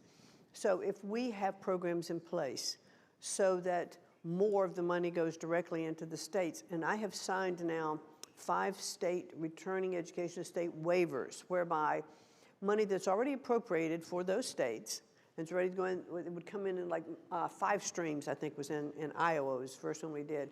We're allowing the governor, who presented a plan, to take those 5 streams of income and pull them into one and spend the money on programs that this is Governor Reynolds right now, programs that she has seen needs this money, and she can go ahead and direct it, and there is not that 5 reporting structures of all of these streams, to have this money be effective. So we've signed 5 of these waivers now with different states, and they are really excited about this. That's the goal. Give the states the money that Congress appropriates, but have it come through to them without all of this red tape and regulations, which is how they used to get their money before there was a Department of Education. So on the issue of returning education to the states, the Mississippi Miracle comes to mind. Sure. To me. Can you talk about that for those who aren't familiar with what they're calling the Mississippi Miracle and the good stewardship of education in that state, which used to be at the bottom in terms of reading, math, and arithmetic, which is now at the top? Yeah, and that really does speak to the issue, the exact issue, that innovation comes at the state level. It does not come at the federal level with a bureaucrat like me sitting in Washington, D.C. But the state superintendent of education, who was there at the time, took a look at Mississippi and how terrible the scores were, and really was innovative with introducing what's called the science of reading, which really went back to phonetics. I bet most of the people in this room learned how to read with phonetics. And this one system, it didn't happen overnight. It took a few years to get it in place, to teach the teachers how to teach it, et cetera. But Mississippi did go from almost next to last to now being, in the top 10 in reading proficiency. And now they're introducing the science of numeracy. It is astounding to me that as Secretary of Education, I look at stats like, 3 out of 10 of students can read proficiently. 30% can read proficiently from 12th grade to 8th grade to 4th grade. And it's just been staying that way. Now we're looking at Mississippi. Those numbers are really, really much higher now because they are reading proficient levels in the top 10 of the country. So it is returning education to the states, letting state superintendents or state secretaries of education, working with their governors, working with teachers, working with parents, because it really does start with parents looking at what the curriculum is and how their students are doing. And that was really the silver lining of COVID, is that parents for the first time became aware. There weren't many, but maybe that was one. Yeah, that was a silver lining, that they really saw what the curriculum was in many ways. It's really growing now. States in charge, innovation happening at the states levels. The money flows from the federal government the way it always has. The Department of Education does not and has not developed curriculum. It doesn't hire teachers. It doesn't buy books. It is a pass-through for money. And so it can go to other agencies where a lot of it was before. That pass-through continues, and states will have less regulatory burden and more money to spend on their students to be innovative. All right. Well, Secretary Linda McMahon, thank you for your time today. It was great to talk with you. Great to talk Thank to you you, very Katie. much. Thank you. Thank you. Thanks so much. It's a pleasure. Do you know what I realized? I realized that you all submitted your questions to us, and then we went and took the questions to our live audience online, and you were robbed. You did not get to hear me sweat and try to answer your questions. So I insist now, out of the interest of raw excellence, that Bill put just a couple of these sweeties to me now so that I can do my little parlor trick for you. Is that agreed? Agreed. So this, I guess, is an emergency session of the whole hog politics. Right. The people demand it, together. and you get it. You were here for the first and only emergency session. I got to tell you, Chris, I was just in a lunch with Scott Tranter of Decision Desk HQ, DDHQ, and he was unveiling his midterm forecast. It's obviously done every 4 years. He normally does it August 1st, but he moved it up to today's lunch, to give us the official, outlook. And you know, not a huge shock there. He obviously thinks that the House is going to go to the Democrats and the Republicans are probably going to hold on to the Senate. But he did say one thing that caught my ear, a number of things, but one thing in particular. He said that the House isn't going to be as big a blowout as everybody thought. And it made me think about this, and I've been guilty of this over the last few months. We talk so much about the Senate because we think about the Senate as, well, that's where the action is. We've already written off the House. That's a foregone conclusion. At least I have, to the point where I haven't really paid as close attention to the specific House races lately, and I still think the Democrats are going to take the House. But what's your take on whether it's a blue wave or just a blue ripple? Well, look, we won't know until Labor Day, really, what the climate is actually like. And candidate quality doesn't matter as much in the House. The districts, everybody in this room knows who their member of Congress is because you're a bunch of nerds like me and you know who, when you got redistricted into or out of. I've seen survey work that says that only about 40% of America's voters can tell you who their elected representative in the House is. And candidate quality just doesn't matter that much simply because people are voting party, not individual. Yeah. And I'm going to finish this answer. I don't care what they say. And the upshot is we will know in October, before October, we'll know in September what the climate is like. And I think if you held the election today, the Democrats would win 25 seats. But there's a lot of football to be played between now and then. Yeah. And maybe they can close that margin. I think DDHQ, I can't remember the exact number. It's a little less than that. It might be closer to 15 or something like that. But they also were specifically assigning a number of seats to the Senate. And they say, as of the snapshot today, obviously things change, that we're going to end up with a 50-50 Senate, which would obviously keep the Republicans in control thanks to J.D. Vance's tie-breaking vote. But let's talk about the Senate. No, we have to have our next guest. We have to what? We have to have our next guest. Oh, we have our next guest? We have to have our next guest. That was all I could get for This you was an people. emergency session This of was whole an hog emergency politics. session We hope of you whole hog enjoyed it. politics. It's like that every Friday. You should join us. All right, thanks, Bill. Okay, the person who's going to answer this question differently than I answered that question is likely to be the chairman of the Republican National Committee, who will be talking to my colleague, Kelly Meyer. She's the White House correspondent for NewsNation, so please welcome them to the stage. Thank you. All right. All right, thank you so much. Hi, everybody. Hope you're having a good afternoon. Thank you for joining us. Yeah, thanks for having me. I know it's a busy time, so we have a lot to talk about. And I also know that you're about to hit your one-year mark. What has this first year been like for you as chair of the party? Well, it's been amazing. I was with, I had dinner with Senator Rick Scott, who's been a great mentor of mine since he first got into politics. And we were talking about when he first ran for office, I was the local chairman in Sarasota, and we were the only county in the whole state that opened up our party to him and helped him when he ran for governor the first time. And I was telling him, I said, no matter what level, I've spent 24 years as a chairman, moving my way through, I would say, the minor leagues of party politics. And it's really the same meetings, just different people, but literally the same personalities. And it's been an amazing experience to be able to go to bat for the president day in, day out.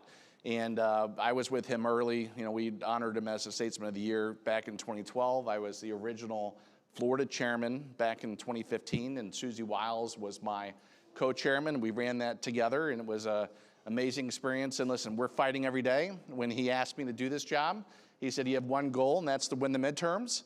And we're about to defy history in about 100 days to make sure, and I think we're going to win. I think we're going to win the House and the Senate. We'll get into that because I'm curious to hear how you're kind of, trying to get the vote out there, trying to boost engagement with voters, but also want to talk about this big midterm convention that everybody's talking about, first ever. How did this, let's start first and backtrack. How did the president bring this up to you? Where did this come up? Well, listen, he had the idea. The question is, if you're going to defy history, you got to do things a little bit differently. And for 150 years, only 4 times the incumbent party has been able to win. And so what do? You have to, how do you get the message out? What's the best way to get your message out? We have the #1 showman in politics that's ever existed, and Donald J. Trump, and put him front and center. And then the idea is, you know, you always have those convention bumps, and why can't we replicate it? And people don't do it because it costs a lot of money. Logistically, it's tough. Organization is tough. But we think that we could pull it off. We are going to pull it off. I did the official call last week. It's going to be September 9th and 10th in Dallas, Texas. And we're calling it like a Trumpapalooza. It is going to be all the amazing things that talk about real life stories of all these amazing stories that real life people have had from the policies that he's implemented, and also a chance for us to talk about what he wants to do over the next 2 years, and then contrast that with what's happening on the left. I imagine the president himself will be there. Has he confirmed he will be attending and headlining that? Can you share? This is his event. This is where the party exists for the president. So whatever we do, it's for his and his administration's benefit. So yeah, he'll be there front and center. And any other guests you can tell us about? Any other surprise guests? I will tell you that we are putting together, you know, the plan now. But I would say it is going to be awesome. It is going to be exciting. I think everybody's going to want to be there. You know, we've already started going through the delegate process and moving through it. But there's a lot of excitement amongst the base. There's a lot of excitement amongst donors and to try to participate. And so we're really excited about showcasing all the great things that our site has to offer. And why Dallas, Texas? Listen, the president loves Dallas, Texas. One thing is it's right in the middle of the country. You know, it's easy to get to with the airports there, and there's a lot of our friends are in Dallas. And so when we were looking, there was a lot of cities that were mentioned. And, you know, historically, when you set up these conventions, we usually have 2 to 4 years to plan everything out. So you have to have an area that's willing to take you, that's willing to do what it takes to get the security things and measures all in place. And so it really limits your options. But Dallas was on the top of the list from the get-go. And so I'm excited about Dallas. I know Dallas is excited about hosting it. And so it's going to be 2 conventions in a row because we're doing this midterm convention in Dallas, and then 2 years later we're going to be in Houston. All right. Big Texas focus Yeah. there. Boosting voter turnout, that will be a big part of it, going out there and having the midterm convention. You have served in virtually every role in Republican politics for the last 2 decades. You were a local volunteer to chair of the Florida Republican Party to now leading the GOP's national organization. So what have you learned is the best place to really rally voters? Well, I think in order to be successful as a chairman, you got to have the ability to raise money. But number 2, you have to have the ability to organize. And I think that, you know, both sides, I think, struggle with that sometimes. And you see the base, you know, fractured. And what we have to do is we have to unite people to a common purpose. And that purpose right now is to make sure the president can continue his agenda. You know, he's been stymied somewhat in the Senate. And I think that through the primary process, we're going to have enough MAGA warriors so when we come back in November, we're going to be successful. And so the key is get people focused on, you know, get out the vote activities. I would say if you do the basic principles well, then you'll have successful. And that's get out the vote and election integrity. We're bringing the hammer all across the country. You know, a lot of people don't know after the 2020 election, the party put me in charge of the election integrity operation for the entire country. And it was always to make sure that we found out what happened and make sure it never happened again. And so I credit Laura Trump and Michael Whatley with really stepping up the pace in 2022 and helping us in 2024 get better. And now in 2026, as we head in there, not only do we have, you know, staffers spread out already hired to organize on the ground from an election integrity standpoint, we have 150 active lawsuits right now. We're winning a lot of these lawsuits, and we're pushing back because I say the Democrats try to cheat every single day, and it's our job to stop them, and we're stopping them day in, day out. The president seems to be highlighting or getting a sense of what he might address in his primetime speech tomorrow. It seems to have a bit to do with election integrity, potentially looking back at 2020. Do you hope that he looks more ahead at the elections and not so much back at what happened in the past? Well, I think in order to understand what happens moving forward, you have to understand what happened in 2020, and you have to people deserve to hear the truth. and understand, everything that's happening in the election integrity world. People should have full faith and confidence in the system, and what we want is to have elections be safe and secure. We want everybody who's eligible to vote to be able to vote. But I don't know why it's so hard, and the question is why do we have 150 lawsuits trying to make sure we protect democracy and try to make sure these elections are safe and secure? It's because the other side knows they'll do everything in their ability to hold on to power and control, and that's why they're allowing tens of millions of illegals into the country. They want them to be able to eventually have voting rights, and so we've stopped non-citizens from voting. Some of our biggest wins is knocking them off the voting rolls, but the work never ends. And so, like I said, we're working every single day from election integrity standpoint, both from a litigation standpoint and from a on the ground. And we've done something that we've never done before this cycle is besides our normal, we have, 1,000 county chairmen, we have all of our state chairs. But then now what we've done is we've put in place volunteer election integrity chairs, volunteer grassroots chairs to really dig in and try to harness the energy that we have on our side that's willing to work.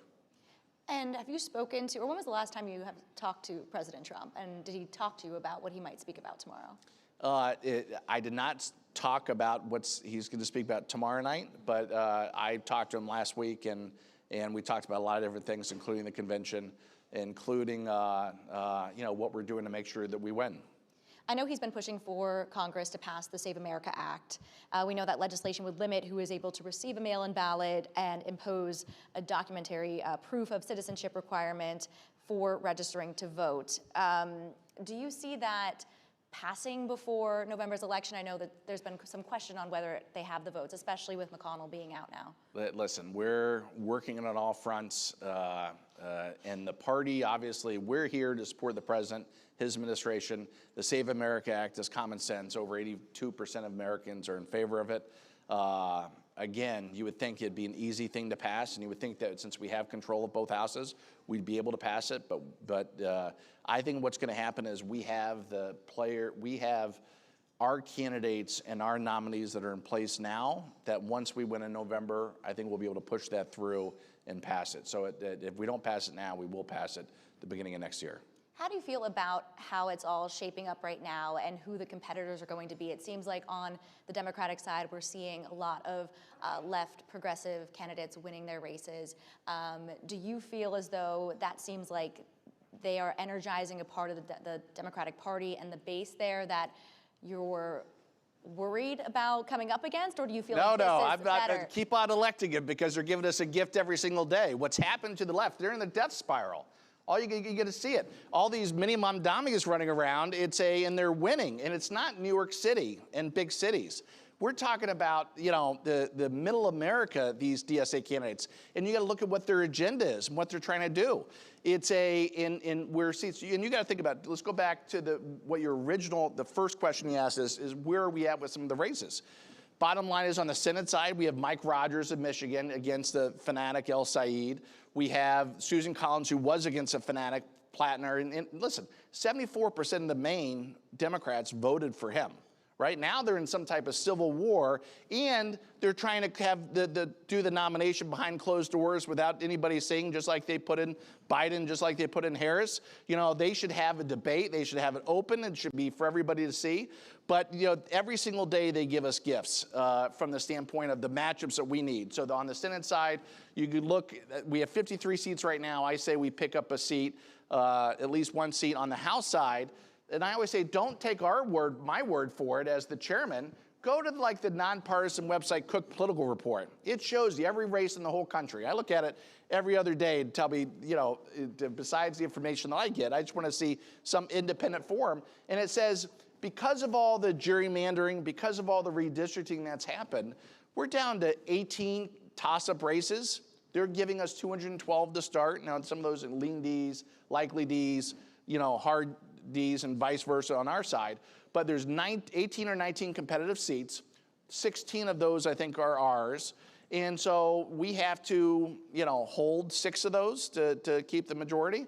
We're going to do that plus some. So I always say they don't let me bet on the prediction markets because I'm an insider, but I could tell you I think we're going to win the House and the Senate. I think it's we're going to defy history because the president's given us an incredible opportunity because of the messaging that our candidates are able to deliver. But then on the candidate matchups themselves, we're getting the matchups we want in a lot of these races, both on the House and the Senate side. And then you got to go to fundraising. We're sitting on the most cash on hand in the history of the Republican Party.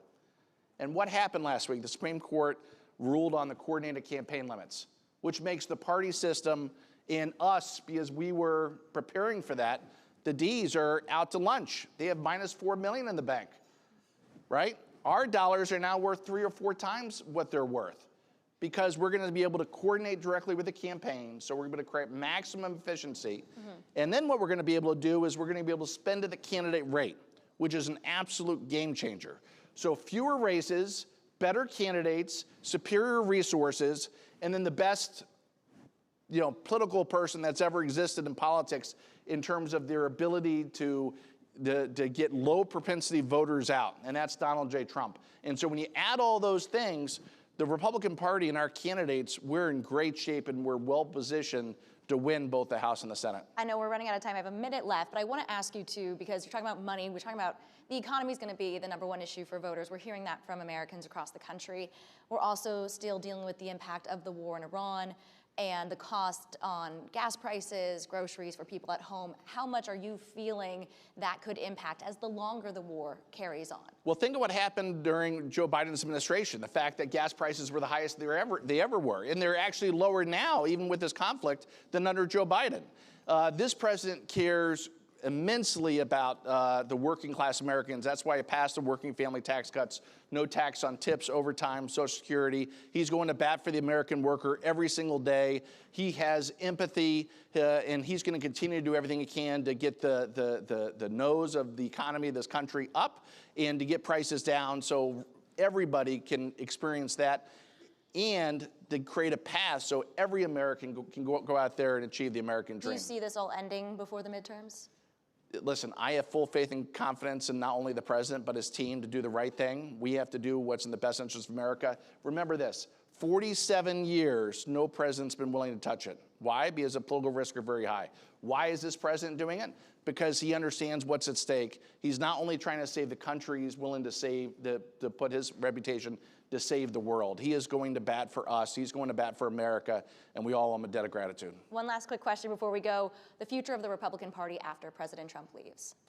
It's going to be made in the president's image. And so I always say that, one of the questions I was talking about the president last week is like 2028, what's going to happen? Right. What's going to happen is whoever the president picks is going to be the nominee. He is the leader of our party. He dominates our movement. The Republican Party is Donald Trump's party, no question about it. And what he's created with the base will last long after he leaves office, and I think it will be felt with elections. I mean, just look at the congressional elections and all these MAGA warriors he's endorsing and winning, not only in the House but the Senate. He's remaking the Republican Party from top to bottom, and I think it's a way where he's going to bat for the American worker, because the elitists in D.C. have sold out the American worker over the last 5 decades. This president's been willing to focus on him and do everything he can for him, and so that's why this party is going to be stronger and stronger as we move forward. All right, Chairman, thank you for your time. We'll have to leave it there. Thank Great you. conversation. We appreciate it. Appreciate Thank you, you. guys. Thank you so much. Thank you. Appreciate it. Yep. You gotta go that way. You gotta go that way. You gotta go that way. It's a process. It's a process. We're coming together. We're figuring out the arrows go that way, and I believe in us. Okay, what's going to happen with artificial intelligence and national security? What's going to happen with the extension of the FISA court? What's going to happen with all of that jazz? These are worthwhile, meritorious questions. So maybe we should talk to the chairman of the Homeland Security Committee. Congressman Andrew Garbarino represents a district on New York's Long Island, and he is going to be, you'll get to hear again from Rebecca, who is our National Security and Legal Affairs reporter. So I'll just tell you that if you knew that the band Blue Oyster Cult took its name from the Blue Point Oyster of Long Island, you would know him already. But if you don't, here he is, Chairman Garbarino. Oh, all right. Well, thank you so much for joining us. Absolutely. Sorry I'm a little late. No sweat, no sweat. We'll get to the news of the day in a minute, but I was realizing you're about to hit a year as chairman of House Homeland. And I was thinking in the years that I've been covering this panel, it's been so focused on immigration, which of course makes sense, but it's really been the top priority. As you've come in, I see you as somebody who really sees DHS and of course yourself as having a very wide-ranging kind of mission. Mhm. So I just wanted to hear you kind of talk about your lens of DHS and sort of why you have this broad view. Well, I mean, yeah, I can't believe it's been a year, which was a surprise. You know, Mark Green leaving. Most chairmen have a three years to run a race. I had 3 weeks to run a race. And, but, you know, being from New York, both the department and the committee were stood up after 9/11. And we are coming up on the 25th anniversary of 9/11. So I take my role as chairman very seriously, and my number one goal is to make sure another 9/11 does not happen again. Protecting the homeland is a bipartisan issue. We just moved 18 bills through committee last week, almost all of them bipartisan, almost all of them unanimous. So these are things that on the committee we can work together, and everybody's got the same goal. Nobody wants to see another 9/11 happen. Well, just since you mentioned that, I did want to ask about FISA 702, its lapse. Those are our foreign intelligence authorities. Just quickly, sort of like, what's your assessment of like the posture that leaves us in? It's not good. It's absolutely, it's tying our hands behind our back, and we need to be able to use every tool available to us to protect the homeland. FISA, anybody who's gone into the SCIF and had a classified briefing, FISA knows, we know that FISA has stopped attacks from happening on our soil. And the fact that that has lapsed is not a good thing. I'm hoping, you know, we've had Democrats say that once Clayton gets in as director, they'll pass FISA. I hope that that's the case, because we're already too late in redoing it with the lapse. So we have to get it done right away. So I do just want to make sure I get some questions in about immigration. Of course. I figured. ICE is under a lot of scrutiny, especially this week with these 2 shootings within the span of a week, Lorenzo Salgado Araujo in Houston and Juan Guerrero in Biddeford, Maine. I just wanted to know what oversight role you think Congress should play, and especially for the GOP majority. Well, we've already requested yesterday, our committee already spoke to ICE and asked for a briefing next week, because we're not going to wait. We need to get them in to talk to us. And it can't be specifically on the shootings because they're under investigation. FBI, Office Inspector General, they will be doing the investigations on the specific shootings. But we want to know. I want to have a briefing on what the use of force, the training, what's going on with the body cameras, because that was in the last budget we passed. I know the shutdown did affect getting those body cameras out, and the current acting ICE director said he's hopeful to have them out to everyone by the end of the month. But I think the committee, and it's a bipartisan briefing that we asked for. The committee has a lot of questions, I think, and specifically on how the ICE officers are handling the cases that they're working on. Use of force, like I said, and what the plan is for getting the body cameras out that I think we funded back in May. So on traffic stops, I feel like there's been sort of a confusing path on this over the last 24 hours. Some reports that ICE is going to temporarily halt doing traffic stops, although the agency itself did not confirm that. They wouldn't speak to their sort of protocols, but then you have President Trump this morning saying that he thinks this is a vital tool. I mean, I'm just kind of curious, what do you think about this practice specifically, the traffic stops? Well, I mean, for all law enforcement officers, a legitimate traffic stop is a vital tool for, I mean, we wouldn't tell cops they couldn't pull over a criminal if there was a legitimate traffic stop. So I'm not sure you remove that tool from the tool bag, but you want to make sure, we have been told that right now, the focus of ICE and removals are on people that have final orders of removal against them. And that's the focus, that should be what the focus of the ICE officers are on right now. So as long as those officers are are focused on what they told us they were focused on, and they are, I don't have a problem with them doing traffic stops. Again, as long as it's a legitimate traffic stop. I mean, if they're targeting somebody that has the final order and they're going to enforce that final order of removal, fine. But again, if they're acting, they're law enforcement officers, so you want people to know that they're law enforcement officers. So I would hope that they're using lights and to pull them over and things like that. As someone who has been pulled over, I always do what the cop tells me to do. So I don't, not get out of the car. I don't not give them my ID. So you need cooperation from the people that are being pulled over as well. I mean, these are law enforcement officers. They are trying to do their duty and enforce the immigration laws. So a lot of time, it's probably best just to cooperate with the requests. I don't think anybody is celebrating these shootings this week. I think there are questions as to both what the ICE officer conduct, but also the conduct of individuals being pulled over, as well as conduct of my colleagues.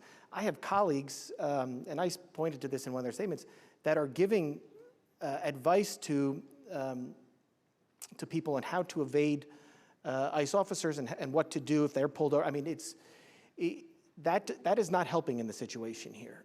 It is causing a powder keg that's probably ready to erupt. You have law enforcement officers; they should be doing their job. The civilians, people here should be cooperating. I've always been told to cooperate with law enforcement, and I think if you have two people, butting heads like that. There's going to be more problems than less, and I think we just need to calm down the situation. The law enforcement officers need to be able to do their job. They are enforcing federal law. They are enforcing it against people who have final orders of removal. That's what they've been told me they were focusing on. They need to do that, and the population, I think, needs to be respectful of law enforcement, as long as the law enforcement officers are doing their job. Okay. I also want to, I'm going to try to hit as many. I know, I talked a lot on that one, I'm sorry. So for FEMA, they were in the news recently because they announced they would not provide counterterrorism grant funding, or rather that they would hold back some of that counterterrorism grant funding if states didn't meet 5 specific criteria on election integrity. And one of those was using a controversial database to verify that voters are citizens. So I just wanted to ask if you think it's appropriate to hold back counterterrorism funding to states on that basis. I was never supportive of the holding back of the counterterrorism funding. Last year, I know New York took a big hit under the previous secretary, specifically to the UASI, the Urban Area Security Initiative grants. That money goes directly to law enforcement. FDNY, NYPD, the Joint Terrorism Task Force there. So these urban centers, a lot of the time, are the focus of terrorist attacks, because it's what, it's where the populations are. You do something in New York, everybody knows, no matter what language you speak, what New York is. You say New York, it doesn't matter what language, they know New York. So New York's always a target. So I'm always supportive of making sure that they get the funding that's needed specifically for the counterterrorism funding, and which is why I'm happy under the notice of funding opportunities that came out this year, were almost as high as they were 2 years ago, and they reversed the cuts that happened that were proposed last year. So I'm supportive of that. I think election security is hugely important. I'm not sure I would tie it to counterterrorism funding, but I mean, I also probably wouldn't have gotten rid of the election watchdog in CISA either. So I mean, there's election security is very important, and I support the president in making sure that we have secure elections. But I also want to make sure that, again, this is the 25th anniversary of 9/11. We do not want another one to happen, and making sure our law enforcement officers have the tools and the training that they need to prevent that, which is what they get from the UASI and other funding, is a top priority for me. Well, I know you're also a big CISA guy. So I wanted to ask about Anthropic's release of Mythos, just the ways it's sort of highlighting our government's own capabilities in terms of, our own cybersecurity abilities in terms of facing threats and weaknesses. But we're now 18 months into the Trump administration. CISA still doesn't have an official leader. There's been reports that it lost about a third of its staff. Do you have concerns that CISA, other intelligence agencies, just will not be prepared given those big staffing losses? We did lose a lot of good people over the last 18 months at CISA, really the last 18 months, I'd say. I think Nick Anderson is doing a phenomenal job as acting director over there. I think he's got about 7 hats he's wearing, but he's doing a great job. They're supposed to be adding, their goal is to add another, I think, 600 employees. So they're out there trying to bring more CISA employees on. I like the administration's new focus on cybersecurity, critical infrastructure, operational technology. Those are all things that CISA is really working hard on. I like that in the White House EO, they included CISA as part of the working group that was going to work with these frontier AI models. And they are already, and I believe Mythos is partnering with the government right now to run security checks on our own system, which is great because they're also doing it with critical infrastructure, utilities, banks. And again, when 90% of our critical infrastructure is privately owned, that's, you need to have that partnership there. And my committee, Anthropic came in and did a demonstration of the power of Mythos. And it was closed door, but for us in the committee. And let me tell you, the offensive capability of it is very scary. So if a frontier model like that fell in the hands of somebody with no guardrails that was looking to do us harm, they could. But luckily, Anthropic is working with critical infrastructure as well as the government to protect our systems, because it's scary for the offensive side, but it's really, from what I've seen, it's really helpful on the defensive side. So I'm happy that we've been able to work through whatever disagreement there was, and hopefully we're shoring up our systems as we speak. All right, I think I have time for one more very quick question. I'll be quick, I'm sorry. Secretary Mullen, he floated this idea previously about pulling CBP officers at airports and sanctuary cities and possibly, having them help with immigration enforcement. Just how did you feel about that proposal, and do you know anything more about whether it might be wrong? Look, I understand the Secretary's frustration. Federal law enforcement officers aren't supposed to be dealing with crowd control. And that's usually NYPD, local police officers. They do it because they know that they know the people. They serve that area.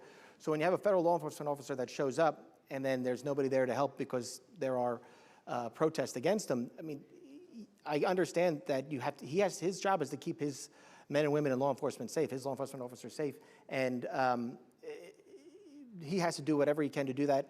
I'm happy that didn't happen. Because I think it would have caused problems. But I understand exactly why he's doing it. He needs to keep his men and women safe, and he was pretty much being given no other option. But luckily, the governor of New Jersey sent state troopers after that became a possible option. So that was good. All right, well, that's all we've got time for, but thank you so much for Went joining so quick. today. I know it flies by. Thank you very much. Thanks all for having me, and thank you very much for the questions. Of course, thank you. That was great, thank you. Oh, perfect. You knew that about Blue Oyster Cult? Did you know that about Blue Oyster Cult? See, don't fear the Reaper. This is what I'm trying to tell you people. Okay, data centers are an issue, right? Everybody wants to be able to do everything in the whole world in a supercomputer in their pocket, but not everybody's sure they want to live next door to one. It has become a surprising flashpoint for this election year. And there is no place that is flashier in the flashpoint than the 10th District of Virginia in Northern Virginia. So maybe a good person to talk to about that would be Suhas Subramaniam. He is a Democrat from the 10th District of Virginia. He serves on oversight and accountability, and he is one of the people trying to make this work in Congress. So I will just tell you that if you knew that the Snickers candy bar took its name from Snickersville, Virginia, which was named after a horse, then you would know him already. Say hello to Congressman Suhas Subramaniam.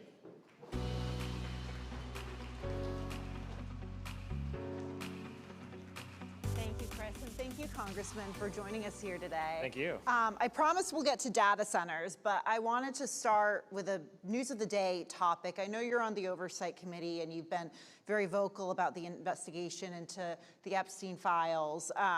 We understand that Attorney General Todd Blanche is testifying before the Judiciary Committee today. I just wanted to get your take on, that confirmation process and maybe how it could impact an official Attorney General, Todd Blanche, impact the investigation.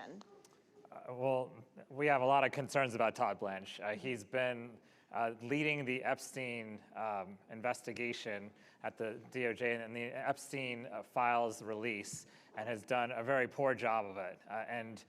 He has withheld millions of files, one. Two, he said that during the testimony, he said that he didn't have time or it wasn't appropriate to meet with survivors. Yeah, he went down and met with Ghislaine Maxwell for 6 hours, and all of a sudden she got switched to a minimum security prison that's basically a community college, is what we hear. And so we have a lot of concerns about the fact that he even referred to himself as the president's personal attorney. He used to be, but he's not anymore. Mm-hmm. He's going to make the DOJ the president's personal law firm, the way he's running it. And so as a Democrat, we are concerned about the politicization of the DOJ, as well as the DOJ going after political enemies. And Todd Blanche was very much handpicked by the president to do just that. And so we are going to continue to voice our opposition to this, and this shouldn't be a partisan thing. He is not fit to be Attorney General. So going back to data centers, a bit of a hard pivot there, but because since Chris led on it, your district, the 10th District of Virginia, is considered the data center capital of the world, I see, with 53 million square feet and growing.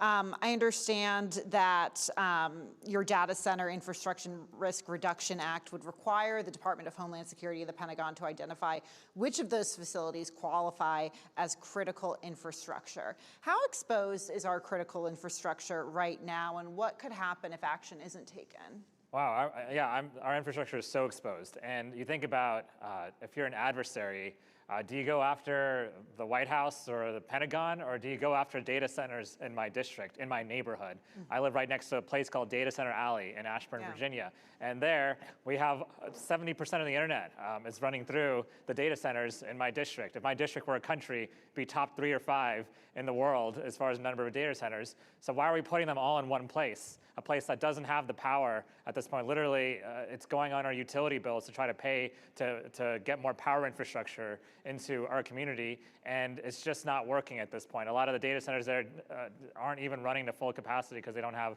the full power to be able to power them.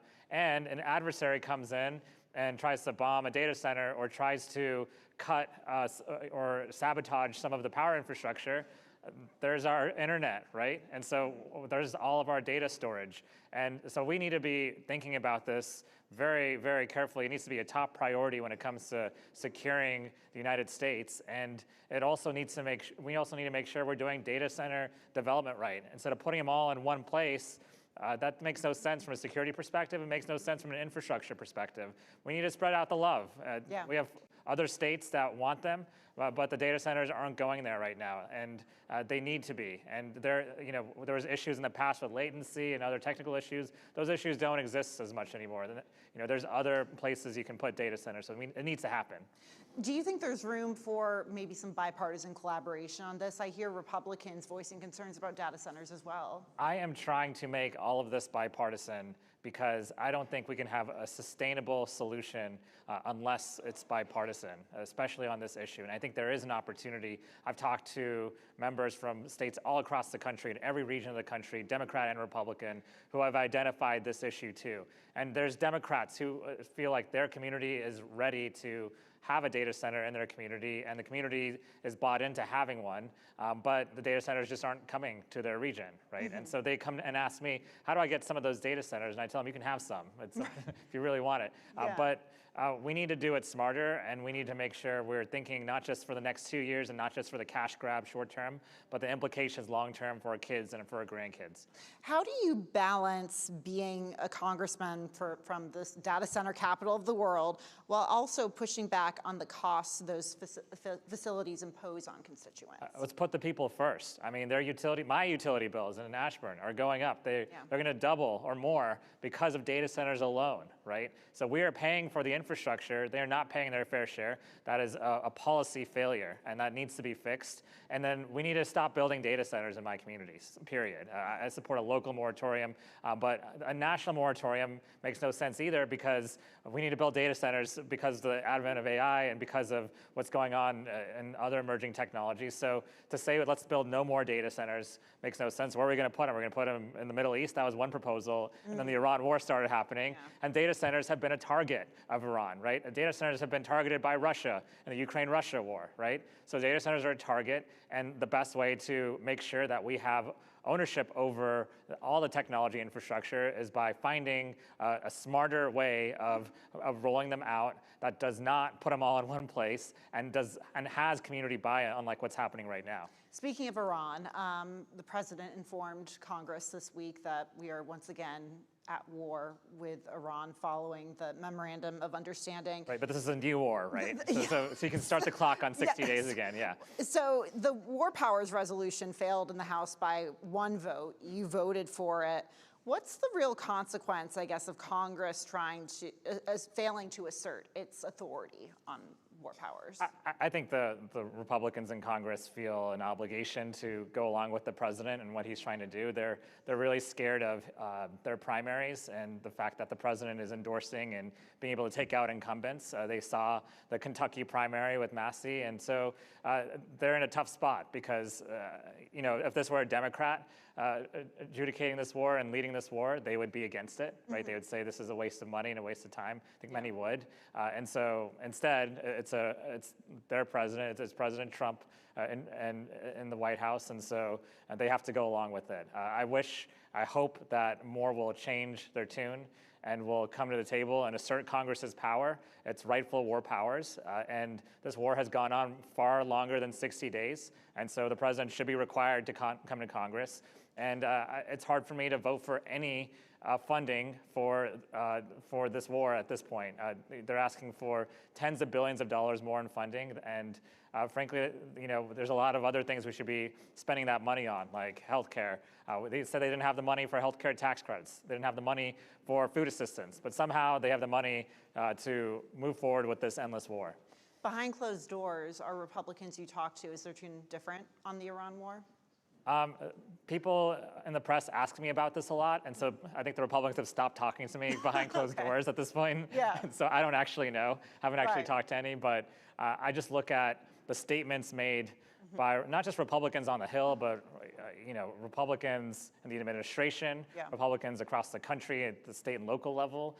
Many of them came to power by saying that they would stop endless wars and forever wars and foreign entanglements. I got a lecture last year in the Oversight Committee from a Republican on how, because I supported National Guard doing exercises with other countries, that I was perpetuating regime change, and yet there's been regime change after regime change attempt by this administration, and not a peep from them anymore, right? And so I think there's a lot of contradictions. There's just, we're at a point where they're just staying silent and being complacent, and I wish people would stick to their principles instead. You mentioned primaries on the Republican side. There's also been a number of high-profile House primaries on the Democratic side of the aisle. How do you view, I guess, what direction is the Democratic Party going in right now? Because it seems that there is a fissure there, maybe the more moderate establishment wing and maybe the more progressive wing of the party. What do you see the party going in both directions, or is it a big tent, or is it either or? It's certainly becoming a bigger tent, but some of the people coming into the tent don't like the party necessarily, which is interesting to see. And I think people are rightfully angry at the party. We've lost a lot of elections lately. We have not been effective enough, certainly at the beginning of this Congress, and pushing back and knowing how to push back against this administration. I think we've gotten better, though, and I think there's also been, I think the message has been received that we need to be more forceful in our response. Moving forward, I think the only direction we should be going in is by serving the American people and by solving problems for the American people. That is the only direction we should be going in as a party, and we should put the people first over the party, and that's the direction I'll be going in, and I hope the Democratic Party goes in that direction too. So Republicans, though, led by President Trump, they take the progressive wins and they try to paint the entire party with this broad brush using the term socialists and most recently communists. How do you guys hit back against that, or do you? I come on NewsNation and I always get asked about a quote that some new Democrat who got elected has said on their Twitter 10 years ago, right? And I just say, I don't agree with that, but there's probably stuff that I agree with on when it comes to healthcare or food assistance or protecting Medicaid and Medicare, right? And so it's really easy for us to get distracted, and certainly it's more interesting to cover some of the things they said 10 years ago. I understand that, but if we continue to move forward on trying to solve the problems that the American people are facing and understand those problems in the first place, then we're going to be okay. I think people will forgive statements made 10 years ago, and they can try to call us communists, but we will lead by example and we will get things done. What should House Democrats' message be this midterm cycle? What I was talking about, making sure that we address affordability, and making sure that we address the fact that a lot of communities are losing their access to health care because of the Medicaid cuts. We also need to talk about this war and talk about how we opposed it from the very beginning, and that we are actually committed to not starting forever wars. And then we will also need to talk about the corruption in this administration. We can't turn a blind eye to it. We can't be afraid. We can't just look at polls and say, okay, well, this is what the polls are saying, so let's not talk about it. It is the right thing to do. It is the thing we need to do for a country, for a democracy, to investigate these. If there is no wrongdoing, fine. But we have seen enough evidence of wrongdoing, even in the minority on the Oversight Committee. I've seen enough to be able to move forward with real investigations. And the DOJ is not going to prosecute them, but we will let the American people decide how they want to act based on what we find. So even though he's technically not on the ballot, President Trump, is he going to be a central part of your messaging by talking about corruption, talking about the Iran war? Is he front and center there? I think every district is different, every state is different. I know in Virginia, he's going to be a central part of our message because of all the federal workers, many of whom voted for him, who have been wronged, who've been fired, who got their jobs, their telework, their everything taken away from them. And now they're trying to take agencies and move them to other places, and that's going to be a disaster for the agencies and for the American people, much less for Virginia. And so certainly he's going to be part of our message in Virginia, and Virginia Republicans continue to stand by him, and so that just puts them in a tough place. They try not to talk about Trump. I know that there's a Republican primary for my seat, and they try to avoid the topic. They try to have their debates behind closed doors. And so we noticed that, and the people noticed that, and so we will call it out. We only have a few seconds left, but I know you were very vocal in the redistricting fight in Virginia. Redistricting didn't end up happening, but what did you learn from that experience? I learned that our court system is still very political, and it would be ignorant to say otherwise. And who was appointed by whom still matters. And the people, millions of people in Virginia, said we are going to move forward with this plan. You may not like it. I think many of them didn't like it. I know I felt bad about doing it because I had voted to put this commission in place in the first place. But it was a response to, and a targeted and limited response to what was happening around the country to even the playing field going into November. So I felt like we had to do it, and it was a necessary evil. But the courts decided they knew better, and 4-3 majority in the Supreme Court of Virginia decided they knew better, and I think something is wrong there at that point. If the courts, after the vote, are saying that the people were wrong and that we're right, I think that's over a technicality, and not a very good technicality. I think something's wrong there. Congressman Suhas Subramanian, thank you so much for joining me. Thank you. Appreciate it. We'll just go out this way. Those are socks that made up for the absence of socks earlier in today's program. That's worth at least 2 pair of socks right there. Okay, there's a lot of reasons that you should know Lisa McClain. You're familiar with the congressional baseball game, congressional softball game? Okay, when you see her, you're not gonna believe, she's like a little shot of espresso, right? She's small, but she packs a wallop. You will see why it is that she was able to become the chairwoman of the House Republican Conference, which talk about herding cats, right? Trying to keep everybody together and do that job. It is a very difficult job. So she is going to be somebody very much worth listening to.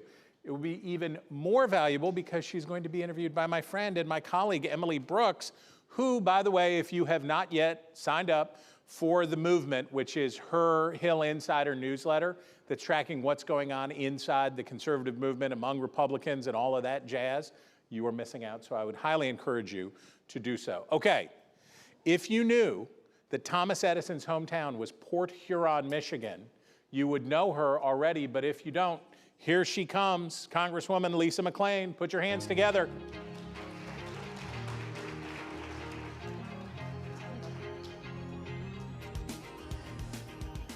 Double shot of espresso. I would have worn my high-heeled shoes for that. Well, thank you so much for being here today. As Chris mentioned, you are the number 4 House Republican Conference Chair in charge of messaging for the conference. Yep. So this is a midterm election year, big year for messaging. So we've heard a lot of messages from House Republicans this year on fraud, on yesterday. We talked a lot about the threat of what you see as communism in the country. What is the winning message for House Republicans this year? I think the winning message is simple, and it's an ideological message. It's common sense versus crazy communism. I mean, we are truly, and both sides went through it, if we're gonna be honest with each other. What the Democrats are dealing with right now are, and they say it publicly, they're talking about the DSA or DSP or Democratic Socialist Movement or Party or whatever. You have open Democrats saying they're socialists. That scares me, and that should scare every American. I think it's going to be an ideological debate. And I think that's the winning message, common sense versus crazy. And the problem is, it doesn't matter on what side of the aisle it's on, but when the extremes take hold, they push the party, you know, in this case, the Democrats are really pushing the party really, really far to the left, right? I just don't believe that the average, normal, rational Democrat believes in socialism, believes to let people out of prisons and defund the prisons, pack the Supreme Court, eliminate the, I mean, the problem is that's what people gravitate to, and those are the sound bites that take hold. That's gonna be the message, common sense versus crazy, right? You may not like this Republican, but do you really wanna vote for that? I mean, this person's crazy. Do you really want somebody to represent America who uses the American flag to wipe their hands on? I mean, really? That's what you want? I just think that is a very emotional argument that the average American doesn't want. You're talking a lot about the ideological divide on the Democrats, but House Republicans. We're perfectly united. What are you talking about? House Republicans. Sure. Only every single week when I'm up there with you on Capitol Hill, it's always something. There's always House Freedom Caucus is mad about something, or somebody else is mad about something. HR2, New Yorkers. You're up there every week giving your press conference about the messaging of the week, and then they go and turn the message into something completely else. How do you manage that? It's like herding cats. But I like it. I have 4 kids, so I got a lot of practice doing it. What those are doing is they're representing their district, right? In terms of HR2, if you take a look at the members that are doing that, the Save America Act for a lot of people. HR2 is the big it's the big border bill that Republicans passed in the last conference are pushing for to bring it up again. If you take a look, it's really policy specific and policy driven. But at the end of the day, they still carry the same message, is common sense versus crazy, right? Because whether it's HR2, they talk about it in the sense of we want, you know, we don't want open borders. We don't want asylum for everyone. And then they take it back to the specific piece of legislation. So I think the biggest difference between that too is this isn't an ideological debate. I think the bulk of Republicans agree with the outliers, whether it be HR2 or SALT for the New York members or whatever, you know, whatever it may be. It's not an ideological debate on capitalism versus communism. And today, another big development on the House side revealed the text for the Reconciliation 3.0 bill. This is the bill that will have the ability to move through both chambers of Congress without having to worry about the Senate filibuster along party lines. Right now, you know, it's a lot smaller of a package. It's really small. Than a lot of people were talking about a couple of months ago. And it funds defense, it gives money for grant programs for the Save America Act of voting restrictions that President Trump has been calling for, and aid for farmers. No offsets to that spending, which a couple of House Republicans have already been raising some concerns with. So messaging that bill, how are you going to be messaging that to get it through? Yeah. No one thought we could get to Reconciliation 3.0, and we think we're going to get through it, and then all of a sudden now we're talking about Reconciliation 4.0. So before I answer that question, I just want to say if I could build a statue to Mike Johnson, I swear to God I would. This guy is the most patient man that I've ever met, and he does things that nobody thinks possible. But as it pertains to Reconciliation 3.0, it is extremely skinny. And it is the vehicle, the primary vehicle to get Save America Act through the Senate, right? We've passed it 3 times in the House, but we need to get the ability to have the Senate pass it. And Reconciliation 3.0, quite frankly, is the only way to get that done right now. And as far as you said, that maybe there might be a 4.0. Is that something people are thinking about? I'm just giving you a little teaser on that. Yeah. Oh, a little teaser. Yeah, because we do have an issue. We do want to deal with the waste, the fraud, the abuse, the offsets, the affordability, all of that stuff. If you open that up, it makes it a lot more difficult to get the Save America Act. So we all agree as Republicans that we want the Save America Act to go through. It's a widely popular issue. What we argue about is the vehicle in how to get that done, and Reconciliation 3.0 is the vehicle to get that done. Mm-hmm. A couple of other things legislatively that have gone through this year it was a pretty big win for the housing bill that did get through. President Trump didn't end up signing it, but it has still become law. Are you using that in your midterm messaging to try and say that Republicans are getting things done, or does it make it harder that Trump didn't sign it? Yeah, I think the average America, the one thing I can tell you, the average American, when you go back home, when I go into my districts or when I travel around into other people's districts, what we think is absolutely critical up here and is earth-shattering, nobody has a clue. So if you go out into your district in Port Huron, Michigan, so to speak, and you ask people, did President Trump, how did that housing bill get put into law? They have no idea the intricacies on how that works. Or did you know so-and-so didn't vote for the rule? Or did you know? They have no clue on process. What I find the average American wants to know is, what are my gas prices? What are my grocery prices? Can I go to work? Do I have to worry about my communities not being safe? We get so caught up into all of these intricacies on Trump didn't sign the bill. All people know is we have an affordable housing bill, and what they really care about is, when I go to the bank, can I get financing? Are the interest rates going to be lower? is the cost of the home going to be lower because they don't even care that so much it's because of the regulation or the why. They just want the end result to happen. That's why if you look at what we've done with the working families tax cuts and why we had to do it a year ago on July 4th, we needed the American people to feel the effects and bring the policies to life, right? That's why you saw, I think 97% of Americans got a tax refund, and of those tax refunds, or 96%, and of those, I think 73% of those people made less than $100,000. So the Democrats can say, oh my gosh, it's a tax break for the rich. Well, last I checked, being rich in America wasn't making less than $100,000, yet 73% of those people got an increased tax refund. So we need to bring the policies to life. Mm-hmm. And as a messaging-focused person, the Trump factor. President Trump. He never tweets, he's not engaged. Trump says what he's gonna say. Do you find that he makes your job harder, or is it sometimes easier because he can energize certain parts of the party?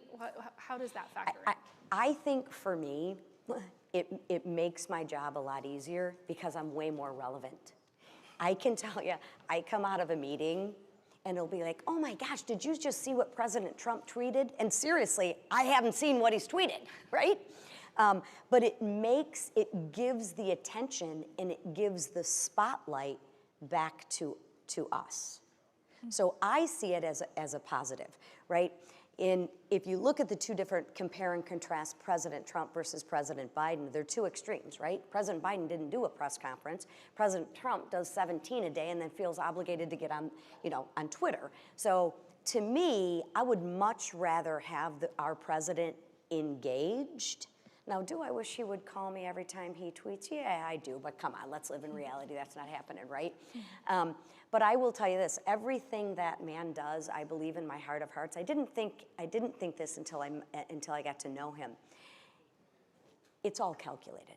It's all by design. I'll just leave it at that. He's a very calculated individual, and quite frankly, I think it makes my job a little bit easier because I get a platform to speak now. If he stayed silent, no one would want to talk to me.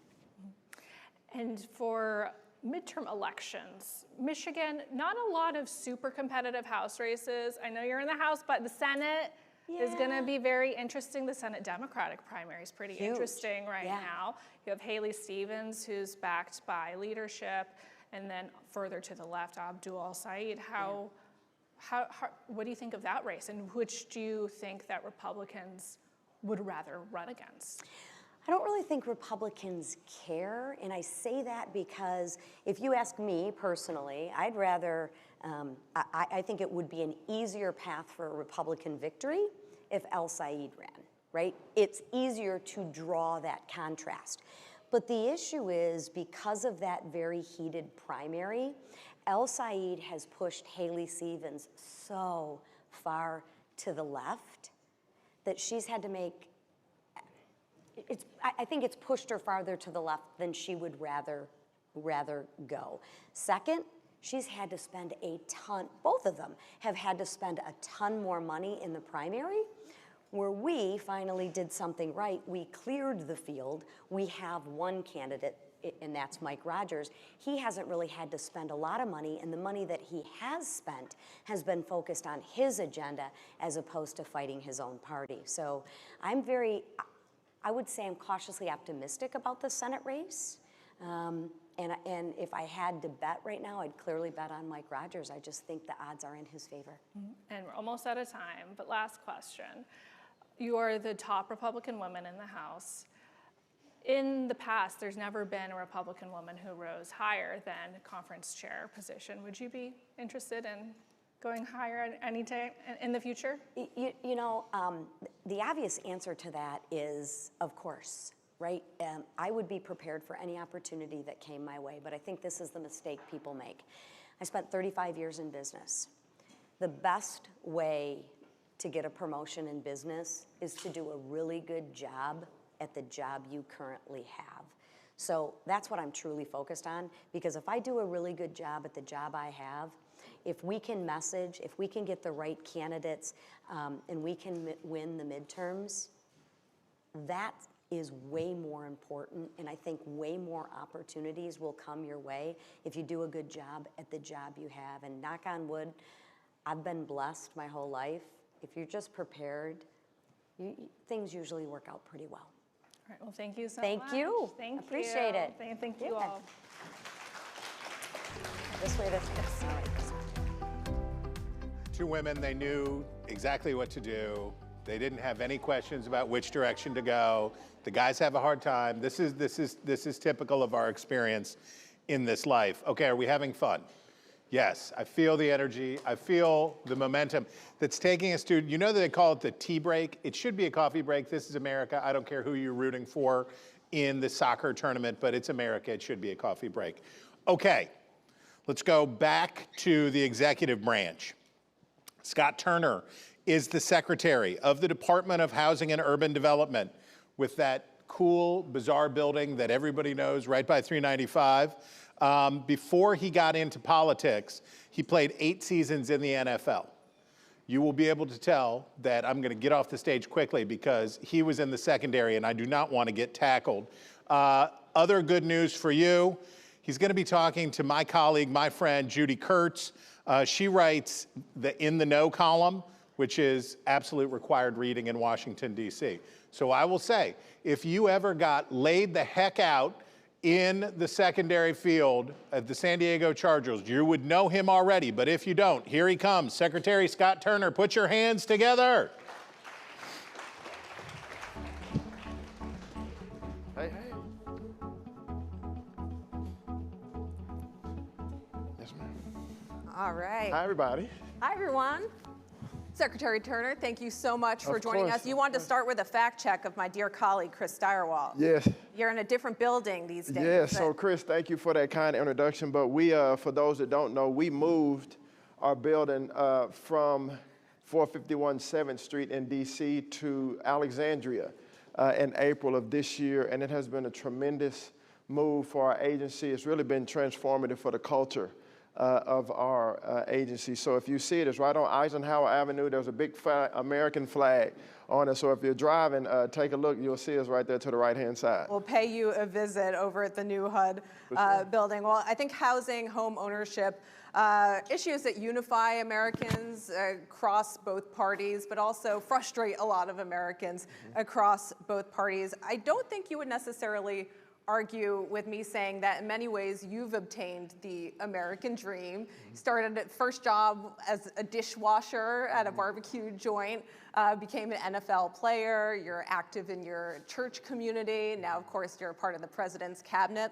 But for a lot of young Americans, do you worry that home ownership, which is a big part of the American dream, is seemingly less attainable?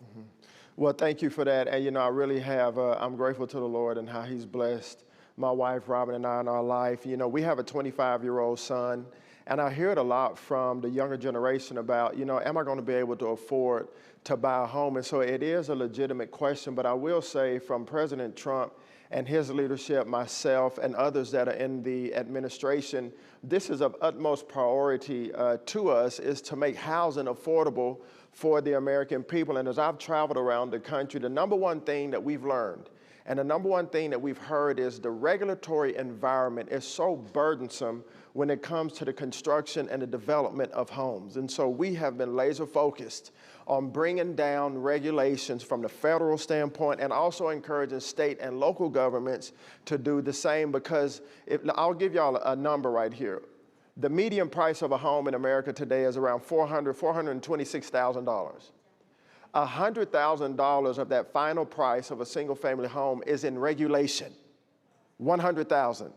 And so if you think about it, that's unsustainable, and it makes housing unattainable for a lot of people. And so when you bring down the regulatory environment and you bring the cost down to build a house, you bring the supply up, and now it makes it easier to build and easier to buy.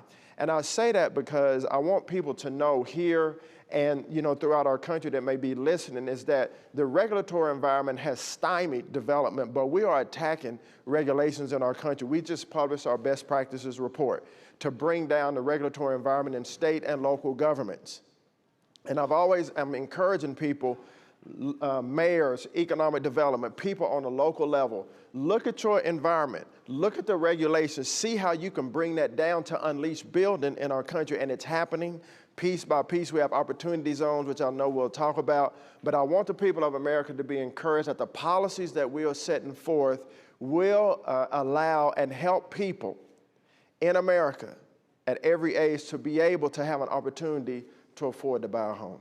I want to ask you about a new housing law that I know you are aware of, the 21st Century Road to Housing Act, passed both chambers, overwhelming bipartisan support. But President Trump, as you know, canceled the signing ceremony at the last minute to push for the Save America Act. He ultimately did not sign the legislation, but it did become law without his signature. Will this new law help with the housing crisis, and what needs to happen next? What do you want to see Congress do? So, obviously, I'm 100% in support of the president. The president is very focused on housing affordability. Congress passes the laws. My job as a Secretary of HUD is now to execute those things that are in the law that pertain to housing, that pertain to HUD, that pertain to zoning and things of that nature. I'm grateful that, Congress came together with this law. And so now our job is to go out, in particular, the things that impact HUD, to make sure that those things are done for the American people. We've already been doing some of those things from a regulatory environment, as I've said. Now the manufactured housing, the code for manufactured housing, now we can help those that live in manufactured housing have more flexibility when you build modular manufactured housing. So, we've already been doing it, and we're going to continue to do it in the days ahead. But what do you think lawmakers should do next? Well, number one, I think that the federal government, has to unleash the private sector. Public-private partnerships are the key. And, for instance, opportunity zones. Congress created the law, the One Big Beautiful Bill, or the working family tax cut, made opportunity zones now, they're permanent. The first iteration of opportunity zones have been transformative.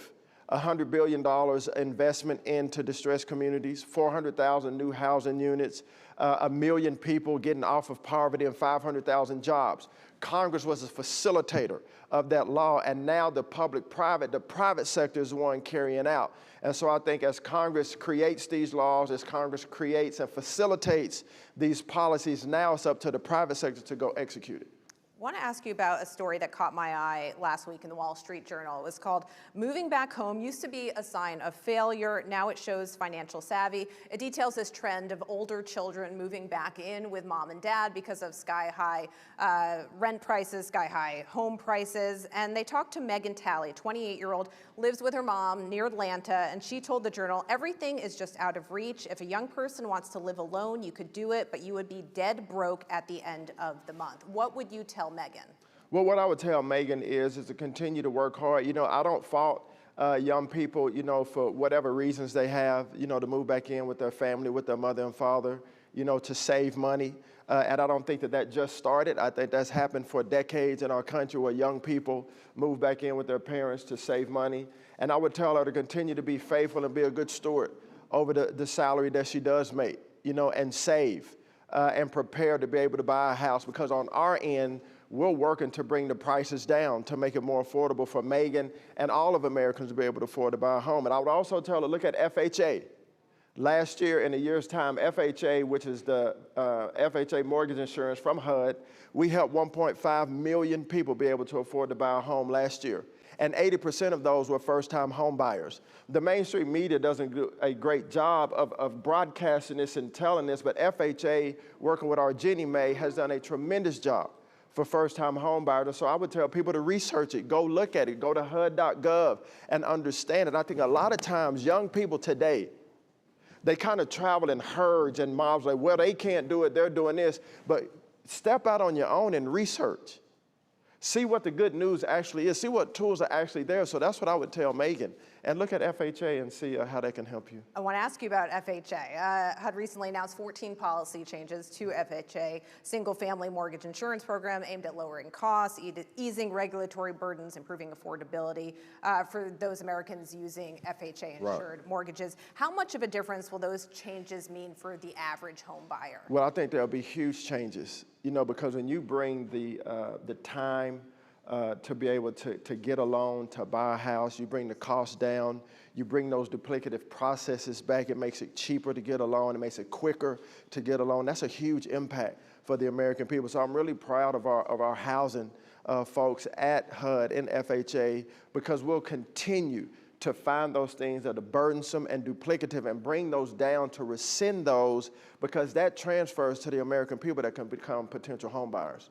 I want to ask you a little bit about homelessness. California saw one of the largest decreases in homelessness in the past year, about a 3% drop. That's according to your agency, a May report from HUD. But California and New York, of course, continue to have the highest homeless populations in the country. California Governor Gavin Newsom has said that tackling the homelessness crisis is one of his top priorities. New York City Mayor Zoran Mamdani recently released this plan to add 200,000 affordable homes over the next decade. Are there any areas when it comes to homelessness that you could find common ground with Newsom or Mamdani? You know, I'm not really interested in finding common ground. What I'm interested in is changing the formula and changing the way that we attack homelessness. Since 2013, it's been a housing first model. Housing first is a failed model. Housing first has created a homeless industrial complex, which is not helping our homeless friends, our homeless neighbors. We have record funding for homelessness, and yet we have record amount of homeless people on the streets. That's the wrong play to run. We're not interested now, current day HUD, under President Trump and under myself, we're not interested any longer in funding status quo, because that's what's been happening. We want to fund results. It used to be that success was the amount of people that you had inside of a facility that were homeless. That was success, and so you got funded. Success now means the amount of people that you get out of homelessness to self-sufficiency. That's what we want to fund. It's a completely different paradigm. It's a completely different shift. And so to me, it's not about common ground. It's about literally changing the play, changing the way that we go, that we approach homelessness. No longer can it just be housing. It has to be housing, get to the root of homelessness, which is mental illness, drug addiction, get people healed and transformed, and then out of homelessness to a life of self-sustainability. We faced that in my own family with my uncle. My uncle was a former Army veteran, and we found him homeless in South Dallas, half-clothed, substance abuse, beaten, disoriented, life-debilitating disease. And when we found him, we were able to put him into a home that was for veterans, had maybe 4 or 5 veterans in it, and put wraparound services around him to get him cleaned up, to understand why he was in the situation, to get him healed and transformed, then bring him into one of our family's homes and love him and continue these wraparound services. And because of that, he lived the last 3 years of his life in dignity, and he died in dignity. That's what I want for all Americans that are facing homelessness. And so that's what we're going to do. The housing affordability crisis has outlasted multiple administrations, countless Congresses, various policy approaches from both parties over the years. What makes this moment different? I would say this moment is mindset. It's just a different mindset. Status quo is not good enough. You know, doing the same old thing just because we've always done it, that's not good enough. It's not good enough for me personally as the Secretary of HUD, and it's not good enough for people that I've been called to serve. We serve some of the most vulnerable people in our country at HUD. And, you know, I've been really blessed to achieve to be able to buy a home, and I want other people in our country to be able to do the same. That's why policies matter. And so from going to making houses affordable, to working with state and local governments, to creating public-private partnerships, policies that actually matter, policies that actually bring results, that's what we want to do now. And I would say that's what's different, and it starts with a mindset. It really does. When I was a kid, there was a show on TV called Where in the World is Carmen Sandiego? And these days for you, it seems like you're doing your own version of that. Where in the world is Scott Turner? You've been crisscrossing the country, having these roundtable discussions with policy leaders, the public and private sectors rather. What's the most valuable thing coming out of some of those conversations? So, and thank you for bringing that up. So we, I do travel a lot. And, I love D.C. and I love being here with the people of D.C. and at HUD. But my heart is to go to the streets, to go to the people in America. And we've had at HUD over 80 convenings agency-wide on opportunity zones. I've been to over 40 cities thus far to bring stakeholders. And I want y'all to hear, when we go to these cities, we bring stakeholders together.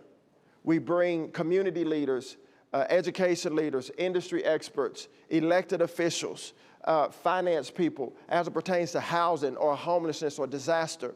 And we bring these people together, but in particular for housing. And we want to go and be great listeners. What is the pain point in this community, right? What is causing housing to not be affordable? What is the regulatory environment? And then before we leave, we say, okay, what are strategies that we can come up with for long-term sustainability? And before we leave a place, we want to have a solution. We want to have a strategy. And then the people on the ground could then execute that for the people of that said city and state. And so that's what means a lot to me. I'm not one just to meet.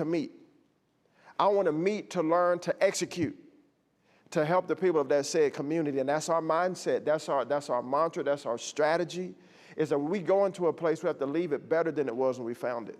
You've served as an associate pastor in your church. These are very divided times. If you could take off your HUD hat for maybe a moment, put on your spiritual one, what would you tell folks who might be on the other side of the aisle and don't necessarily agree with what HUD is doing, what President Trump or his administration are doing? Yeah.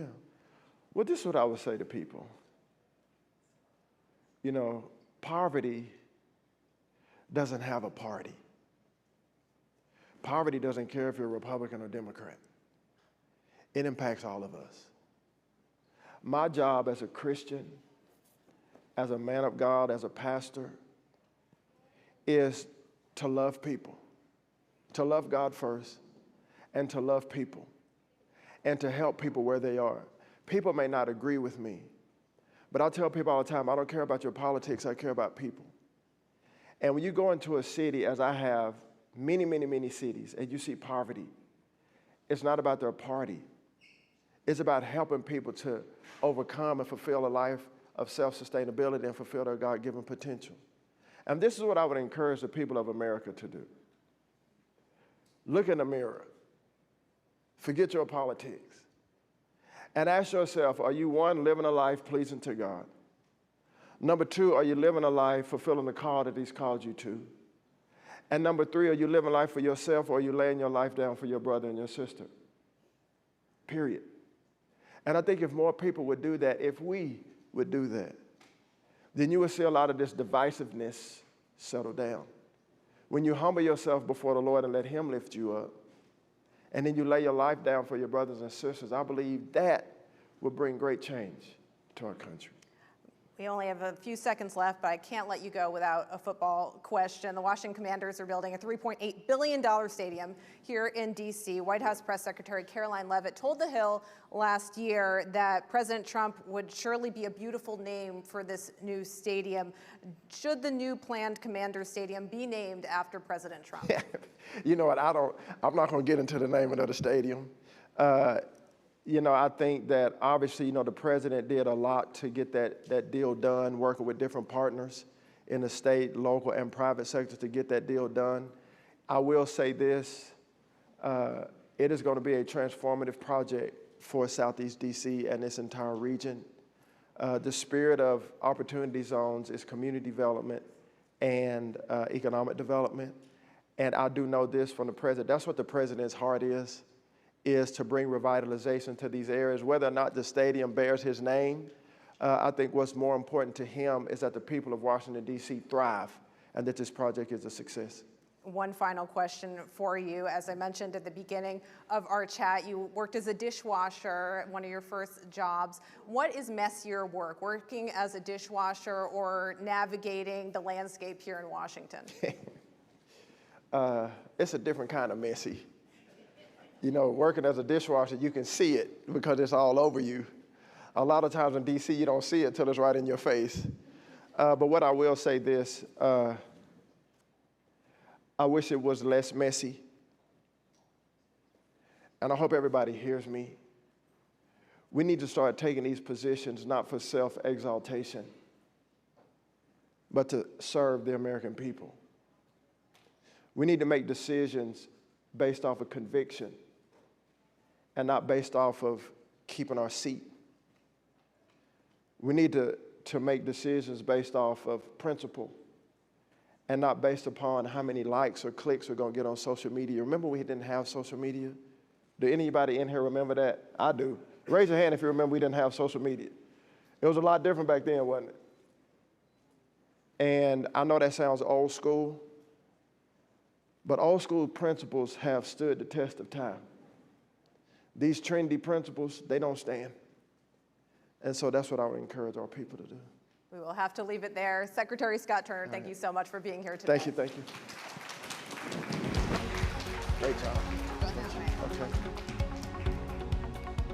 All right, if the Commanders can't do better than 5-12, I don't think anybody's going to want their name on the stadium, so they better see about that first. Okay, it's time. Oh, boo, yeah.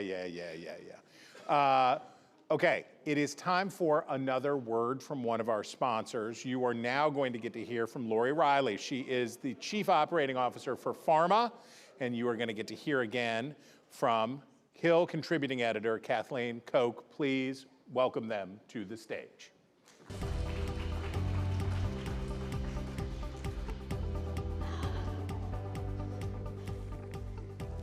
Oh, thank you all. And I think we can just say it. What a tough act to follow. I mean, come on. Wow. So inspiring. Well, Lori, welcome. Thank you, Kathleen. Yeah. I think this is something that very few people really fully appreciated until the pandemic. But how does the biopharmaceutical industry contribute to our economic security here in the United States? It's a really great question. You know, I think you're right that that is an underappreciated fact as it relates to people's recognition about how vital this industry truly is to the economy in our country and also our health security. Across the U.S., we have manufacturing facilities in 48 states, including Puerto Rico as well, 1,500 manufacturing sites.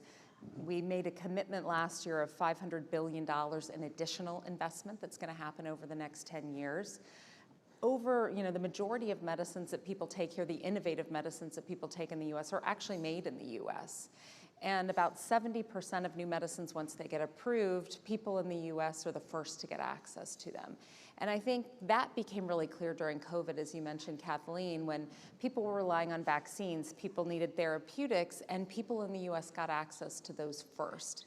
But for many people today, whether it's people suffering with cancer, multiple sclerosis, Alzheimer's, they also want access to those medicines first here too. And so that need to be first, to have access to medicines, to have the manufacturing happen in the U.S. is really important, to your point, to both our economic as well as our health security.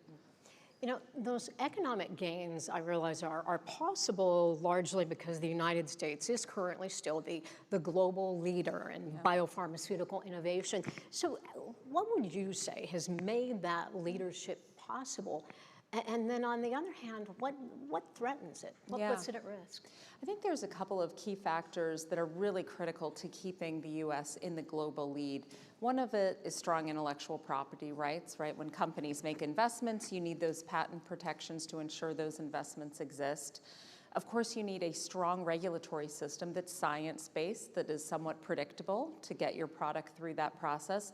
And then once your product is hopefully approved, you need to have that medicine be covered and people can afford it. So all of those things are really, really critical because to get a medicine to market is long, it's risky, and it's expensive.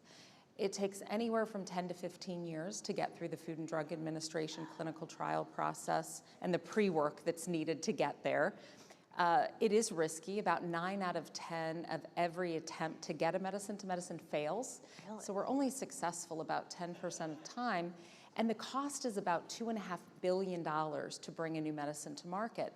So if you're a company and you have a long-term kind of risky investment, 10 to 15 years at a huge cost with a likelihood to fail, you need to know that you've got an intellectual property system that will protect that investment, that you've got a regulator at the FDA that you can trust, that is science-driven, and that someone is going to pay for it at the end of the day. So those are really critical. And to your point, the US has been this kind of global leader, really going back to the 1980s. And really something happened. There was a divergence that happened. Europe had traditionally been the leader in biopharmaceutical research and development, but they made some decisions, candidly, that drove a lot of that industry to the US. They price set medicines, and they took a more restrictive posture towards people being able to access medicines in Europe. At the same time, the US was passing legislation that was attractive to our industry, legislation like something called the Bayh-Dole Act, which says government and industry and academia should work together to try and bring new medicines to market. So that attracted our industry to the US away from Europe. But I will say, in the rearview mirror and getting closer every day is the fact that other countries, including places like China, are looking at this industry and saying, we want to be the global leader. I mean, they've set that as their goal decades ago. Absolutely, right? And they've had a concerted plan to say, hey, let's bring innovation to China. Let us be the global leader.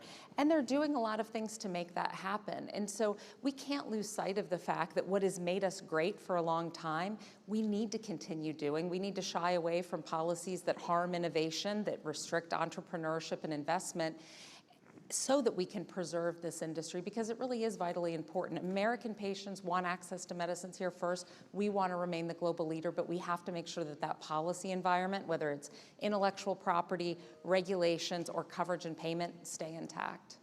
So you mentioned drug approval, having a process that companies can count on. Yeah. And there have been some changes at the FDA recently. So how are those affecting innovation? Yeah.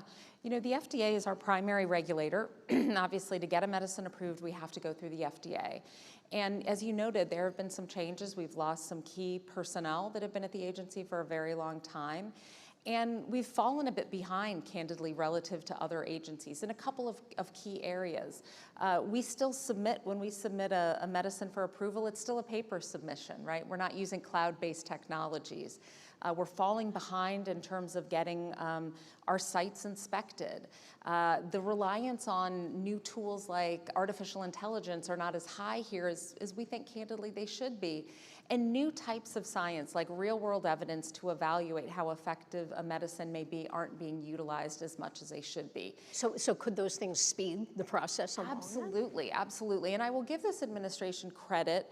They recently made an announcement called Operation Trailblazer several weeks ago, with a recognition that, we are falling a little bit behind, and we need to do some things as the government to make it easier to bring new medicines to market, to shorten the amount of time, to rely on new technologies so that we don't fall behind and lose this race that we are trying to continue to win against places like China and others.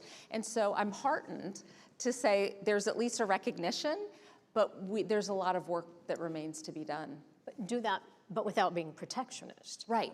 I think that's exactly It's a fine right. line there. There is a fine line, and I think we hear this question a lot about should the U.S. embrace policies that would shut down the ability, for example, for industry to engage in China.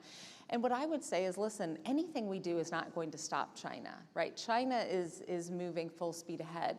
We should be taking a posture that we want to compete with China, and we want to ensure that we are putting ourselves in the best possible position to compete and compete effectively in China. And that doesn't mean protectionist policies that say you can't do this, you can't do that. They're going to keep going with or without us. What we don't want is for them to grow and for us to harm our own industry here by limiting our ability to compete.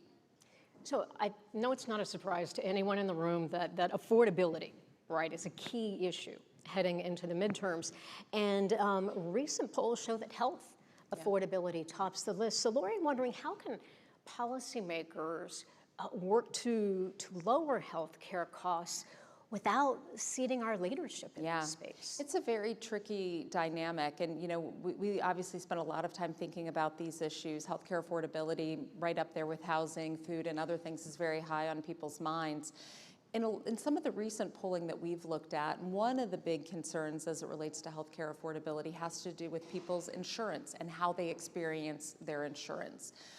Frustrations, I think, in part because people feel like they're paying more and maybe getting less today than they did before. And when I look at it through the lens of prescription drugs, you know, most people who take a medicine have what's known as a deductible for their health care, all of their health care. So when they show up at the pharmacy in January with their prescription, the amount of money that they're being asked to pay is the full price of the medicine. It doesn't reflect the discounts and the rebates that the insurance company has negotiated with our industry. So in essence, they're overpaying for their medicine from day one, and that may go on for many, many months.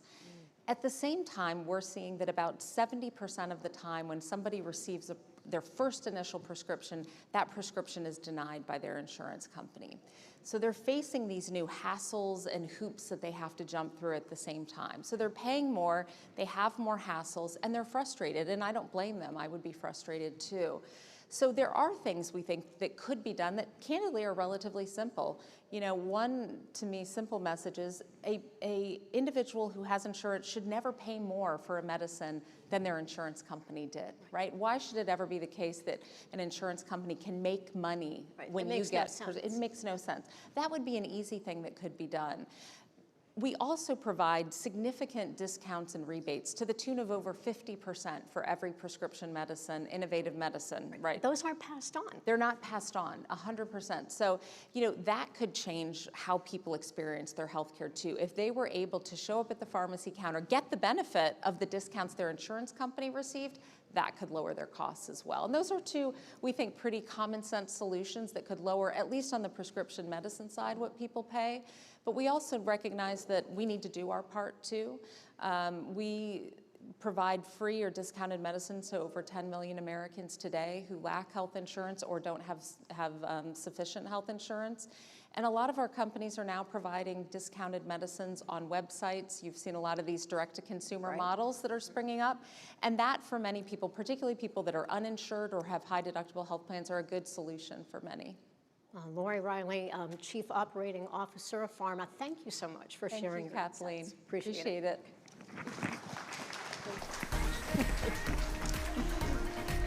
All right, we are heading into the home stretch. We are heading into the final furlong of the Hill's second annual summit, and it's going to be really good.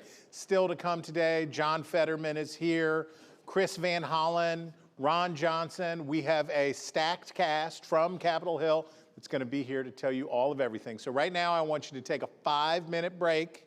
They call it a tea break. I will not comply with these orders from our English oppressors. And you guys stretch your legs, take a breath, and get ready to come back strong because it's going to be real good. We'll see you in a minute.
I guess it wasn't true.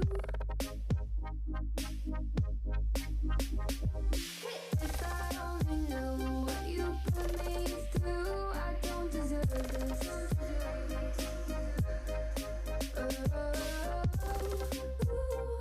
I thought it'd be me and you. Hard to be your friend when you act this way. What message are you trying to send? What's this game you play? Tell me that you love me and you need me, but leave me out to dry. Oh, why? Oh, why? Ooh, I thought it'd be me and you.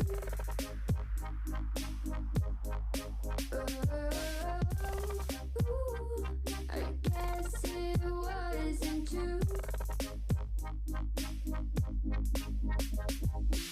If I only knew what you put me through, I don't deserve this.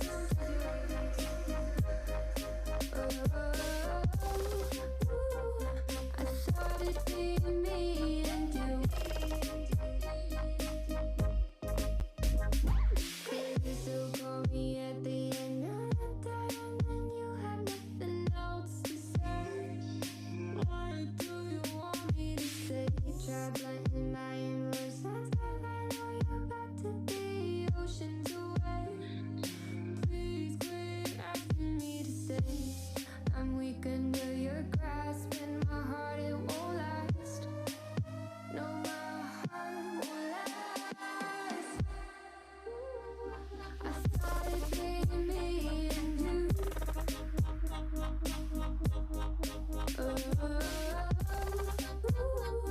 I guess it wasn't true. If I only knew what you put me through, I don't deserve this.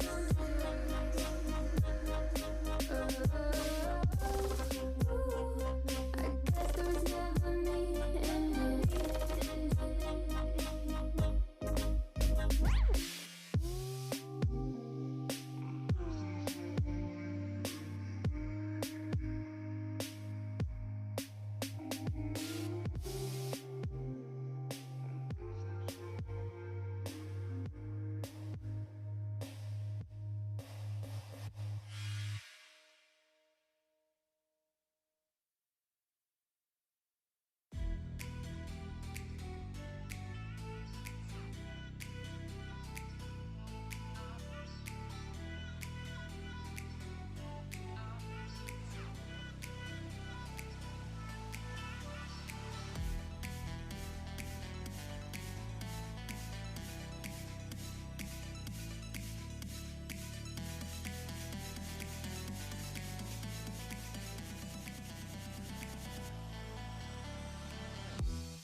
Most Americans aren't yelling. Like you, they're hard at work, raising families, respecting their neighbors. NewsNation, now the fastest growing network in all of television. Left and right, standing next to each other to be reasonable. Thank you. Diverse voices with the respect for all of us. This is America's new prime time, only on NewsNation. News for all Americans.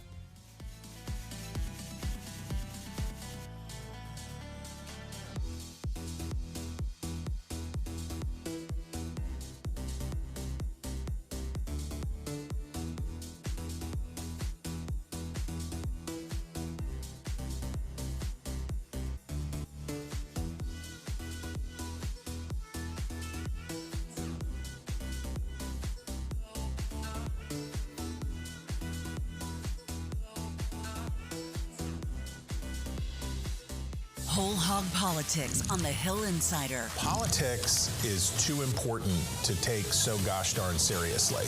You're going to get great analysis, but you're not going to get some kind of a partisan agenda talking about war and peace and the economy. That doesn't mean we can't have a couple of laughs along the way. When you talk about whole hog politics, you're talking about a reference to a time when politicians did things like had hog roasts, and they would bring their supporters together and invite people to come in to celebrate, to party, to be united. I think that's a great energy, and I think that's something that we need to get back to. Whole Hog Politics, just another reason to subscribe to the Hill Insider. Go to thehill.com/insider.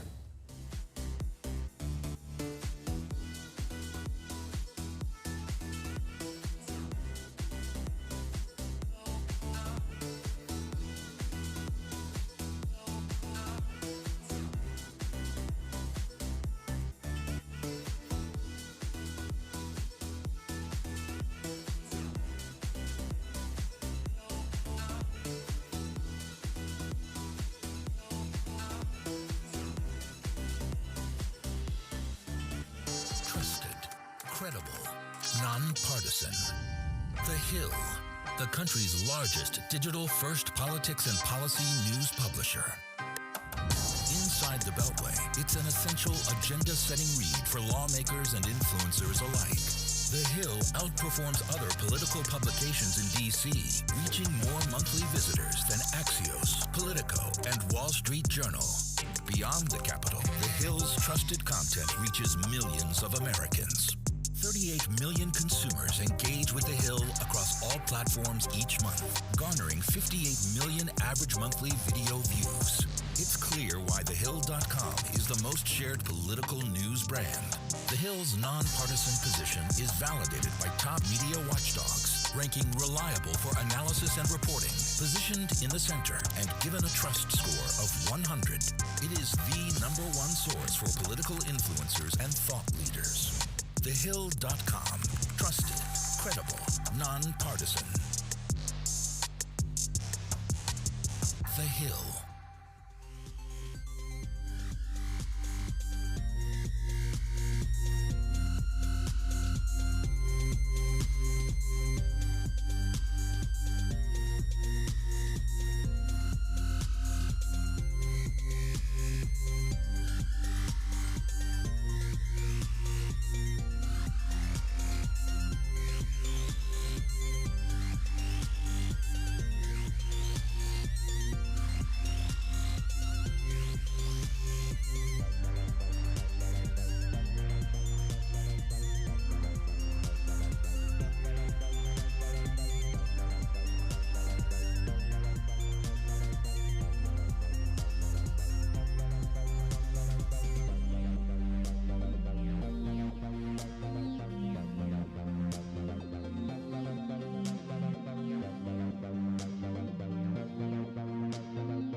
The brand new digital subscription from The Hill.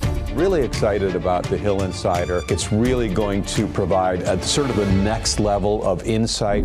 In this town, as everybody knows, knowledge is power, and that's what we're all about, is providing that knowledge to our readers. How we govern the country, how we govern ourselves is really essential. We're offering a premium subscription service with added value content. Before it's news, it's in the Hill Insider.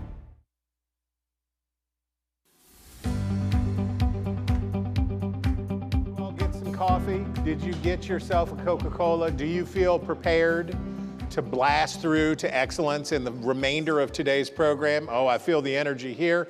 That's a person who's cheering maybe for the cold beer that's later. I don't know. I don't know what he's cheering for. But here's what you should cheer for now. You should cheer for the fact that my friend and colleague Laura Ingle is about to interview Senator Ron Johnson, Homeland Security Committee, power broker. Nobody has done more to carry forward the MAGA or America First agenda in the Senate, but still remain on speaking terms with quite a large number of his colleagues in the Senate. So please give a welcome to Ron Johnson. If you knew that Pepin, Wisconsin was the birthplace of Laura Ingalls Wilder, you'd know him already. Here he is, Senator Ron Johnson.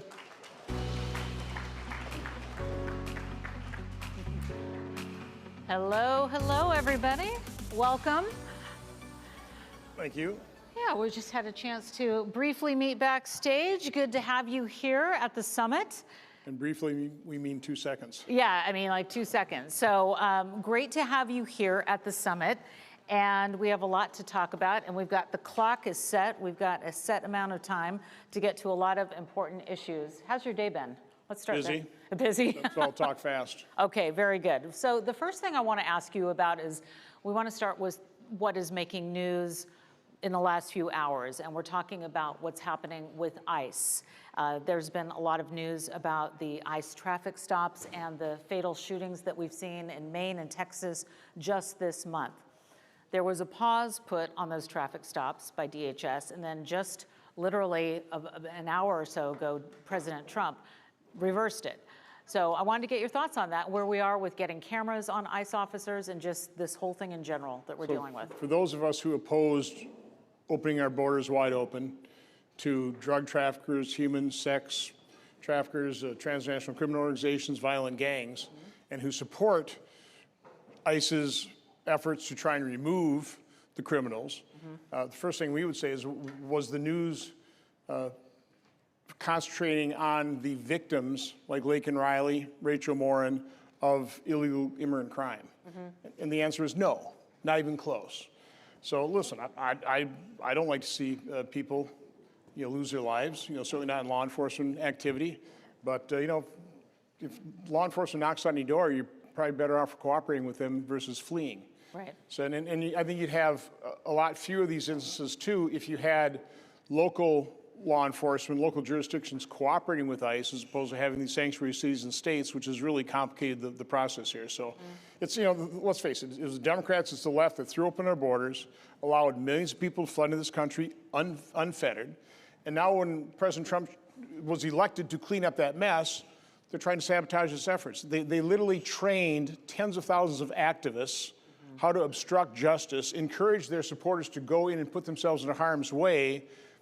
Is it, I guess, any surprise that some of those activists got killed? And again, you're encouraging people to also flee from ICE. Yeah, so again, it's just all topsy-turvy. I was reading some of your comments from earlier this year. You blamed Democrats for what happened in Minnesota, at least the running up of the emotions. I mean, when you train people to put themselves in harm's way to obstruct justice, you should not be surprised when some of them get harmed. I mean, they should feel unbelievably guilty that they actually put these people up to getting harmed. But how do we fix it? How do we get the cameras on all of these ICE agents? So they want cameras on. I mean, law enforcement want body cams because it generally supports their action. So there are all kinds of things the Trump administration was willing to do. Democrats just wouldn't take yes for an answer. Again, they have this mantra, first to fund police, now it's to fund ICE and CBP, and it's putting the population at risk. While I have you here, we also want to talk about Iran, a big subject matter, and I know that you've been very busy with that all week. And as a member of the Committee of the Homeland Security and Government Affairs, the state of affairs with where we are right now with the war, we have the ceasefire, then we've got chaos, and it feels like it's ever changing by the hour. So talk to me about what you're hearing right now and what efforts are being made to kind of cool things down. Well, again, you have to lay out the reality. The reality is the Ayatollahs declared war on us 47 years ago. With the nuclear weapon, they represent an existential threat to America. They have the missile technology, put a barge off our coast, lob a ballistic missile, explode a nuclear weapon above America, wipes out our grid. It's existential. Every president dealing with the Ayatollahs will say you can't allow them to become a nuclear power. Nobody did anything about it until President Trump. Now, was President Trump hopeful that by weakening the regime, the Iranian people could take over? Yeah, we all were. It didn't work out that way. It's a brutal dictatorship. It's an apocalyptic regime. The sooner they're on the deathbed of history, the better. It's probably going to take more time. But again, credit President Trump, recognized the fact that the American people do not want boots on the ground, which is what would really be required to overthrow the regime for sure. I guess we'll just have to keep monitoring and make sure they can't reconstitute their nuclear program and keep weakening them to the point of the Iranian people being able to take over. I will, for those people who support gun control, this is what gun control looks like. You know, just the people in power, the tyrants that murdered, 30, 40,000 people in a couple days. They were peacefully protesting. Yeah. The population doesn't have guns. The tyrants do. And let's talk about continuous threats to the president. Of course, there has been threats of assassination to the president because of the new leader in Iran vowing revenge for the murder of his father by the U.S., so he says. So what are we doing to protect the president and the homeland? Let's talk about homeland security and what's happening with the threats against Trump right now. Well, we funded ICE and CBP for, through fiscal year 2029 when Democrats were refusing to do so. I finally got them to agree to fund the rest of the Department of Homeland Security, but they left them unfunded for months, shut down the government for 42 days. So again, Democrats are just being obnoxiously obstructionist. They didn't even vote to proceed to the National Defense Authorization Act. I think that's probably the first time in the last 50-some years. They've totally shut down the appropriation process. They're spoiling for a shutdown because they think that's going to give them an electoral advantage. So again, we're trying to do this on our own, which is one of the reasons I support ending the filibuster. They will end it the minute they have the chance. In the meantime, we've got to govern. So I still have a task ahead of me to try and convince the rest of my Republican colleagues that this isn't going. Their obstruction is not going away. And if we want to fund the government, if we want to fund the security of this nation, if we want to fund our national defense, we're probably going to have to do it alone, and that means ending the filibuster. Well, and it's been asked for years and decades even about how to meet in the middle, how to accomplish these goals together. What is your side doing to try and do that? Well, again, we're not the ones that have created this division. It's the Trump derangement syndrome. By the way, President Trump was not the first election denier. That was Hillary Clinton. Remember that? 2016? It's like, no, this is Russian collusion. It was a dirty trick on her campaign that put us through this political turmoil that hasn't gone away. So it is literally the Trump derangement syndrome that is just driving this division. It's not good. It's also driving the violence. So the political violence in this country is not coming from the right. It's coming from the left. Right. There's a lot of people that view that the same and others that have it on the other side. And it's, we want to see people come to the middle and to be able to get together and have these conversations. By the way, as would I, Democrats want no part of it. I mean, look at the reality situation. They shut down the government. They've destroyed the appropriation process. They didn't vote to proceed the National Defense Authorization. It's always been Democrats that have pushed the envelope. It's Harry Reid that first employed the nuclear option on circuit court judges. They keep pushing the envelope. They keep really forcing us to do the same thing. Looking back here at home, I wanted to ask you about your efforts to combat Medicaid fraud, Medicare. And Nick Shirley, I know that you had a conversation. Was that today? Right. So tell us about what happened today and tell us about what's going on with this Stop Nick Shirley bill that's being proposed. So Chairman Paul held a great hearing with Nick Shirley, James O'Keefe, and somebody from POGO, which is a great organization. Only one Democrat showed up. And that's Gary Peters, and basically denigrated Nick Shirley. Basically some, political hack trying to do these things. And yeah, there was something called the Nick Shirley Act, apparently trying to get passed in California. I said it'd be better named. Basically help protect Medicare. Yeah, protect Medicare Fraudster Act. Right. That's what it was. Protect the Medicare Fraudster Act. It's insane. So there's not one Democrat that was concerned about this massive fraud. It's massive. We've had GAO is the lowest estimate, about $250 billion a year. LexisNexis, I didn't realize they did this kind of research. Their CEO came into a subcommittee hearing and said it was $1 trillion a year. $1 trillion out of a $7 trillion budget. It's completely unacceptable, but we have the examples now. I mean, not only do we have the examples of Somali, but Dr. Oz defunded 400 hospice centers. A third of all hospice centers in America were located in Los Angeles. He defunded 400, not one complained. Interesting, right?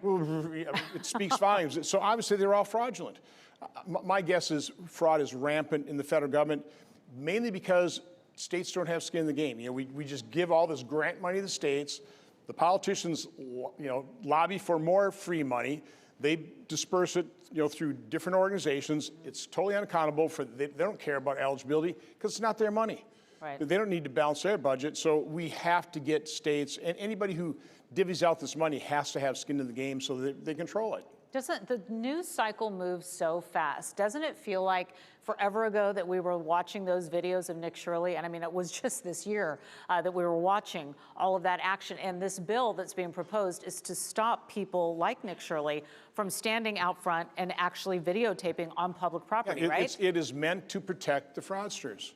It's So, I mean, incredible. it is insane. But again, the legacy media is not holding Democrats accountable.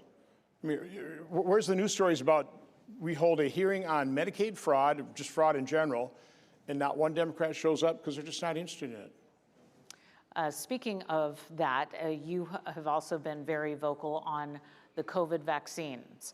And I want to talk to you about that because our time will run short. And I know that's really important to you and your cause. So tell us about what's going on with that, if you could, kind of in a nutshell. I will do this. So Bobby Kennedy, in his commitment to radical transparency, forced his agency to dump 11 million pages of documents. My staff was able to pick the needles out of the haystack, and what they found is on March 1st of 2021, less than 3 months into the authorization for those COVID injections, Peter Marks, the head of the division within FDA that approves vaccines and is supposed to surveil for safety signals, was briefed that the algorithm they were using to analyze the VAERS, the Vaccine Adverse Event Reporting System, was going to hide and mask safety signals. 26 days later, using a different algorithm, for 3 consecutive months, they did additional data runs, showed 26 safety signals in the first data run. 20 sudden cardiac death, pulmonary infarction, Bell's palsy, different types of strokes. 3 months later, more and more, or 3 consecutive months, more safety signals.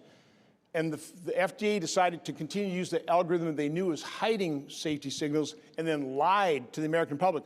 We're not seeing safety signals. You were shown them, dozens of them, and they're lying to this day. So what happens next? You've been working Well, first of all, on it'd be nice if the news would cover it as news. Well, we're here. So I know, I realize that. So I've been interviewed on this. You know, Fox has had me on in some shows. Fox Business has had me on different alternate You were on sites. Cuomo last night? But again, but not one major news outlet has covered it as a news story.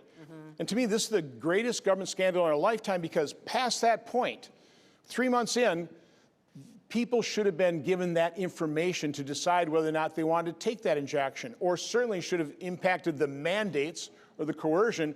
Literally, tens of thousands of people died of that COVID injection. Again, that's what's been reported on VAERS. That dramatically understates it. 1.7 million adverse events reported to VAERS. It's a massive deluge of reports.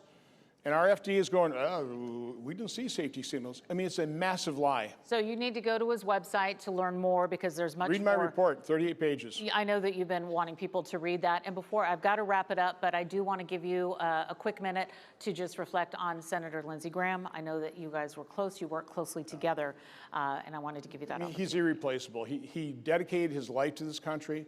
The fact that he was so respected and so influential is because he traveled, arduous travel, and I think in the end, he gave his life for this country. So he's a huge loss for the world. He's a huge loss to us individually. He was our friend. All right, Senator Ron Johnson, thank you very much for being here today. We Thanks for appreciate having it. Thank you very much. Good day. We're going to go out this way. Thank you. All right. Do you know who's really good on television? It's not me. It's Colin McShane, my colleague. He does 3 hours, 3 to 6 every day on NewsNation. NewsNation Live with Colin McShane is excellent, and he is going to do an equally, if not even more excellent job as he talks to Congresswoman Kat Kamak of Florida. She's on the Energy and Commerce Committees. She is a Republican, and she is sassy. I'm going to go ahead and say it. I was just talking to her backstage. She is sassy. All right, if you knew that Gatorade obviously was invented in Gainesville, Florida, you would know her already, but if you don't, here she comes, Kat Kamak. My name. Oh, how about this? So much enthusiasm. That's it. You are sassy. I appreciate that nice, polite golf clap. Which one of us has the better shoes, do you think? Okay, let me explain the flip-flops. Yes, I'm a Floridian, and you may have noticed or not, but I have a little bit of a thug life limp going on right now. I broke my middle toe in the dumbest of injuries. So they told me I had to wear a boot. The boot is deeply uncomfortable. And, Yeah, nobody wants those boots. Annoying. Yeah, so. Well, here's the best part about all this is like my ego is boosted in such a big way, and it probably should be News Nation in the Hill's ego. Congressman Hammack had a choice, right, today? Now, where do you hear this? She could have been in a meeting right now, literally, with the Vice President of the United States. But she said, no, I got to talk to Connell McShane from News Nation. Exactly. Isn't that right? Isn't that the truth? What are you laughing at? Why are they laughing? Isn't that the true story? He's talking to the whole conference right now. 100% the Vice President of the United States is addressing the conference right now, and they asked me to be there, and I said, listen, he's got my number. I got his. He needs me. He can call. It's kind of interesting. Did you not have a question? Like we were hearing before this big meeting that there were some in the Republican conference that wanted to press the Vice President on any number of issues, reconciliation bill or whatever it is. Is there nothing that wanted to have your voice heard on to be serious? Or I'm not exactly a wallflower. I have noticed that. Of course, I have questions. But I find that sometimes the group setting isn't the best place to ask said questions because you can either get a generic response, not to say that that's what the Vice President would be giving, but sometimes there are better ways to get answers. Well, let me ask it this way then. If you say you have questions, that's been a storyline we followed for the last number of weeks about whether there are divides or whether there's something going on that's changing in the Republican conference where people are not as together as they maybe were earlier in Trump 2.0. I think you're always going to have multiple personalities. That's dangerous, multiple personalities. There's multiple factions, right? Yeah. Hakeem Jeffries, the minority, jokes that he has 11 families, and in the Republican conference we have 5. I would argue we have 6. You're always going to have different needs of different groups, and those tend to get amplified when you're heading into a very contentious midterm election. Right. So I think that is good for the headlines, but it really just kind of underscores something that we live with every day, which is you have a lot of the sausage making that happens behind the scenes. Sometimes it's drama-filled, sometimes it's a big nothing burger, but at the end of the day, we all want to get out there and do the very best that we can for our constituents and for the agenda. I'll ask you one other political question. Then I have a topic or two that I think that are near and dear to what you've been doing on Capitol Hill that I hope we have time to dive into. The political question is this. Our colleagues at DDHQ, Decision Desk HQ, put out these projections, and they just put out one today. And I got to say, I was a little surprised at the numbers in it because the popular or conventional wisdom, the narrative that's been out there is that, the House is done for Republicans. Democrats are going to win the House. We'll see about the Senate, that type of thing. Yeah. And their numbers show that is the most likely outcome, right? The Democrats are favored, but only slightly favored. That it's a pretty close game, and there's maybe a 1 in 3 chance that Republicans actually keep control. So in other words, you're saying there's a chance, right? So you're telling me there's a chance. How do you see the midterms now? Conventional wisdom. And of course, historically, that all points to Republicans losing the House. That's what everyone is saying. Now, the thing that they aren't taking into consideration is the fact that right now, Americans are seeing a very stark divide in the two parties, right, and the agenda of which they want to go. You have the Democratic Socialists of America saying the quiet part out loud, hey, we want communism. These are the things we want to do. They actually published their platform, which I'm sure their political team is like, you moron, you're supposed to wait after the election to do that. Because they said things that cost them previous elections, like defunding police. It doesn't matter who you talk to around the nation, every community wants safety and security, right? They generally like their first responders. And so that's not a winning issue. They're actively going out saying, hey, we're running on a platform of defunding police. Whereas you have the Republicans who are saying, hey, listen, we want to bring the price of gas down. We want to make sure that you're getting the biggest tax returns that you've got. We want your kids to be set up for success. That's why we're rolling out very aggressively the Trump accounts. And of course, we're going to make sure that that border stays secure and that your communities are safe. That, to me, is a very common sense agenda. You contrast that with what the left is doing. That's why you're seeing these different elements like Decision Desk and polls come out say, this might not be. It might not be a done deal. It might not be a done But deal. it still seems like a bit of an uphill climb, but it might not be a done deal. And uphill climb is always the case for presidents in the middle of their terms. That's usually what happens. Now, when I say I wanted to dive into some issues, so you're in your third term of the House Agriculture and Energy and Commerce Committee, but you also chair something called the Emerging Tech Task Force. Yes. We've had a lot of AI talk at the summit today, generally speaking. I do want to get your thoughts on a few different things related to AI. Like the data centers have come up. Governor Hochul in New York made a number of headlines with this moratorium announcement. I think it caught the president's attention. He doesn't seem to think that that's such a great idea. Where are you on all this? Well, I'm glad that you clarify that we're talking AIs and artificial intelligence, because you started out with agriculture, and AI and agriculture is a completely different thing. Thank you, yes. The guy up here who just chuckled knows what I'm talking about. Google it. It'll be awesome for your search history. The issue of data centers. So I've seen a lot of the online banter going back and forth, right? People, not in my backyard. They have this same sentiment when they're talking about anything, like pipelines, It's always the not in my backyard. And there's real issues that people are cognizant of, that I think people who are developing and deploying these data centers are aware of. But I take an even higher level look at this. So what we're talking about with these data centers is compute, right? Compute power, capability, capacity. Well, I don't even know if everyone understands, maybe some people do, what that word literally means in this context. Compute. Yeah, the ability to actually crunch the numbers. Right. In a very, I'm just gonna say with crayons, right? Like that is the horsepower that you need in order to, and the scale in which to deploy these algorithms. And we still have a lot more of that than other countries, fair? We do, but we're in a very tight race with our adversaries. And the thing that I would highlight here is there's two different things when you're talking about AI. And AI, just for everybody in the audience, it's just math, right? That's what people need to recognize, is AI, it's just math. And so when people say, oh, we're gonna regulate the hell out of AI, I'm like, you're gonna regulate math? Like, come on, that's crazy. You have to have a strategy for scaling, for the infrastructure, but then you also have to have a diffusion strategy. And that's where we're losing, is in the diffusion strategy. What does that mean? The diffusion strategy is really the deployment and use of AI in everyday life as well as industry. You look at China, over 80% of every single Chinese citizen has adopted and embraced 100% diffusion of AI. So it's everything on their phone, everything in their workplace, everything in their home. That is critical because you can't have two different strategies running. They have to run in parallel, in tandem.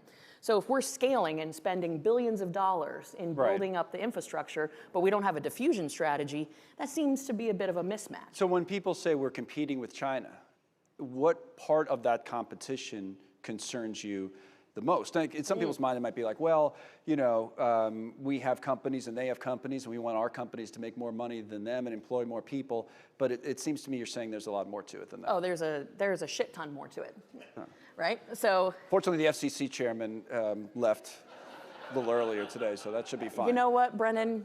Love you, buddy. Yeah, we're good. Well, that's a lot. It is, but you asked, what am I concerned about? Yeah. Cognitive warfare. What? Wow.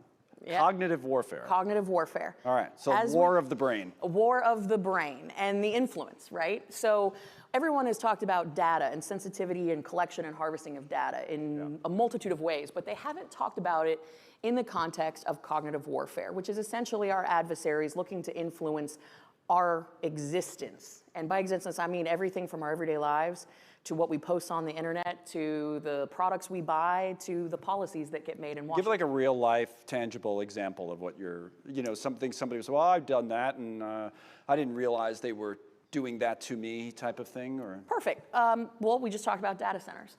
So right now, there is an effort, obviously, to undermine the development and deployment of AI data centers. Now, when you look at the AI slop, as we call it, that gets pushed out talking about how there's going to be crazy water usage and pressures on the grid, there are certainly concerns that need to be addressed, sure. But when you look at the signature on a lot of this AI product, a lot of it has signatures that go back to Iran, to China. This is absolutely designed to diminish our capability to scale our AI capability so that they can actually take over. China and Russia and Iran would love nothing more than for us to say absolutely no data centers. And that is because It is a cognitive warfare. They will never, ever militarily be able to take us over, but they can do the things that they want to do and overtake the United States in a number of different fields, whether it's biotech or energy, research and development, it doesn't matter, right? Right. They can do that without ever firing a shot by simply influencing the policy in Washington. And I can say this as a politician who serves with a lot of chicken shit politicians. Yes. The minute that your phone starts ringing in Washington and your constituents are saying, I don't like this or I love this, if you get about 250 of those calls, people start noticing.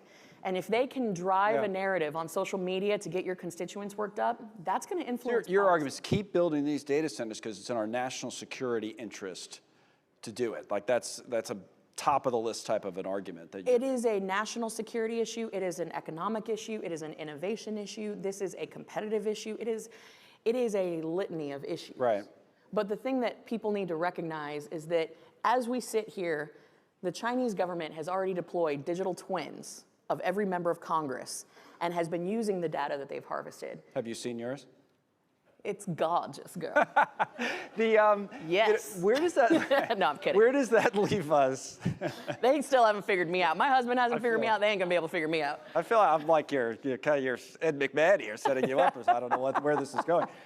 Where does that leave us, though, on regulation? Because you touched on that briefly. And this actually regulation is something I was looking at, something you've spent a lot of time on in general, like the REINS Act and other things. So you care about the issue, but on AI in particular, you're saying no, free for all, don't regulate. We need to let people innovate. I mean, what's your outlook or your approach to regulation? I think it's a common sense one. I caution the outright moratoriums because that seems short-sighted.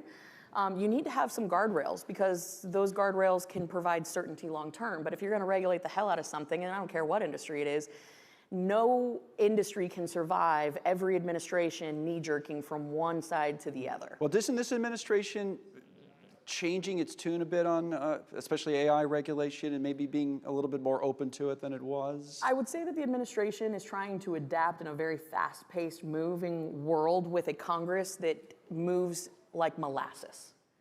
And nature abhors a vacuum, so they're trying to act in a space where Congress has failed. And I don't think we've ever seen an industry develop this fast. Correct. So they're getting warnings all the time, but it just feels like and I don't know if you get that sense that they're changing a little bit their approach from anti-regulation to say, well, maybe we need a little bit. Well, and I think, again, you have those guardrails that are common sense, but you said regulations is kind of my thing. It is. I would love to be known as the deregulator, right? Because you got a Federal Register that's got over 100,000 regulations, 11 of which regulate spaghetti. Like, come on, that's crazy. We need to be able to have a long-term runway for industry to invest, to scale, to really understand what the playing field is. Congress needs to reassert its Article I authority because you can hire and fire your Congress critter. You cannot hire and fire unelected, nameless, faceless bureaucrats in basements all over Washington. That is, I think, the big frustration is not only is it almost out of reach for people to be able to hold people accountable, but on top of that, it's very expensive. Every American family today spends $15,000 more every single year as a result of regulations that happened just under the Biden administration. Take that out and span it across multiple administrations. You've got $2.5 trillion that we, the people, spend in regulatory and enforcement and compliance. And that, I think, is what people would care about at home, that they have a government that they can actually hire and fire and that they don't have to pay for it. Well, thank you for today. We appreciate it. We said on our way out here this wouldn't be boring. I know I've had you on the show many times. I always enjoy the conversations, and you're not boring. So thank you, Congresswoman. Thank you. Appreciate you. Tammy, thank you very much. That's great. Thank you very much. I told you what it would be like, and it was exactly like what I said it was going to be. Okay, Chris Van Hollen is actually a pretty big deal. If the Democrats do recapture the Senate, he might be the chairman of the Budget Committee. He might be the Appropriations chairman. Or you might go up to, I don't know, Politics and Eggs at St. Anselm College in New Hampshire and see him there. He is a powerful voice, an important voice inside the Democratic Party. Why is he here? Well, he wants you to like him.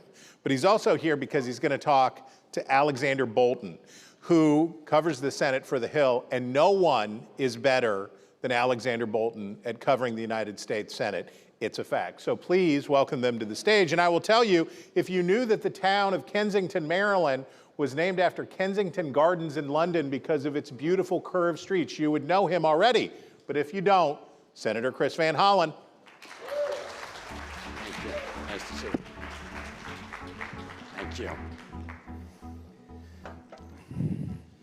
Well, Senator, thank you. Thank you for being here, and it's very exciting and a great pleasure. As Chris pointed out, you are certainly well positioned on a number of very important committees. You're in the mix on a lot of important issues. So right off the bat, John Thune, Senate Majority Leader, made some news this morning. He said that the Clarity Act, the sweeping regulatory framework favored by the cryptocurrency industry, is a top contender for floor time in the July work period. You're a member of the Banking Committee. You didn't vote for the Clarity Act. But what do you think the chances are that this will have enough Democratic support to pass the Senate? There were 2 Democrats on the Banking Committee who voted for it, Ruben Gallego, Angela Alsobrooks. Do you think this will have 60 votes to pass the Senate this summer or even before the election? So I hope not in its current form, but let me thank you and the Hill for putting this together, and thank you for covering the Senate. And I'll tell you why I hope it does not move forward in its current form. It has a number of big flaws from my perspective. Number one, the absence of a conflict of interest ethics provision. We just saw recently that the President of the United States pocketed about $1.4 billion in profits from crypto, both the World Liberty Financial, and we don't have time here to go into that scheme where we essentially transferred a lot of restricted technology to the UAE right after one of the members of the UAE royal family invested $2 billion in the Trump family business. And then there's the meme coin that the president made about $650 million off of, while about 1 million Americans were bilked out of over $3 billion.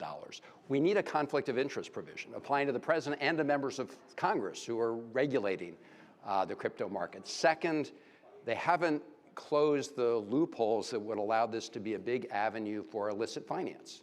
Criminal networks, terrorist organizations, rogue states. There's also not enough consumer protection. And finally, what we don't want to do is create a whole nother market structure that would allow for what I call regulatory arbitrage for where people put their capital. We don't want to create a set of standards that doesn't match standards that already exist within the financial regulatory community that essentially incentivize people to go park their money in crypto at consumers' expense. So I don't know what the outcome will be. I can tell you, Alex, that I'll be raising these concerns with my colleagues. Has there been much discussion about this bill outside the Banking Committee? To what extent do you think the rest of the Democratic caucus is read into these issues at this point? I don't think there's been a lot of awareness. This bill has been a little bit of what I call a bottom crawler. I can tell you my constituents are not calling me every day and saying, pass the Clarity Act, right?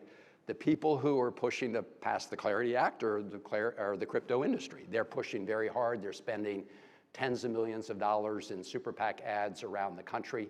They're trying to essentially use their financial heft in elections to try to put pressure on Congress to pass a bill that serves their interest, and in my view, at least in the current form, does not serve the public interest. So to answer your question, there's not been look, we're in the middle of a war in Iran.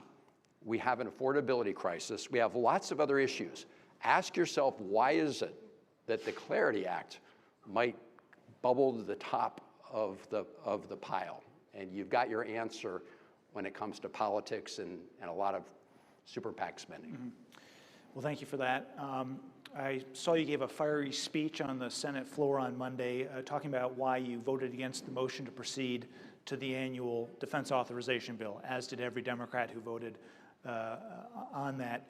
Specifically, you cited the provisions in the bill to mandate the establishment of a new U.S.-Israel Defense Technology Cooperative Initiative and a provision to require the U.S. government to share intelligence with Israel. Do you know who spearheaded the inclusion of these provisions, and why are they so problematic in your view? So a couple things. I gave 4 reasons for why I thought the Democrats should not vote on what we call the motion to proceed on the National Defense Authorization Bill, and I was glad to see not a single Democrat voted for it. The first of it is, in my view, voting for this huge increase in defense spending and authorization bill essentially provides a green light to what I think is a completely illegal and stupid war in Iran. There's nothing in this bill that provides any kind of guardrails against the president continuing to do what he wants without any congressional authorization. Two, there's a huge increase in defense spending, and I don't think it's warranted given all the concerns we're facing now on budget and other issues. But yes, there are these two other provisions that I think people should be aware of because they've not gotten a lot of attention. One requires that the U.S. government establish a U.S.-Israel defense cooperation agreement in a whole host of areas, from AI to other advanced military technologies.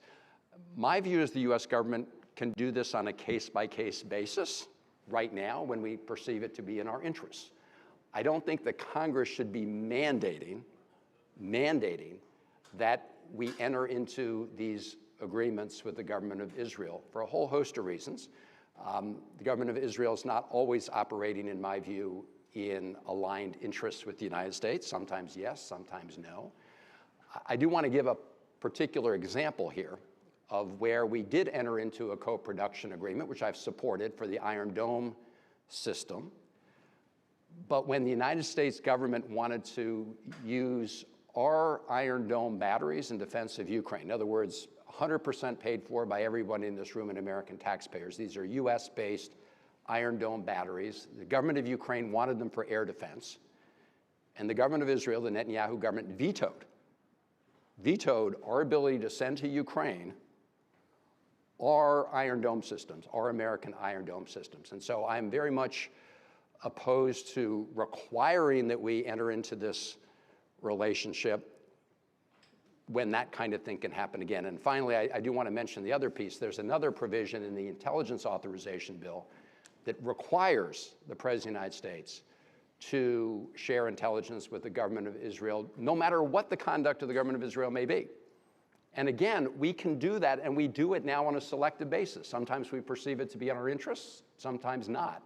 But for Congress to require this kind of information sharing, regardless of the conduct of the government of Israel at any particular point in time, and I think the president and this administration have made the point that we have some divergent interests even when it comes to the war in Iran. So why we would want to mandate that as opposed to proceed on a case-by-case basis is beyond me. To your question, I know that these were both proposals that were pushed by Republican senators, but they were adopted through some kind of back and forth in the base bill. And I hope we'll have at the very least, I hope we'll have an amendment on these issues so the American people can judge for themselves whether this is in our interest to enter into these arrangements.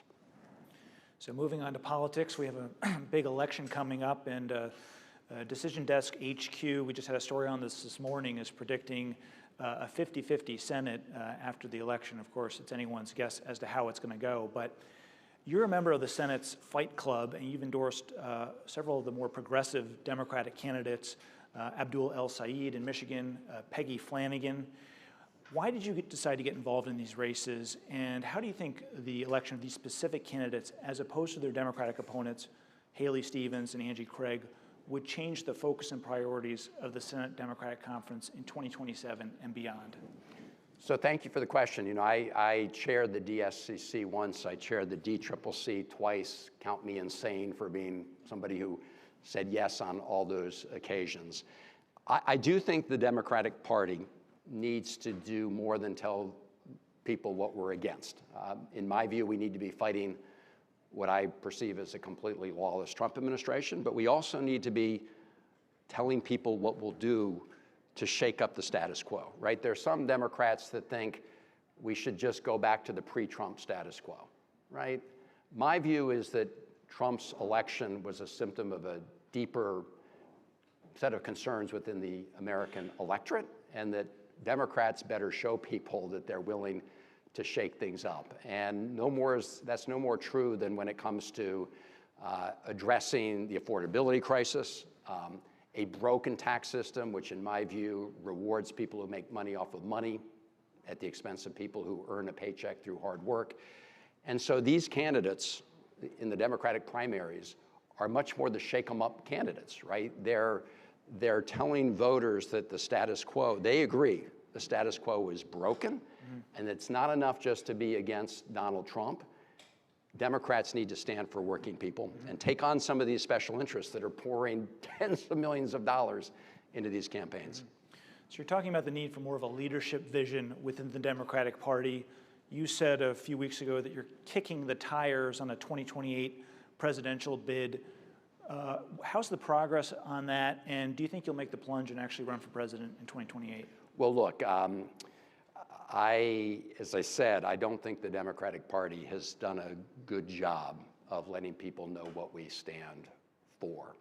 And I think the conventional views of, left versus right have become outdated. I really believe in this moment, if you look at our economy, that it is rigged in favor of very powerful special interests who are amplifying that power through spending tens of millions of dollars in elections. And so it's not so much right-left, it's more top and everybody else. And so I was asked to come to Iowa and speak at the Steak Fry last August, and I was asked to come to New Hampshire. So I'm very much in listening mode because I've been encouraged, but that's not a good reason to run. The reason to run is that you want to change things for the better, that you love our country, which I do. And so I am, as I said, kicking the tires, because I do think at this moment, I think this is a critical moment for our country. And I do think we need to come together as Americans. I think we do have an administration that is, tried to elevate itself, certainly a president who's tried to elevate himself by pitting Americans against one another. And I do believe that there's a lot more common ground, but part of it is siding with working people who are feeling screwed every day. I mean, people are having a tough time making ends meet. We don't see it necessarily or feel it in the Washington bubble, but you get outside of the Beltway and you will see it and feel it. And I think that the reason Donald Trump got elected was people were fed up with the status quo. Now, he has broken the status quo, in my view, in all the worst ways, but we need to take that sentiment, which I share, and break up the status quo so working Americans have a fair shake in this country, and they just don't have it right now. Senator, thanks for your time. We're running out of time. It's always a pleasure to talk to you, but one last question, and since we have 15 seconds left, what are the odds, percentage odds, of a government shutdown at the end of September, do you think? Well, I thought they were low until just the other day when President Trump announced that if he didn't get the so-called Save America Act, which I think people know is not about saving America, it's about trying to rig the November elections for Republicans. The president has said he needs it to guarantee the outcome. And just the other day, he suggested if he doesn't get that, he's going to support a government shutdown. So I can tell you, I'm not looking for a government shutdown. Democrats are not looking for a government shutdown. It appears that Donald Trump may be looking for a government shutdown if he doesn't get this bill passed, which would be a bill that's very bad for our democracy and for our country. Well, thank you, sir. I appreciate your time. Thanks It's for great joining to be us. with all of you. All right, thank you. Thank you. You're a very powerful person, but you still have to go that way. That's the thing. That's the thing. That's the thing. About the arrows, we have to follow the arrows or we'll get in huge trouble. Okay. Earlier today, you heard from the chairman of the House Intelligence Committee. Because this is the Hill, you're going to get to hear from the ranking Democrat on that same committee. Jim Himes is a serious person. He is a grown-up. He is this kind of person that if he chairs that committee, that he will also enjoy the respect of colleagues across the aisle. He also is a beekeeper, and I need to ask him about that. I need answers about that. Please welcome Jim Himes, Democrat from Connecticut. Thank you for being here. We appreciate you. Go ahead. Okay. You go over there. All right. Now, the clock is tight today for you because you have to go back and vote. Oh, yep. One of the things that you're going to have to vote on, or get to vote on, I don't know how you think about it, is Thomas Massie of Kentucky, apostate Republican, has an amendment that's going to come up for a vote on basically to zero out foreign aid to Israel. How are you going to vote on that? I will vote no on that. It's for two reasons. Number one, it's a terribly poorly written amendment, right? It would arguably could be interpreted to say that you can't spend money on the embassy in Jerusalem, et cetera, development programs we have.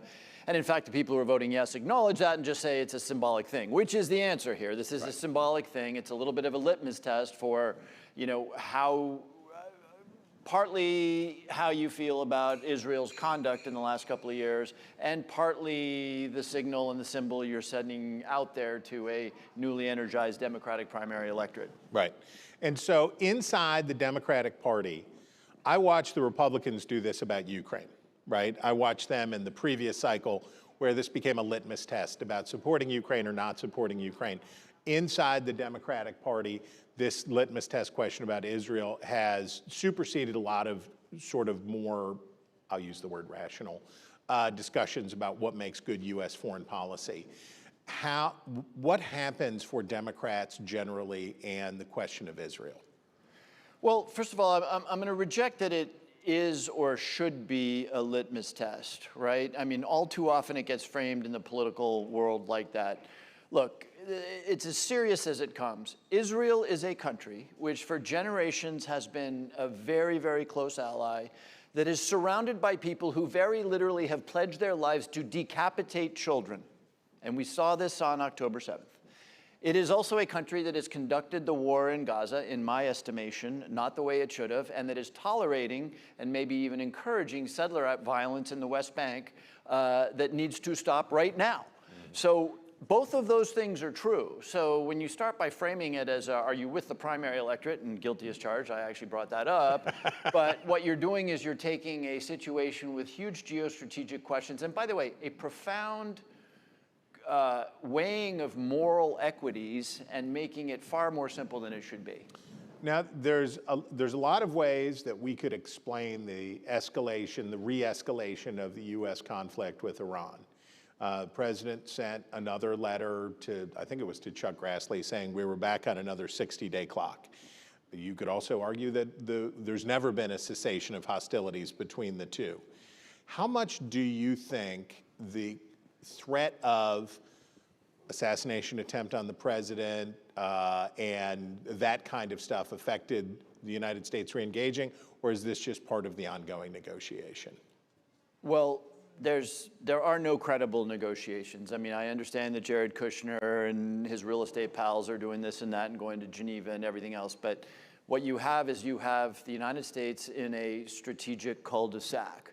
What does that mean? That means that we've given the Iranians the best that we can give them. We, with the Israelis, killed a lot of their leadership, sunk their navy. Pete Hegseth is right about that. We wreaked havoc on their military capability. What we cannot do is stop them from closing the Strait of Hormuz. You need a couple dozen drones to do that.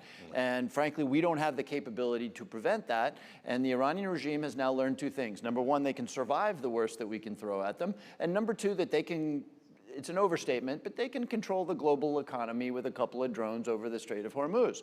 And so to say that there's negotiations is to fail to appreciate kind of the cul-de-sac that Trump walked us into. Step back. The Iranian regime is a hideous, hideous regime. And over the years, of course, we've figured out how to contain, how to deal, how to negotiate. That is a true fact. It is also a true fact that there is a good reason why no president until Donald Trump decided to do this, decided to attack Iran. And that reason is being shown today with gasoline prices $1.25 higher than they were before the attack. All right, so if this is a cul-de-sac, it's an expensive cul-de-sac. And the estimates vary, and we hear from Speaker Johnson a number, we hear from the White House a number, we hear from the Pentagon a number, we hear from Tom Cole at Appropriations a different number, but it all seems to say that the Pentagon is strapped and they need money so that we can maintain a credible deterrent in other conflicts, let alone what's going on in Iran. What's going to happen? Is there some measure that Democrats can support? Is there something that is going to get done? Or is it up to Republicans to do this on reconciliation and that's it? Well, I think it's up, let me just give you a crisp answer. I think it's up to Republicans to do this under reconciliation. Remember, Donald Trump not only didn't consult with, as constitutionally required, get permission from the Congress to launch hostilities, he just did it. So this is his thing. Yeah. Now, he's got lots of money. In the last reconciliation bill, we ended up sending more money to DHS than the Marine Corps spends, right? So he's got money. His war, he decided, we were left out, you know, not our circus, not our monkeys. You figure out how to fix it. By the way, you own the political consequences of what you decided to do. And the reason I'm making this point is that there's a reason the Constitution says that we get consulted. And yes, the Constitution matters as a legal document, but because the consequences are what we're seeing right now, starting with 13 dead Americans and, of course, you know, a huge problem for our economy and the global economy. Okay, I watched the testimony of the nominee for the Director of National Intelligence today, and it boiled down to a semantic fight over who won the 2020 election. I hear from a lot of Democrats that there is a credible threat that this administration seeks to interfere with the 2026 election, and we expect the president, or it has been widely reported the president is going to say that Venezuela or Nicolas Maduro or something was involved in the 2020 election. What do you see? Yeah, let me say two things about that. Number one, I've known Jay Clayton for a very long time and admire him. So it was very personally painful for me to see him do the dance that you need to do if you want to be a senior Trump administration official. It's theater. So to see a guy who went to the University of Pennsylvania, who's one of the most eminent lawyers in New York City, to not be able to answer the question of who won the election is viscerally painful. But at the end of the day, you make the personal decision to serve Donald Trump, you have to do the dance. From my standpoint, and I'm taking a little bit of guff for my support of Jay Clayton, here's the way the world looks to me. Jay Clayton, Bill Pulte. Yeah. Not a tough one. With respect to the election, I'm extremely concerned. In fact, I've spent the last 24 hours thinking about how to handle what may get said tomorrow night. The ground has been set in a million ways. Puerto Rican voting machines in the custody of the DNI actually showing up at a law enforcement operation in Georgia, goes on and on. The president never acknowledging that he lost the 20. The ground has been set for an attempt to cast enough doubt on the upcoming election that we could find ourselves in something ranging from horrid confusion to a coup d'etat. Now somebody's saying, oh, isn't that a little extreme? Last guy out of the chamber on January 6, 2021. No, not too extreme. And so I'm really worried about what he's going to say. Close to the last guy out of the chamber. Got to be precise with the journalist. Yeah, that's right. So here's the important point. All I have to add to this as ranking member of the Intelligence Committee is that under then DNI John Ratcliffe, there was a Gang of Eight classified and unclassified intelligence assessment of the election of 2020 that said unequivocally, with strong conviction, that there was no interference in that election. Right. In the technical aspects, no messing around with machines or voter rolls. Yes, Russia tried to promote Donald Trump. They do that. Yes, Iran tried to work against Donald Trump through social media, propaganda stuff, but the election itself was secure, fair, and truthful. Full stop. And so I'm just trying to get that message out there. Not to take anything away from what you just said, but if we look back now on 2016, if we had it to do over again, the way that the Obama administration handled those claims, not claims, the factual statement that Russia was trying to put its thumb on the scale, would you have them do it differently now, knowing all of the horrors that ensued subsequently? Well, two things. Number one, we forget, because we listen to the president or absorb from the president that it was all a hoax. We forget that he invited Russia very publicly to release Hillary's email. We forget that his son invited a whole bunch of Russians to Trump Tower. We forget that his pollster was sharing information with a known Russian intelligence asset. And so, of course, an investigation was warranted under those circumstances. By the way, if the shoe had been on the other foot, the Republicans would have absolutely demanded such an investigation. Here's where I think we went wrong, and I saw this happen. We Democrats and the opposition more generally blew expectations out of all proportion. I was on the Intelligence Committee at the time, and staffers and others and members and everything were selling that maybe parts of the uncorroborated reports about behavior in Moscow were true. We raised the expectations to a point, foolishly, that when Bob Mueller finally sat in that chair and presented his results, you could just feel the air come out of the room or whatever else. That was, the investigation had to happen, but I think we handled it poorly. When a guy tells you, not my circus, not my monkeys, you can believe him if he is from the hometown of P.T. Barnum, who lived there for 40 years and was once mayor of Bridgeport, Connecticut. Congressman, we thank you very much for being with us. Good luck getting back up to the Hill. You have to go that way. You have to go that way. They always try to go the other way. They can't go the other way. Do we have? Yeah. Oh, we do. I can see a hoodie from here. Here we go. If you know if it is a hoodie, then you know it must be John Fetterman, Democrat from Pennsylvania, one of the most interesting cats in the United States Congress, no doubt. All right. If you knew that Harrisburg, Pennsylvania was a contender to be the United States capital before D.C. won the prize, you'd know him already. If you don't, here comes John Fetterman with Alex Bolton.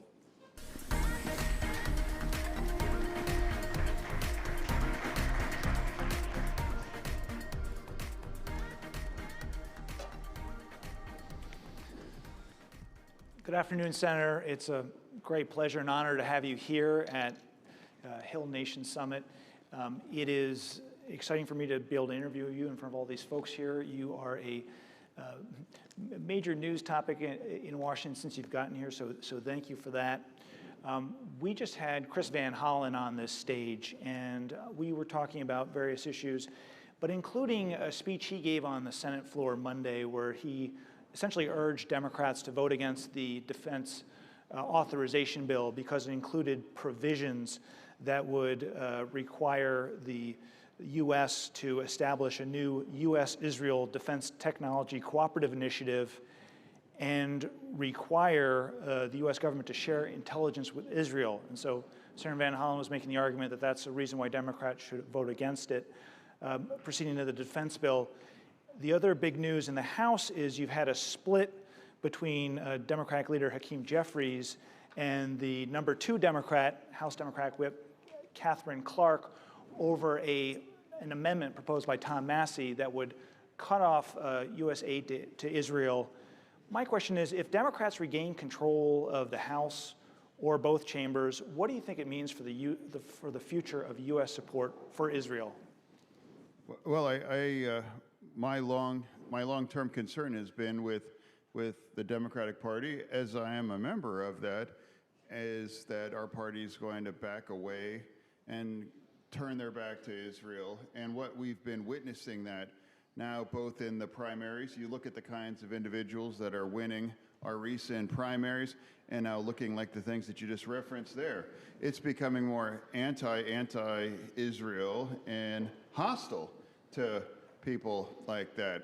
And now you have people like, Ro Khanna, even willing to talk to trash like Drop Site, which is, full pro-Hamas kind of a operation. And if you're willing to engage with these people that are describing why Hamas has the right to have attacked and done that on 10/7, that demonstrates we are trying to ingratiate ourselves with that segment of the base or our voters that are intensely anti-Israel. And I've described that if our party ever becomes, and just make it official as the anti-Israel party, that's when I would leave, because that's been a moral clarity for me.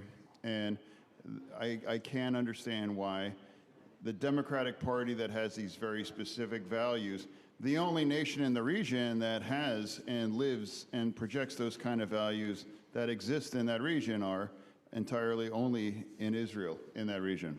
Mm-hmm. Now, I mean, you just talked about, you know, that's a red line for you, support for Israel. You said earlier this year that you have no plans to leave the Democratic Party. You wrote, "My values have not changed. I have always turned to those kinds of ideals that define being a Democrat. Strongly pro-choice, pro-weed, pro-LGBT, pro-SNAP, pro-labor.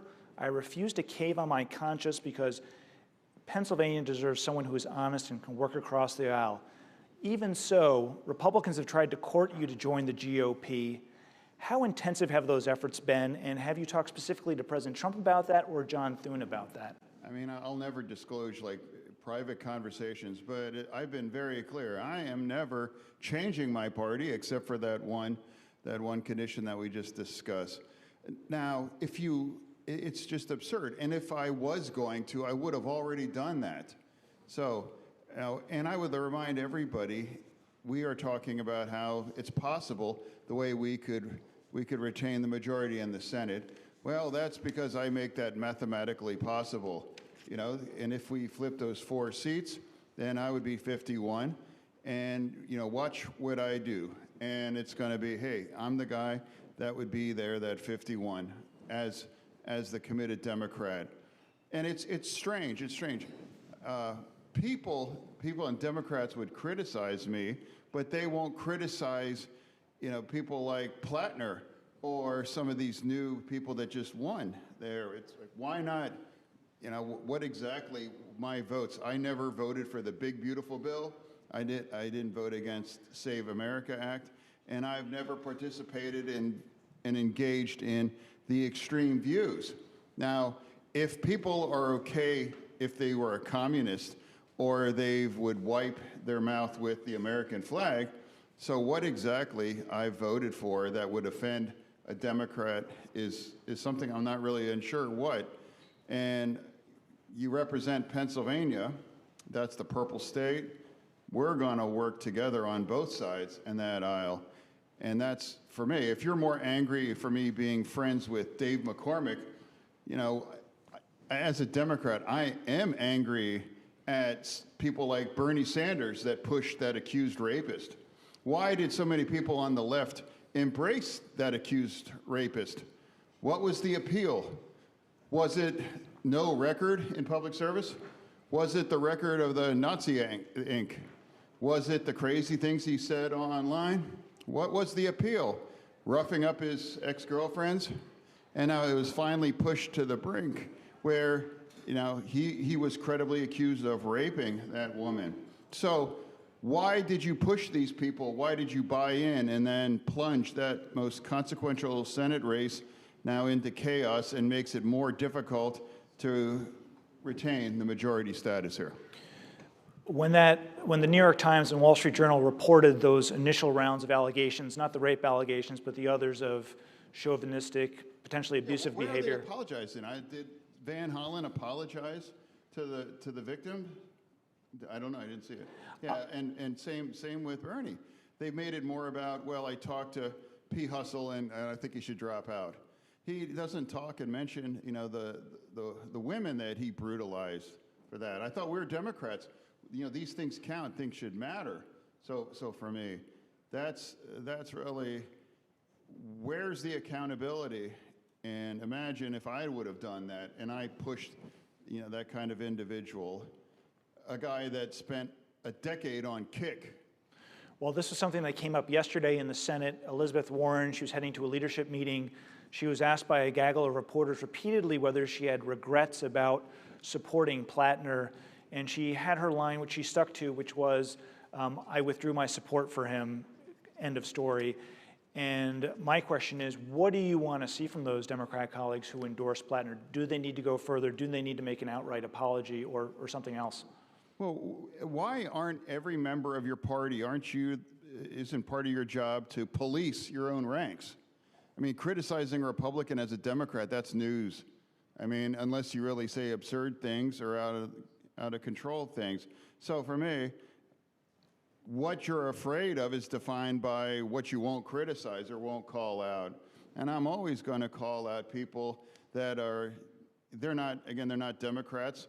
In fact, some of them aren't even socialists. They've actually self-identified as communists. I'm not sure why there's more outrage within the party, and they will refuse to acknowledge or say, well, I haven't been paying attention to that race so much for all those. If your record is what you're running on is the stuff you deleted on Twitter. So, and that wasn't ancient stuff. This was recent, actually.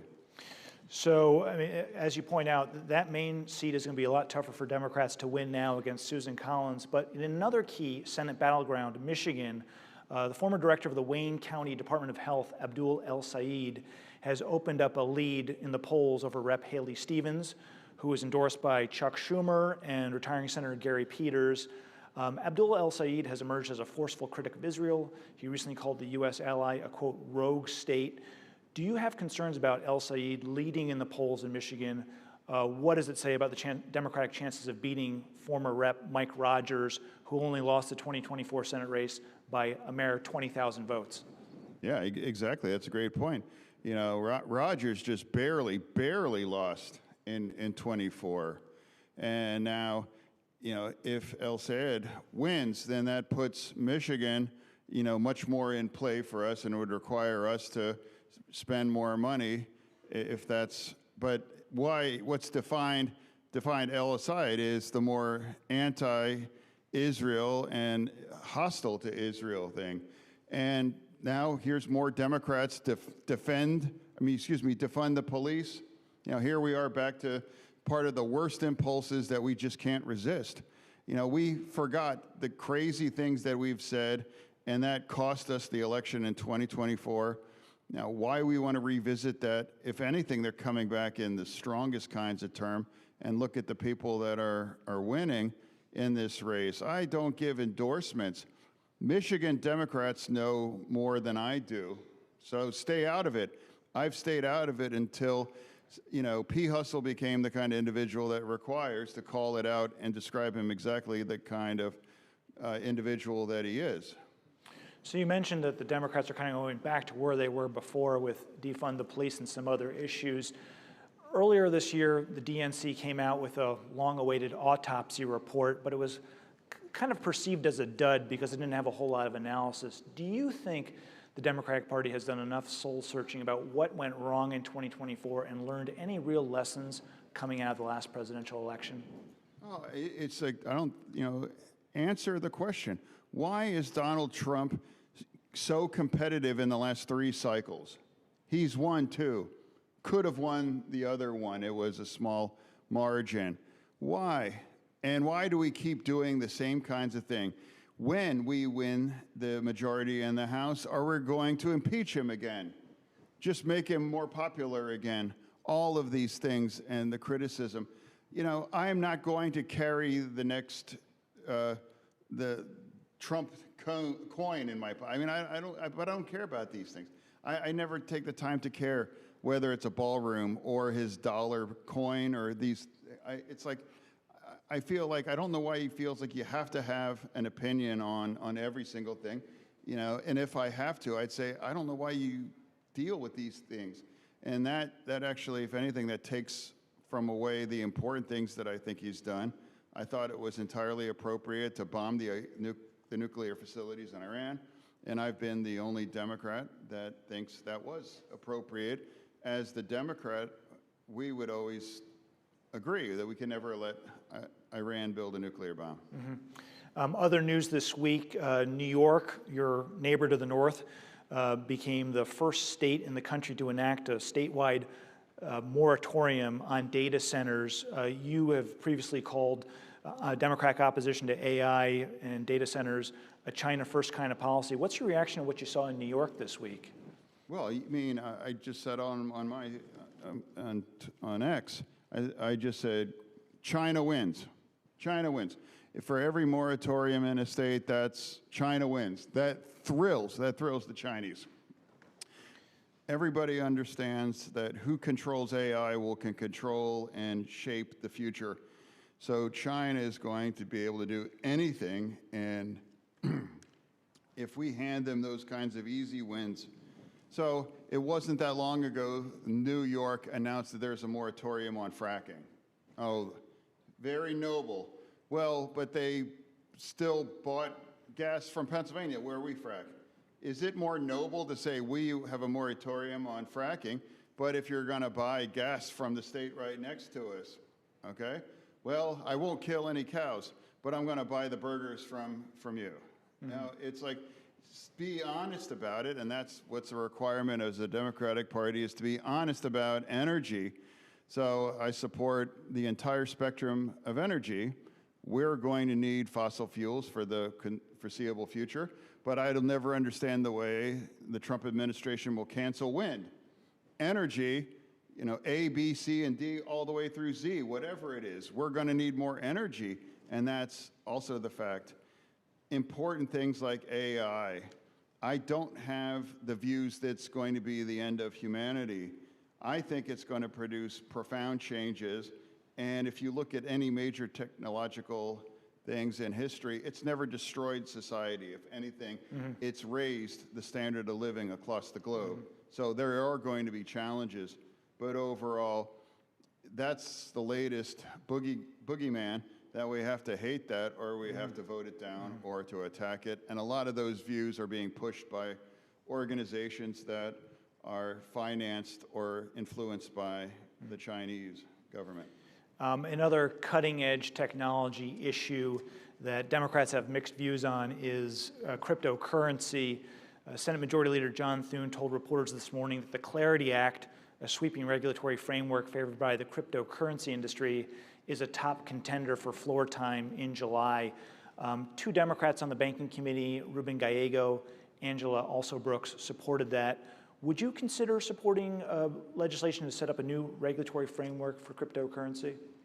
Well, I mean, I'm not someone that I would ever put any of my family money into crypto. That's not a vehicle that I don't really fully understand or think that it's the best kinds of investment. But I do think if it's going to become part of our economy and make that a choice, you know, I would absolutely support the kind of legislation to make sure that it's as safe and more people understand exactly what they're doing, and they'll be able to make most informed choices to invest or to make that part of it, you know, overall. I'm not anti-crypto, but I am someone that says I don't fully understand some of these aspects, but make it more safe and more transparent as a part of our economy. So you're open to possibly voting yes on that, depending on how the debate goes? Yeah, it just depends, you know, for it, but I'm open to it. So as long as Christo's going to be around, we need to make sure it's as safe and transparent as possible. Another thing that people are wondering about, your predecessor, Pat Toomey, announced his retirement from the Senate in October of 2020, more than 2 years before the end of his term. You haven't announced whether you're going to run for re-election, but do you have any timeline for making that announcement? Oh, I mean, this is part of the same weird thing about I'm changing the party. You know, like all the palace intrigue for that. It's the middle of July, and now we're going to get past the midterms, and we'll find out where we are overall. There's so many other things that are interesting, and now why it's more intriguing. Why are we electing self-avowed communists? I think that's... One last thing, the September 30th funding deadline is coming up, and already Chuck Schumer was giving a leadership press conference today and saying that Trump is going to shut down the government. What do you think the odds of a government shutdown is? Oh, what a great idea. Shut the government down. You know, let's, you know, like the magic will be in the third one, right? You know, I've been the only Democrat that refuses to shut our government down. Does anybody remember why they shut it down for that time? They don't talk about it, all of these things.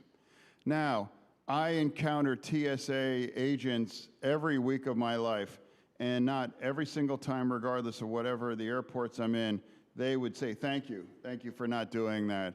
And now, if they're going to talk about shut it down, we walked away from that, zero empty pockets. We didn't get anything.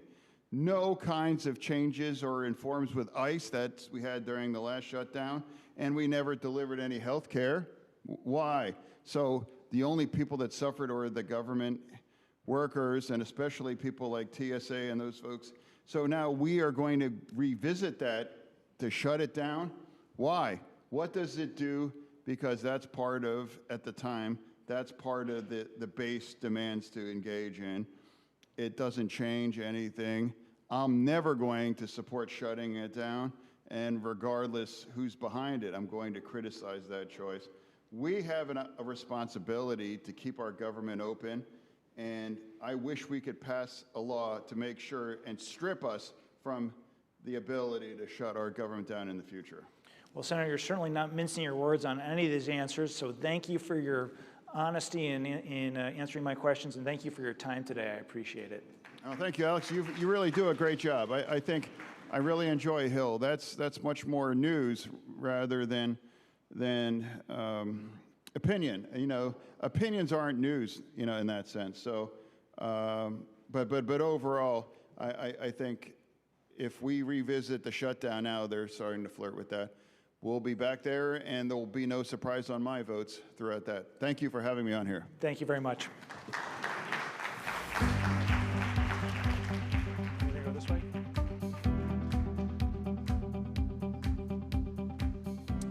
You know, the Hill is excellent. That's a great point, Senator. I think that that's an excellent point. Okay, what are you doing? She runs the whole daggone show, and she comes out here. So how about a round of applause? How about a round of applause? There'll be more beer if you applaud more loudly. That's all I'm saying. Okay, this guy up front knows. All right. When it comes to forecasting the results of elections, when it comes to projecting the results of elections, it is more important to be right than it is to be fast. But if you can be fast and right at the same time, ooh, baby, that is what I am talking about. And nobody is better, and I will just say it, nobody is better at being first to be right than NewsNation, The Hill, because of our partners at DDHQ. Scott Tranter is the head, are you still the head of data science? Today he is the head of data science, but he is a poobah at Decision Desk HQ, our partners. You're going to get to hear him with Bill Salmon, who knows a thing or two about calling them first and calling them right, and my colleague, Julia Manchester. Please welcome them to the stage. Scott Tranter, Bill Salmon, Julia Manchester, put your hands together.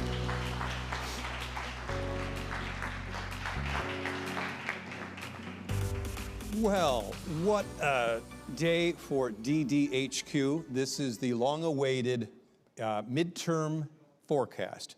Normally, Scott and DDHQ put this out on August 1st every 4 years, but this year, because of you all here being at this wonderful Hill Nation Summit on July 15th, he graciously agreed to move it up for our benefit. Scott, what is the top line takeaway of all of the crunching of data by the wonderful data nerds, and I say that with affection. That some of them are out there today. Yeah, some of them are out here today, Yeah. thank God. What's the top line takeaway from your forecast that you're just releasing now? So I won't open up with big numbers. Let's start it with this. Republicans are favored to keep the Senate. Democrats are favored to keep the House. If you listen to all the punditry, it sounds like it's going to be a Democratic wave. The numbers say something different. That's the top line. Okay, okay. Can you put a, is there a number? A number. Can you put a percentage of, like, let's talk about the chance of Democrats taking the Senate. Is there a mathematical percentage that you can come up with? So our forecast changes every day. So some of the inputs are prediction markets, polls, all these types of things. As of this morning, it was about a 40% chance, give or take a couple points, for the Democrats to take the Senate. So it's not impossible, but they're not favored. Right, right. And then similarly, can you put a number on the Democrats' chance of taking the House? I think that would be much higher, right? Yeah, it's in the low 60s, and Low 60s. that is highly susceptible to where the generic ballot was, which I know topic of discussion earlier by Mike Vaquera on stage is the generic ballot is predictive of how the House is going to go, and that has gone up and down over the last couple of months. Right, and then I want to ask one other thing. Did you, and by the way, we're going to open this up to audience questions too, so we'll have a microphone roaming around. If you have a question at some point, raise your hand. We'd love to hear from you.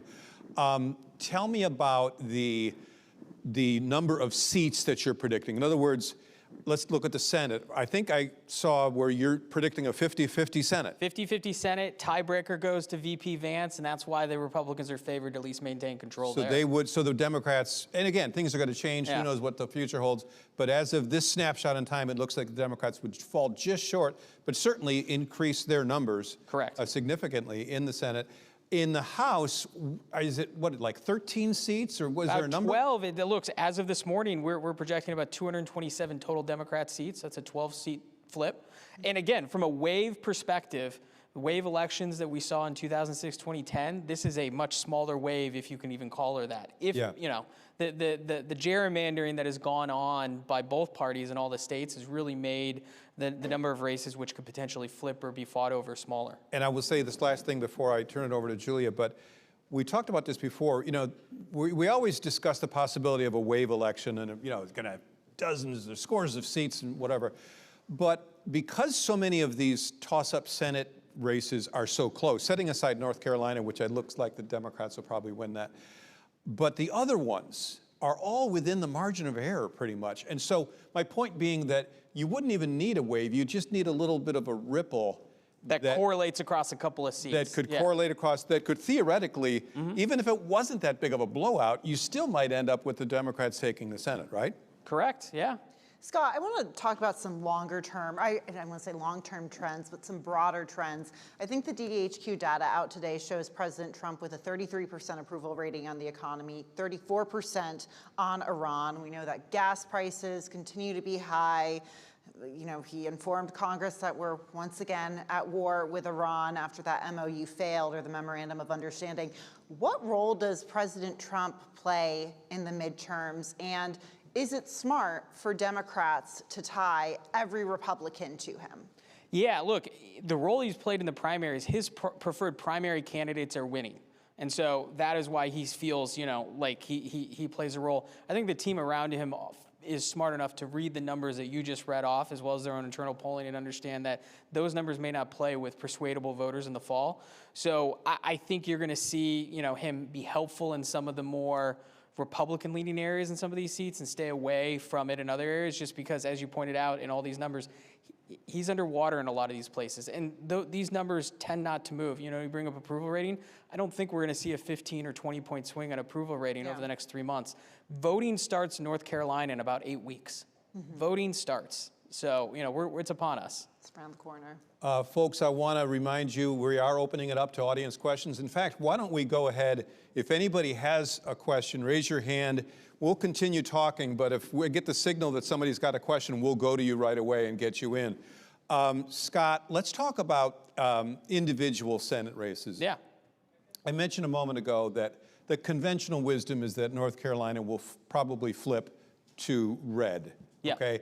Setting that aside, the Democrats obviously need to flip 4 seats while defending all of their seats, but especially 2 seats that are kind of in question. One is in Michigan, one is in Georgia. So assuming they, and that's, you know, we're not assuming that, but for the sake of this argument, let's say they keep them. Yeah, let's say they keep. That means the Democrats have to flip 4 seats. One is likely to be in North Carolina. That's 3 more. Now, we talk a lot about Maine, and we talked an awful lot about Maine up until last week, and that talk has sort of fallen off a little bit. Plattner has gotten out, but now it looks more likely that Democrats are going to win that now that he left, because I'm of 2 minds here. On the one hand, yeah, of course it's more likely because this guy was an immensely problematic candidate, and he's no longer there, and you would have loved to run against this guy if you're a Republican.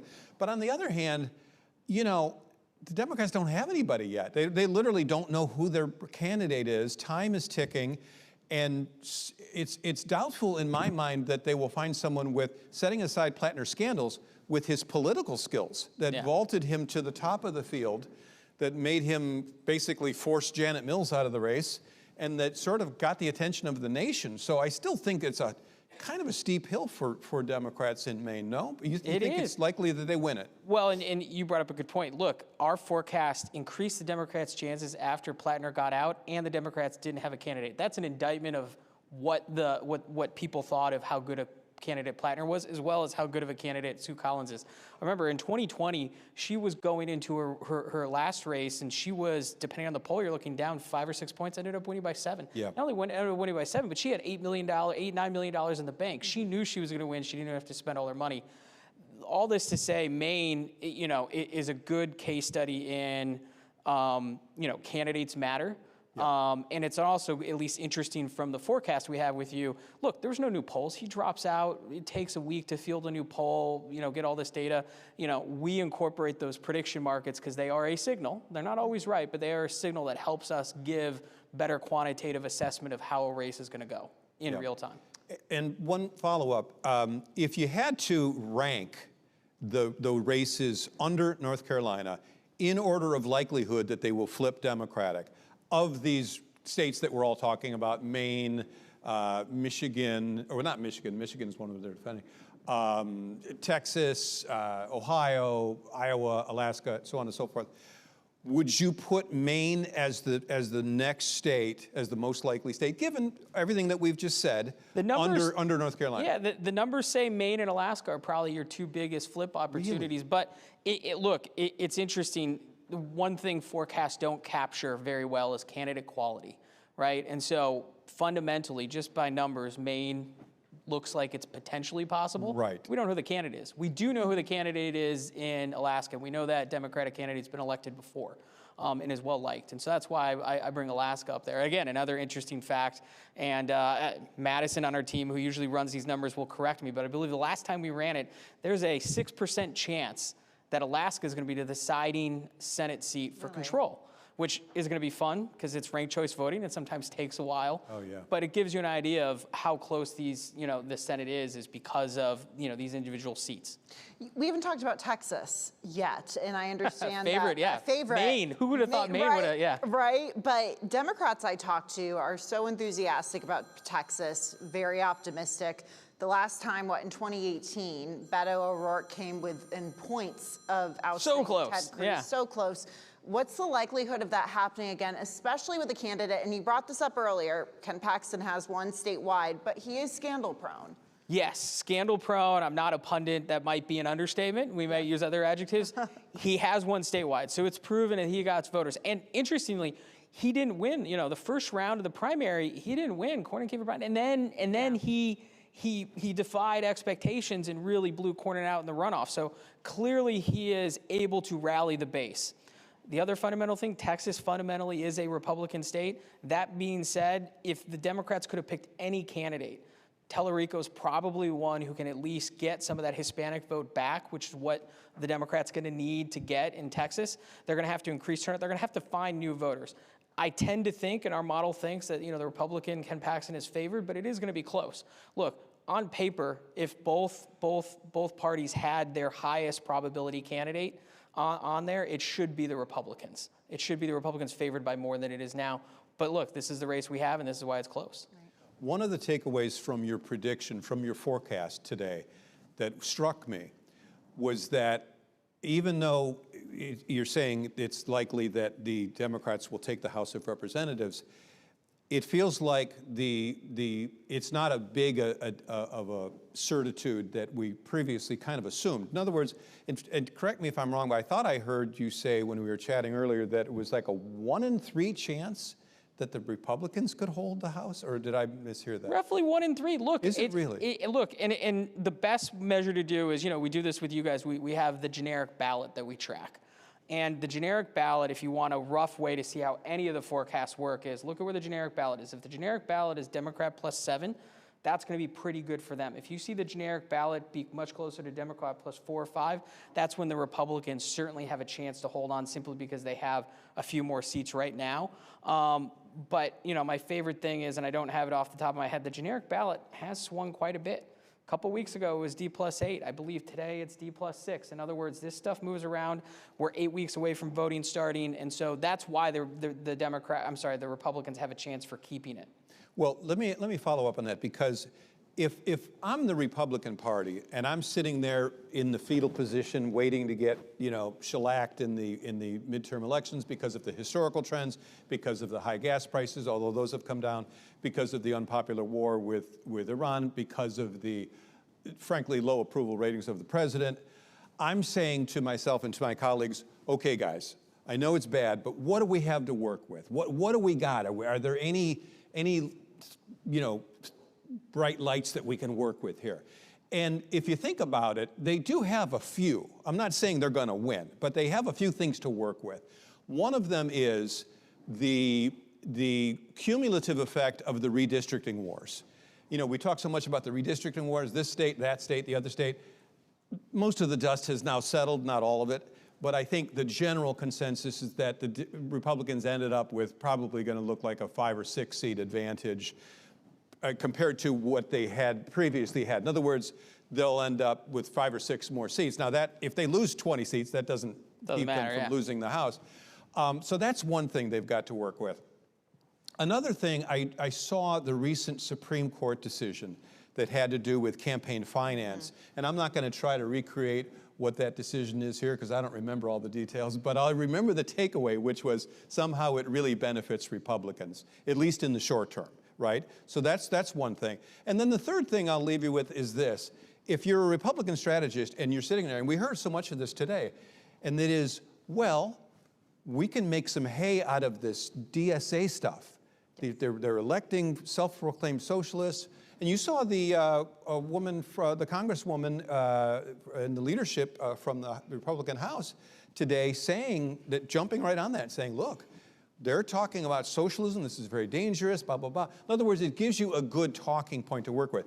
All of those things may not be enough and probably are not enough to overcome the headwinds that the Republicans are facing. But could they mitigate it? And is that why your forecast is a little tighter than I kind of expected?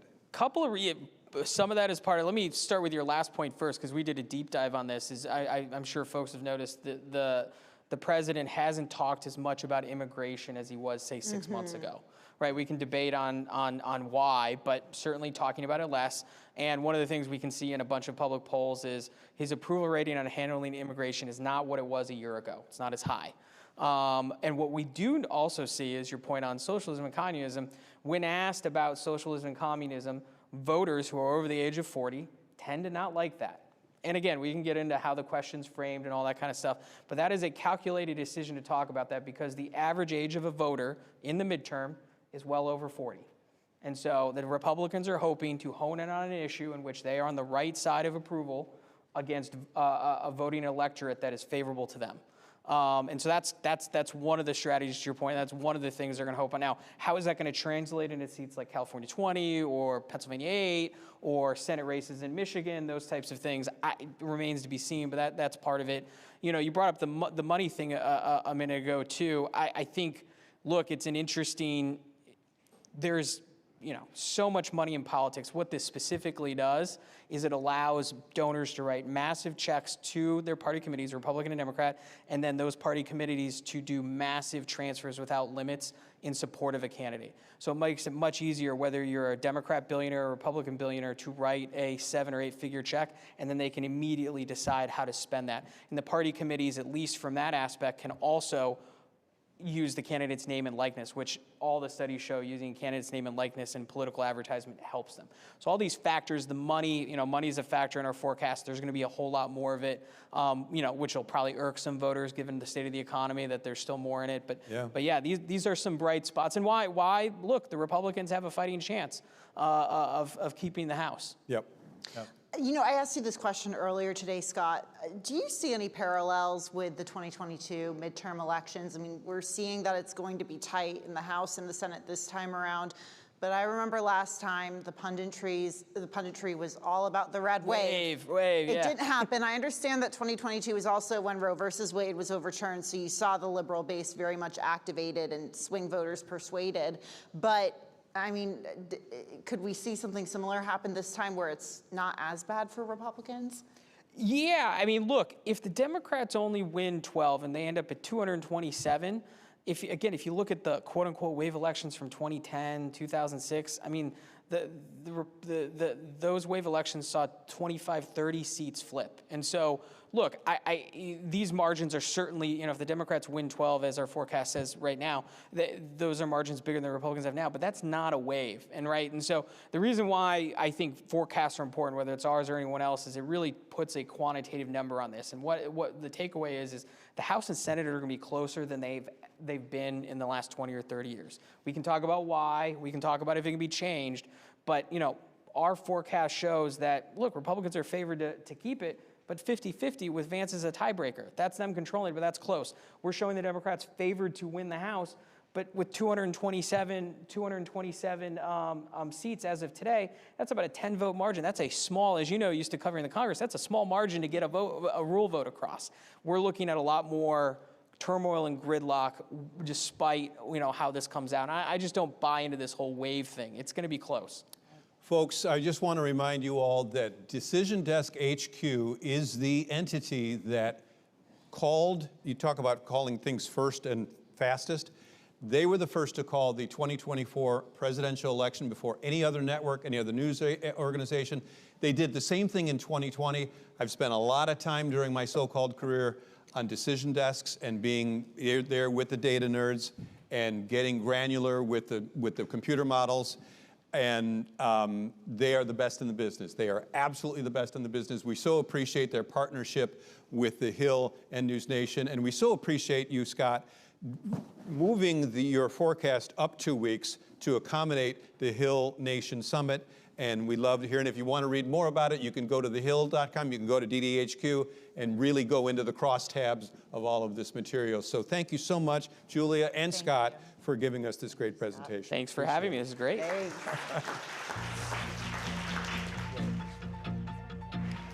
Yay, yay, yay. Oh, I think Alex Walton left his recorder up here. I'll steal it and see what stories of his I can pocket. Okay, are you proud of yourselves? You're almost there. It's almost happened. We've almost arrived. And what better way to come to the dramatic conclusion of today except to welcome to the stage Mehmet Oz. You already know Dr. Oz. You know Dr. Oz because, of course, 8 New York Times bestsellers, one of Time's most 100 influential people, 13 season, 9 daytime Emmys. He was rich, he was famous, he was successful. What do you think is wrong with him that he wants to be in the government? If I had that money and success, I'd be long gone. You'd never have to hear from me again. And yet he wanted to work in the government. This is interesting. Maybe Connor McShane will find out why. Please welcome them to the stage. Here we go. Let's go, guys. All right, guys. Good afternoon. Already making me uncomfortable there, Chris, with make the TV guy interview the one guest who has 9 daytime Emmys, so that puts me in a great spot at the end of the day today. You know, it's funny. Thank you, by the way, for doing this. We were around all day. It's been a terrific day of conversations on so many different topics, and somebody says to me, well, who are you interviewing? I said, well, I'm going to have Dr. Oz towards the end, and they said, you know, what every single person, bar none here, said you have to ask him about? It's amazing. This parasite. Everybody's talking about this thing, for better or worse. I know it's kind of uncomfortable to talk about, but is there anything you want to tell people about it? Or? Hey, everyone feel comfortable, first of all. You're in a good place. Stomachs are okay. Did anyone have salad for lunch? Good. At Taco Bell? Exactly. Well, you know, part of the problem with this cryptosporidius is that you don't know you have it for a while because it has to grow in your intestines, and for that reason, it's very hard to trace back. And there are a bunch of states now who have cases. They're meticulously looking with state agencies. Right. By the way, I didn't realize this when I came in the government. I'm at CMS. This is putting on a different hat on. But the folks at CDC work hand in hand with state programs, and they have to do the detective work to try to figure out, did you buy a salad from the same place that these guys bought salads from? And is there a possibility that it's all from the same restaurant chain, et cetera? They'll figure it out. And I think they're getting closer on clues, but statistically, you sort of know where these parasites come from. And it's unfortunate that it gets into the food supply, but in general, compared to human history, the food is remarkably safe. Many of the things, I mean, the Sinclair Lewis writing about the mud raking and, you know, the toxic events happening in the food supply 100 years ago. Thankfully, we're not back there again. In fact, ketchup, how many of you like ketchup? Ketchup was literally created to cover up the taint of meat that had gone bad or was borderline. so that you could tolerate it and consume it. Are they looking into Taco Bell, though? Seriously? There was a report about an investigation there. You're ahead of me. But You one don't thing know about my anything? life is I literally go into the cocoon of CMS at around 8 in the morning. Yeah. And I come out to talk to you, Connell, once in a while. But other than that, I'm in there. Listen, I don't look up. I have a whole list of topics. Well, I'll go through this and this, and rural health care, for example, affordability, just the state of the healthcare industry and the healthcare situation in this country overall. I'll actually start with the GLP-1s, I suppose. The president likes to talk about it as the quote-unquote fat drug. We know that, right? The fat shot. Yeah, fat shot. Yeah, so you had this announcement recently, and that's why I'm starting with it, on the first of the month about this bridge program. Covers 3 FDA-approved weight management GLPs, I believe. So anyway, that was announced, and now we're in the middle of the month. So Connell said I couldn't walk out here without breaking big news. That's right. And he's very intimidating, as you can tell. But I actually wanted to break news for this audience because I think there's some things that are so beautiful and so bipartisan that everyone would celebrate it. The reality is that obesity rates in America have actually started to come down. It's shocking, but it's true. Right. We were around 40%. Now we're closer to 37% over the last 3 years. There are a bunch of reasons for this. I do think the MAHA movement and an attention to lifestyle changes, which don't just include food and exercise, also how you sleep, how you deal with stress. Food is remarkably effective at dealing with a stress saver. It does secrete, increase serotonin release and dopamine release, make you feel better, cope with difficult times. But the GLP-1 drugs are part of this. And the drugs are remarkably effective at many levels. They're not a panacea, but especially as a jumpstart, they've been proven beneficial. The president used GLP-1 drugs as one of the arguments for why we needed to have most favored nation drug pricing. Just to set the stage on this, and as an affordability argument, 1 in 3 Americans, roughly, when you go to a drugstore to pick up a branded product, will leave the store empty-handed, even though a doctor wrote a prescription for you to pick up that medication, because they can't afford it. And the president pointed out appropriately that part of the reason for that is we pay 3 times more on average for the exact same medications made in the same facilities, often here in America, than folks in Europe and Asia are paying for the same product. And so we said to the industry, we're not interested in hurting the ability for you to innovate. We're not telling you how to set your prices. We want you to pick the price, but it needs to be the same price everywhere. Most favored nation drug pricing. And successfully, 17 of the largest companies, all the top 17 largest brand name manufacturing pharmaceutical companies came to the table, and pretty much they said the same thing. We came knocking on the door. They said, we knew one day you'd come. We understand that it's a problem. We're going to address it. And what the companies that were really in leadership roles here, which included Pfizer and AstraZeneca, included Novo Nordisk and Lilly, the 2 main manufacturers of the GLP-1 drugs that have been very effective in weight loss. And so they were able to give us drug prices that were dramatically lower than what had been historically available. Just to put it in context, any of you who've tried these drugs, they were historically around $1,100, $1,200 a shot. The companies were bringing it down closer to $500, $600. Insured patients, of course, would be protected from that, but most companies were dropping insurance coverage because they couldn't afford it. States were struggling as well, but we were able to get these prices down to half of that. So it was more like $275, $300 in the range and lower at times. And then we made a big decision. We were covering it in Medicare for people who had complications from obesity. That makes sense because I think we'll actually save money long run, because if you don't have high blood pressure, you don't have diabetes from obesity, you'll have less downstream complications, less dementia, less heart attacks, less kidney problems. All of this, by the way, will save us a ton of money, and we roughly estimate 3/4 of all the money spent in Medicare and Medicaid is caused by chronic illness. So the 160+ million people we cover, most of the money is spent for chronic disease. So we started on July 1st to provide the GLP medications to seniors for $50, 50. $50 is so much below what anyone had expected to be sold for, but with the cooperation of the companies and hardcore negotiation driven by the president, we got these prices to a place where if you have a reason at all to use these medications, even just to lose weight, to feel better, to get back in your playing weight, your game day weight, you'll use them. And I announced today, with the support of a wonderful team, John Brooks, Chris Klump, Inma Hernandez, wonderful group that have been driving this agenda, in the first 2 weeks of the program, we signed up 100,000 Americans, which is a massive number. In 2 weeks. What did you expect?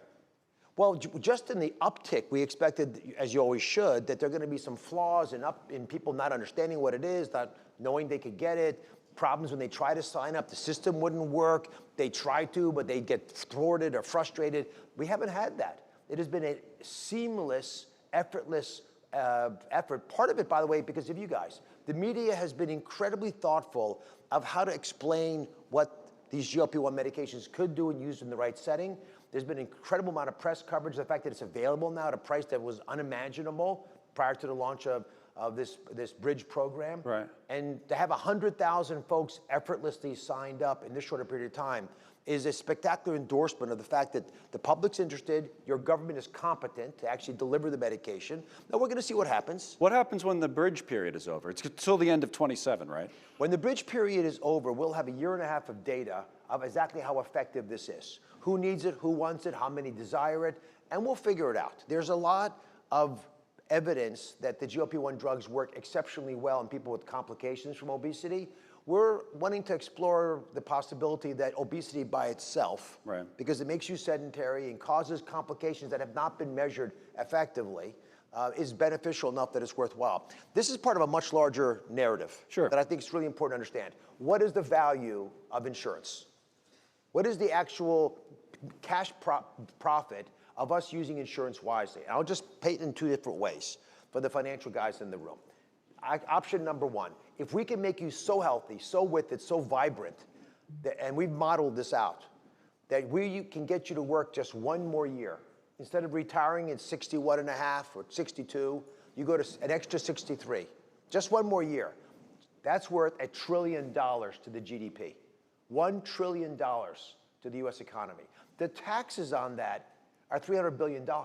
It deals with a lot of our concerns about the length of the Medicare trust fund, taking out. Well, yeah, I wanted to. That's interesting that you bring that up, because to work through those numbers, like Medicare runs out of money, right? There was a new study that's put it at 2033, I think, right? So is that the kind of a baseline assumption that you make 7 years out?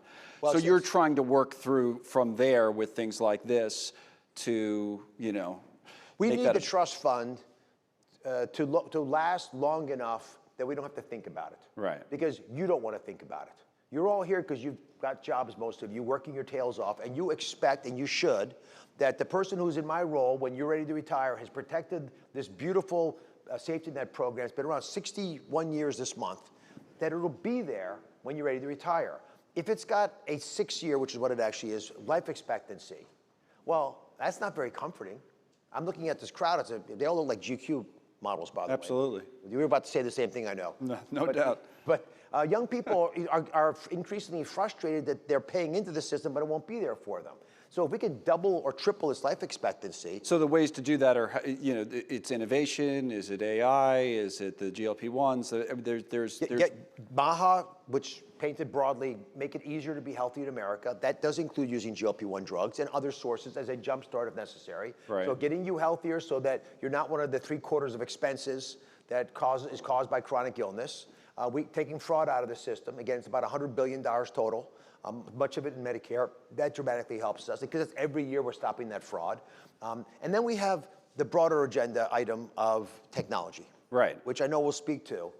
But if you can just envision the value of getting the health system to work as efficiently as banking or communications or food delivery or Uber, and see technology acting as a deflationary pressure, not inflationary, which it always has historically been, it would be a wonderful jump. It could save, I'll put a number out there, maybe 10, maybe 15% of the health economy. We spend, your tax dollars, about $2 trillion at CMS. It's the largest federal agency by spend. It's almost twice that of the Defense Department. So the idea that we can make it that much more efficient, just do the math, 10%, that's $200 billion of savings. These are massive numbers.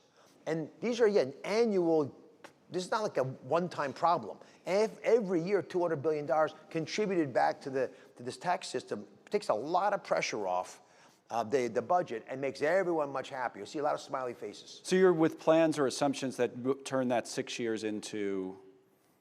We would double it if we just took the fraud out, which again, I'll just estimate it's half of the $100 billion is Medicare fraud. Just taking that out doubles the life expectancy of the trust fund. You add the efficiencies that come along with technology. Just what we've done this year. I'll make another announcement. Yeah, twofer. Fire away. Last year, the number of percentage of people who had access to the medical records such that they could take the records and share it was about 5% of people. It's over 50% now. Amy Gleason drove this process beautifully with a tech transformation ecosystem that has gotten everyone talking to each other. Now, this is a really important point. When there's stickiness in the system, when there's a narrowing of data flow, a blocking effort, why does that happen? Someone's making money. When data doesn't flow like water, because there's a toll gate there, and someone's going to get paid to lift the gate to let the data through. They're charging for that. Now, there's not hundreds and thousands of people doing that. There's hundreds of people doing that, but they're making a ton of money. That is their business model. And so we have stopped that, at least statute, in our rulemaking process. We have to enforce the rule, right, because there's plenty of people still trying to do that. But the fact that most Americans on Medicare right now can get access to their data and say, it's my data, I'm giving it to this app, and that app is now going to be able to manage my diabetes or my dementia concerns or my weight loss, whatever it might be. And now for the first time ever, because of the Access program created by Abe Sutton, we are now paying those digital tools if they provide better outcomes. We're actually paying for the first time ever technology companies to embrace us, work with us, and use the tools that they've used in every other sector of the U.S. economy to help in the healthcare space. And that gives me tremendous hope that we have begun to push over the budgetary crisis that we would otherwise be facing. So the conversation about technology is multifaceted. We've talked about it from a cost perspective. There's an access component to this as well. There's the idea that and you've spoken a lot, I've heard you talk about it in the past, about access, for example, in rural communities, that you're going to be doing more, particularly with artificial intelligence, that allows more people to have access. How would you define your level of optimism there? Some people say it could only go so far. It takes the personal component out of medicine. You've been a doctor for a long time. There are criticisms, but how far do you think that can bring us to address what's certainly an obvious problem? The Rural Health Transformation Fund, which the President and Congress put into action as part of the Working Families Tax Cut legislation, provides us $50 billion for rural health care. It's the single largest investment ever made. It's transformative. You don't pay bills with that kind of money. That's remarkably $10 billion a year, every year for 5 years. Let me stop you for 1 second on a challenge of that, because it's come up, you've heard this before, right? That number is only 37% of the projected $127 billion in rural Medicaid spending cuts that were put in place, so that it's only a drop in the bucket. That's why I was trying to ask about how far can it take us? It'll take us quite a bit. I want to answer the AI question, but let me answer yours first. Sure. This is a critical issue. What Congress did with the president's support is take a Medicaid program that was skyrocketing in growth, 66% growth in the last 5 years. That's not sustainable. Medicare, remember, Medicaid is for vulnerable populations, 66% growth. Medicare, the older people, trudging along at 5% a year growth. Why is that different? Shouldn't they both grow at the same rate? Aren't they both people? Are poor people better than rich people, or poor people better than old people? They're all the same. They all deserve the same high quality care. Why is it we would tolerate Medicaid increasing dramatically faster than Medicare? Here's why we tolerated it. It was better for state budgets. They could game the system. Instead of having a match where the federal government puts up its percentage and they put up their percentage, governors realized they could game the system, pull down most of the money for Medicaid from the federal government using legalized money laundering. And that's what it was. So Congress said, this is going to bankrupt the system. Just to put it in context, the expected growth, if we'd allowed all of this legalized money laundering to occur, because some states were really good at it. Yeah. Like New York, California, varsity team. Mississippi, not so much. So the big states who knew the game were making a fortune on this. The small states weren't figuring it out. But they were getting the memo. They were going to start doing it. They already had started. We projected $5 trillion in more spending for the next decade. Impossible to imagine. All the law did was make Medicare and Medicaid equal. Equal. It stopped a hemorrhaging of money. Right. So they brought it down back to everybody else. Now let's go back to rural health care. Even with that massive extra spend, they were not keeping the head above water in rural America. We were having hospitals close, we were having people without care, doctors weren't moving to rural America, there is a paucity of mental health services in rural America. You can't throw money at that problem. Someone has to actually move there and take care of patients.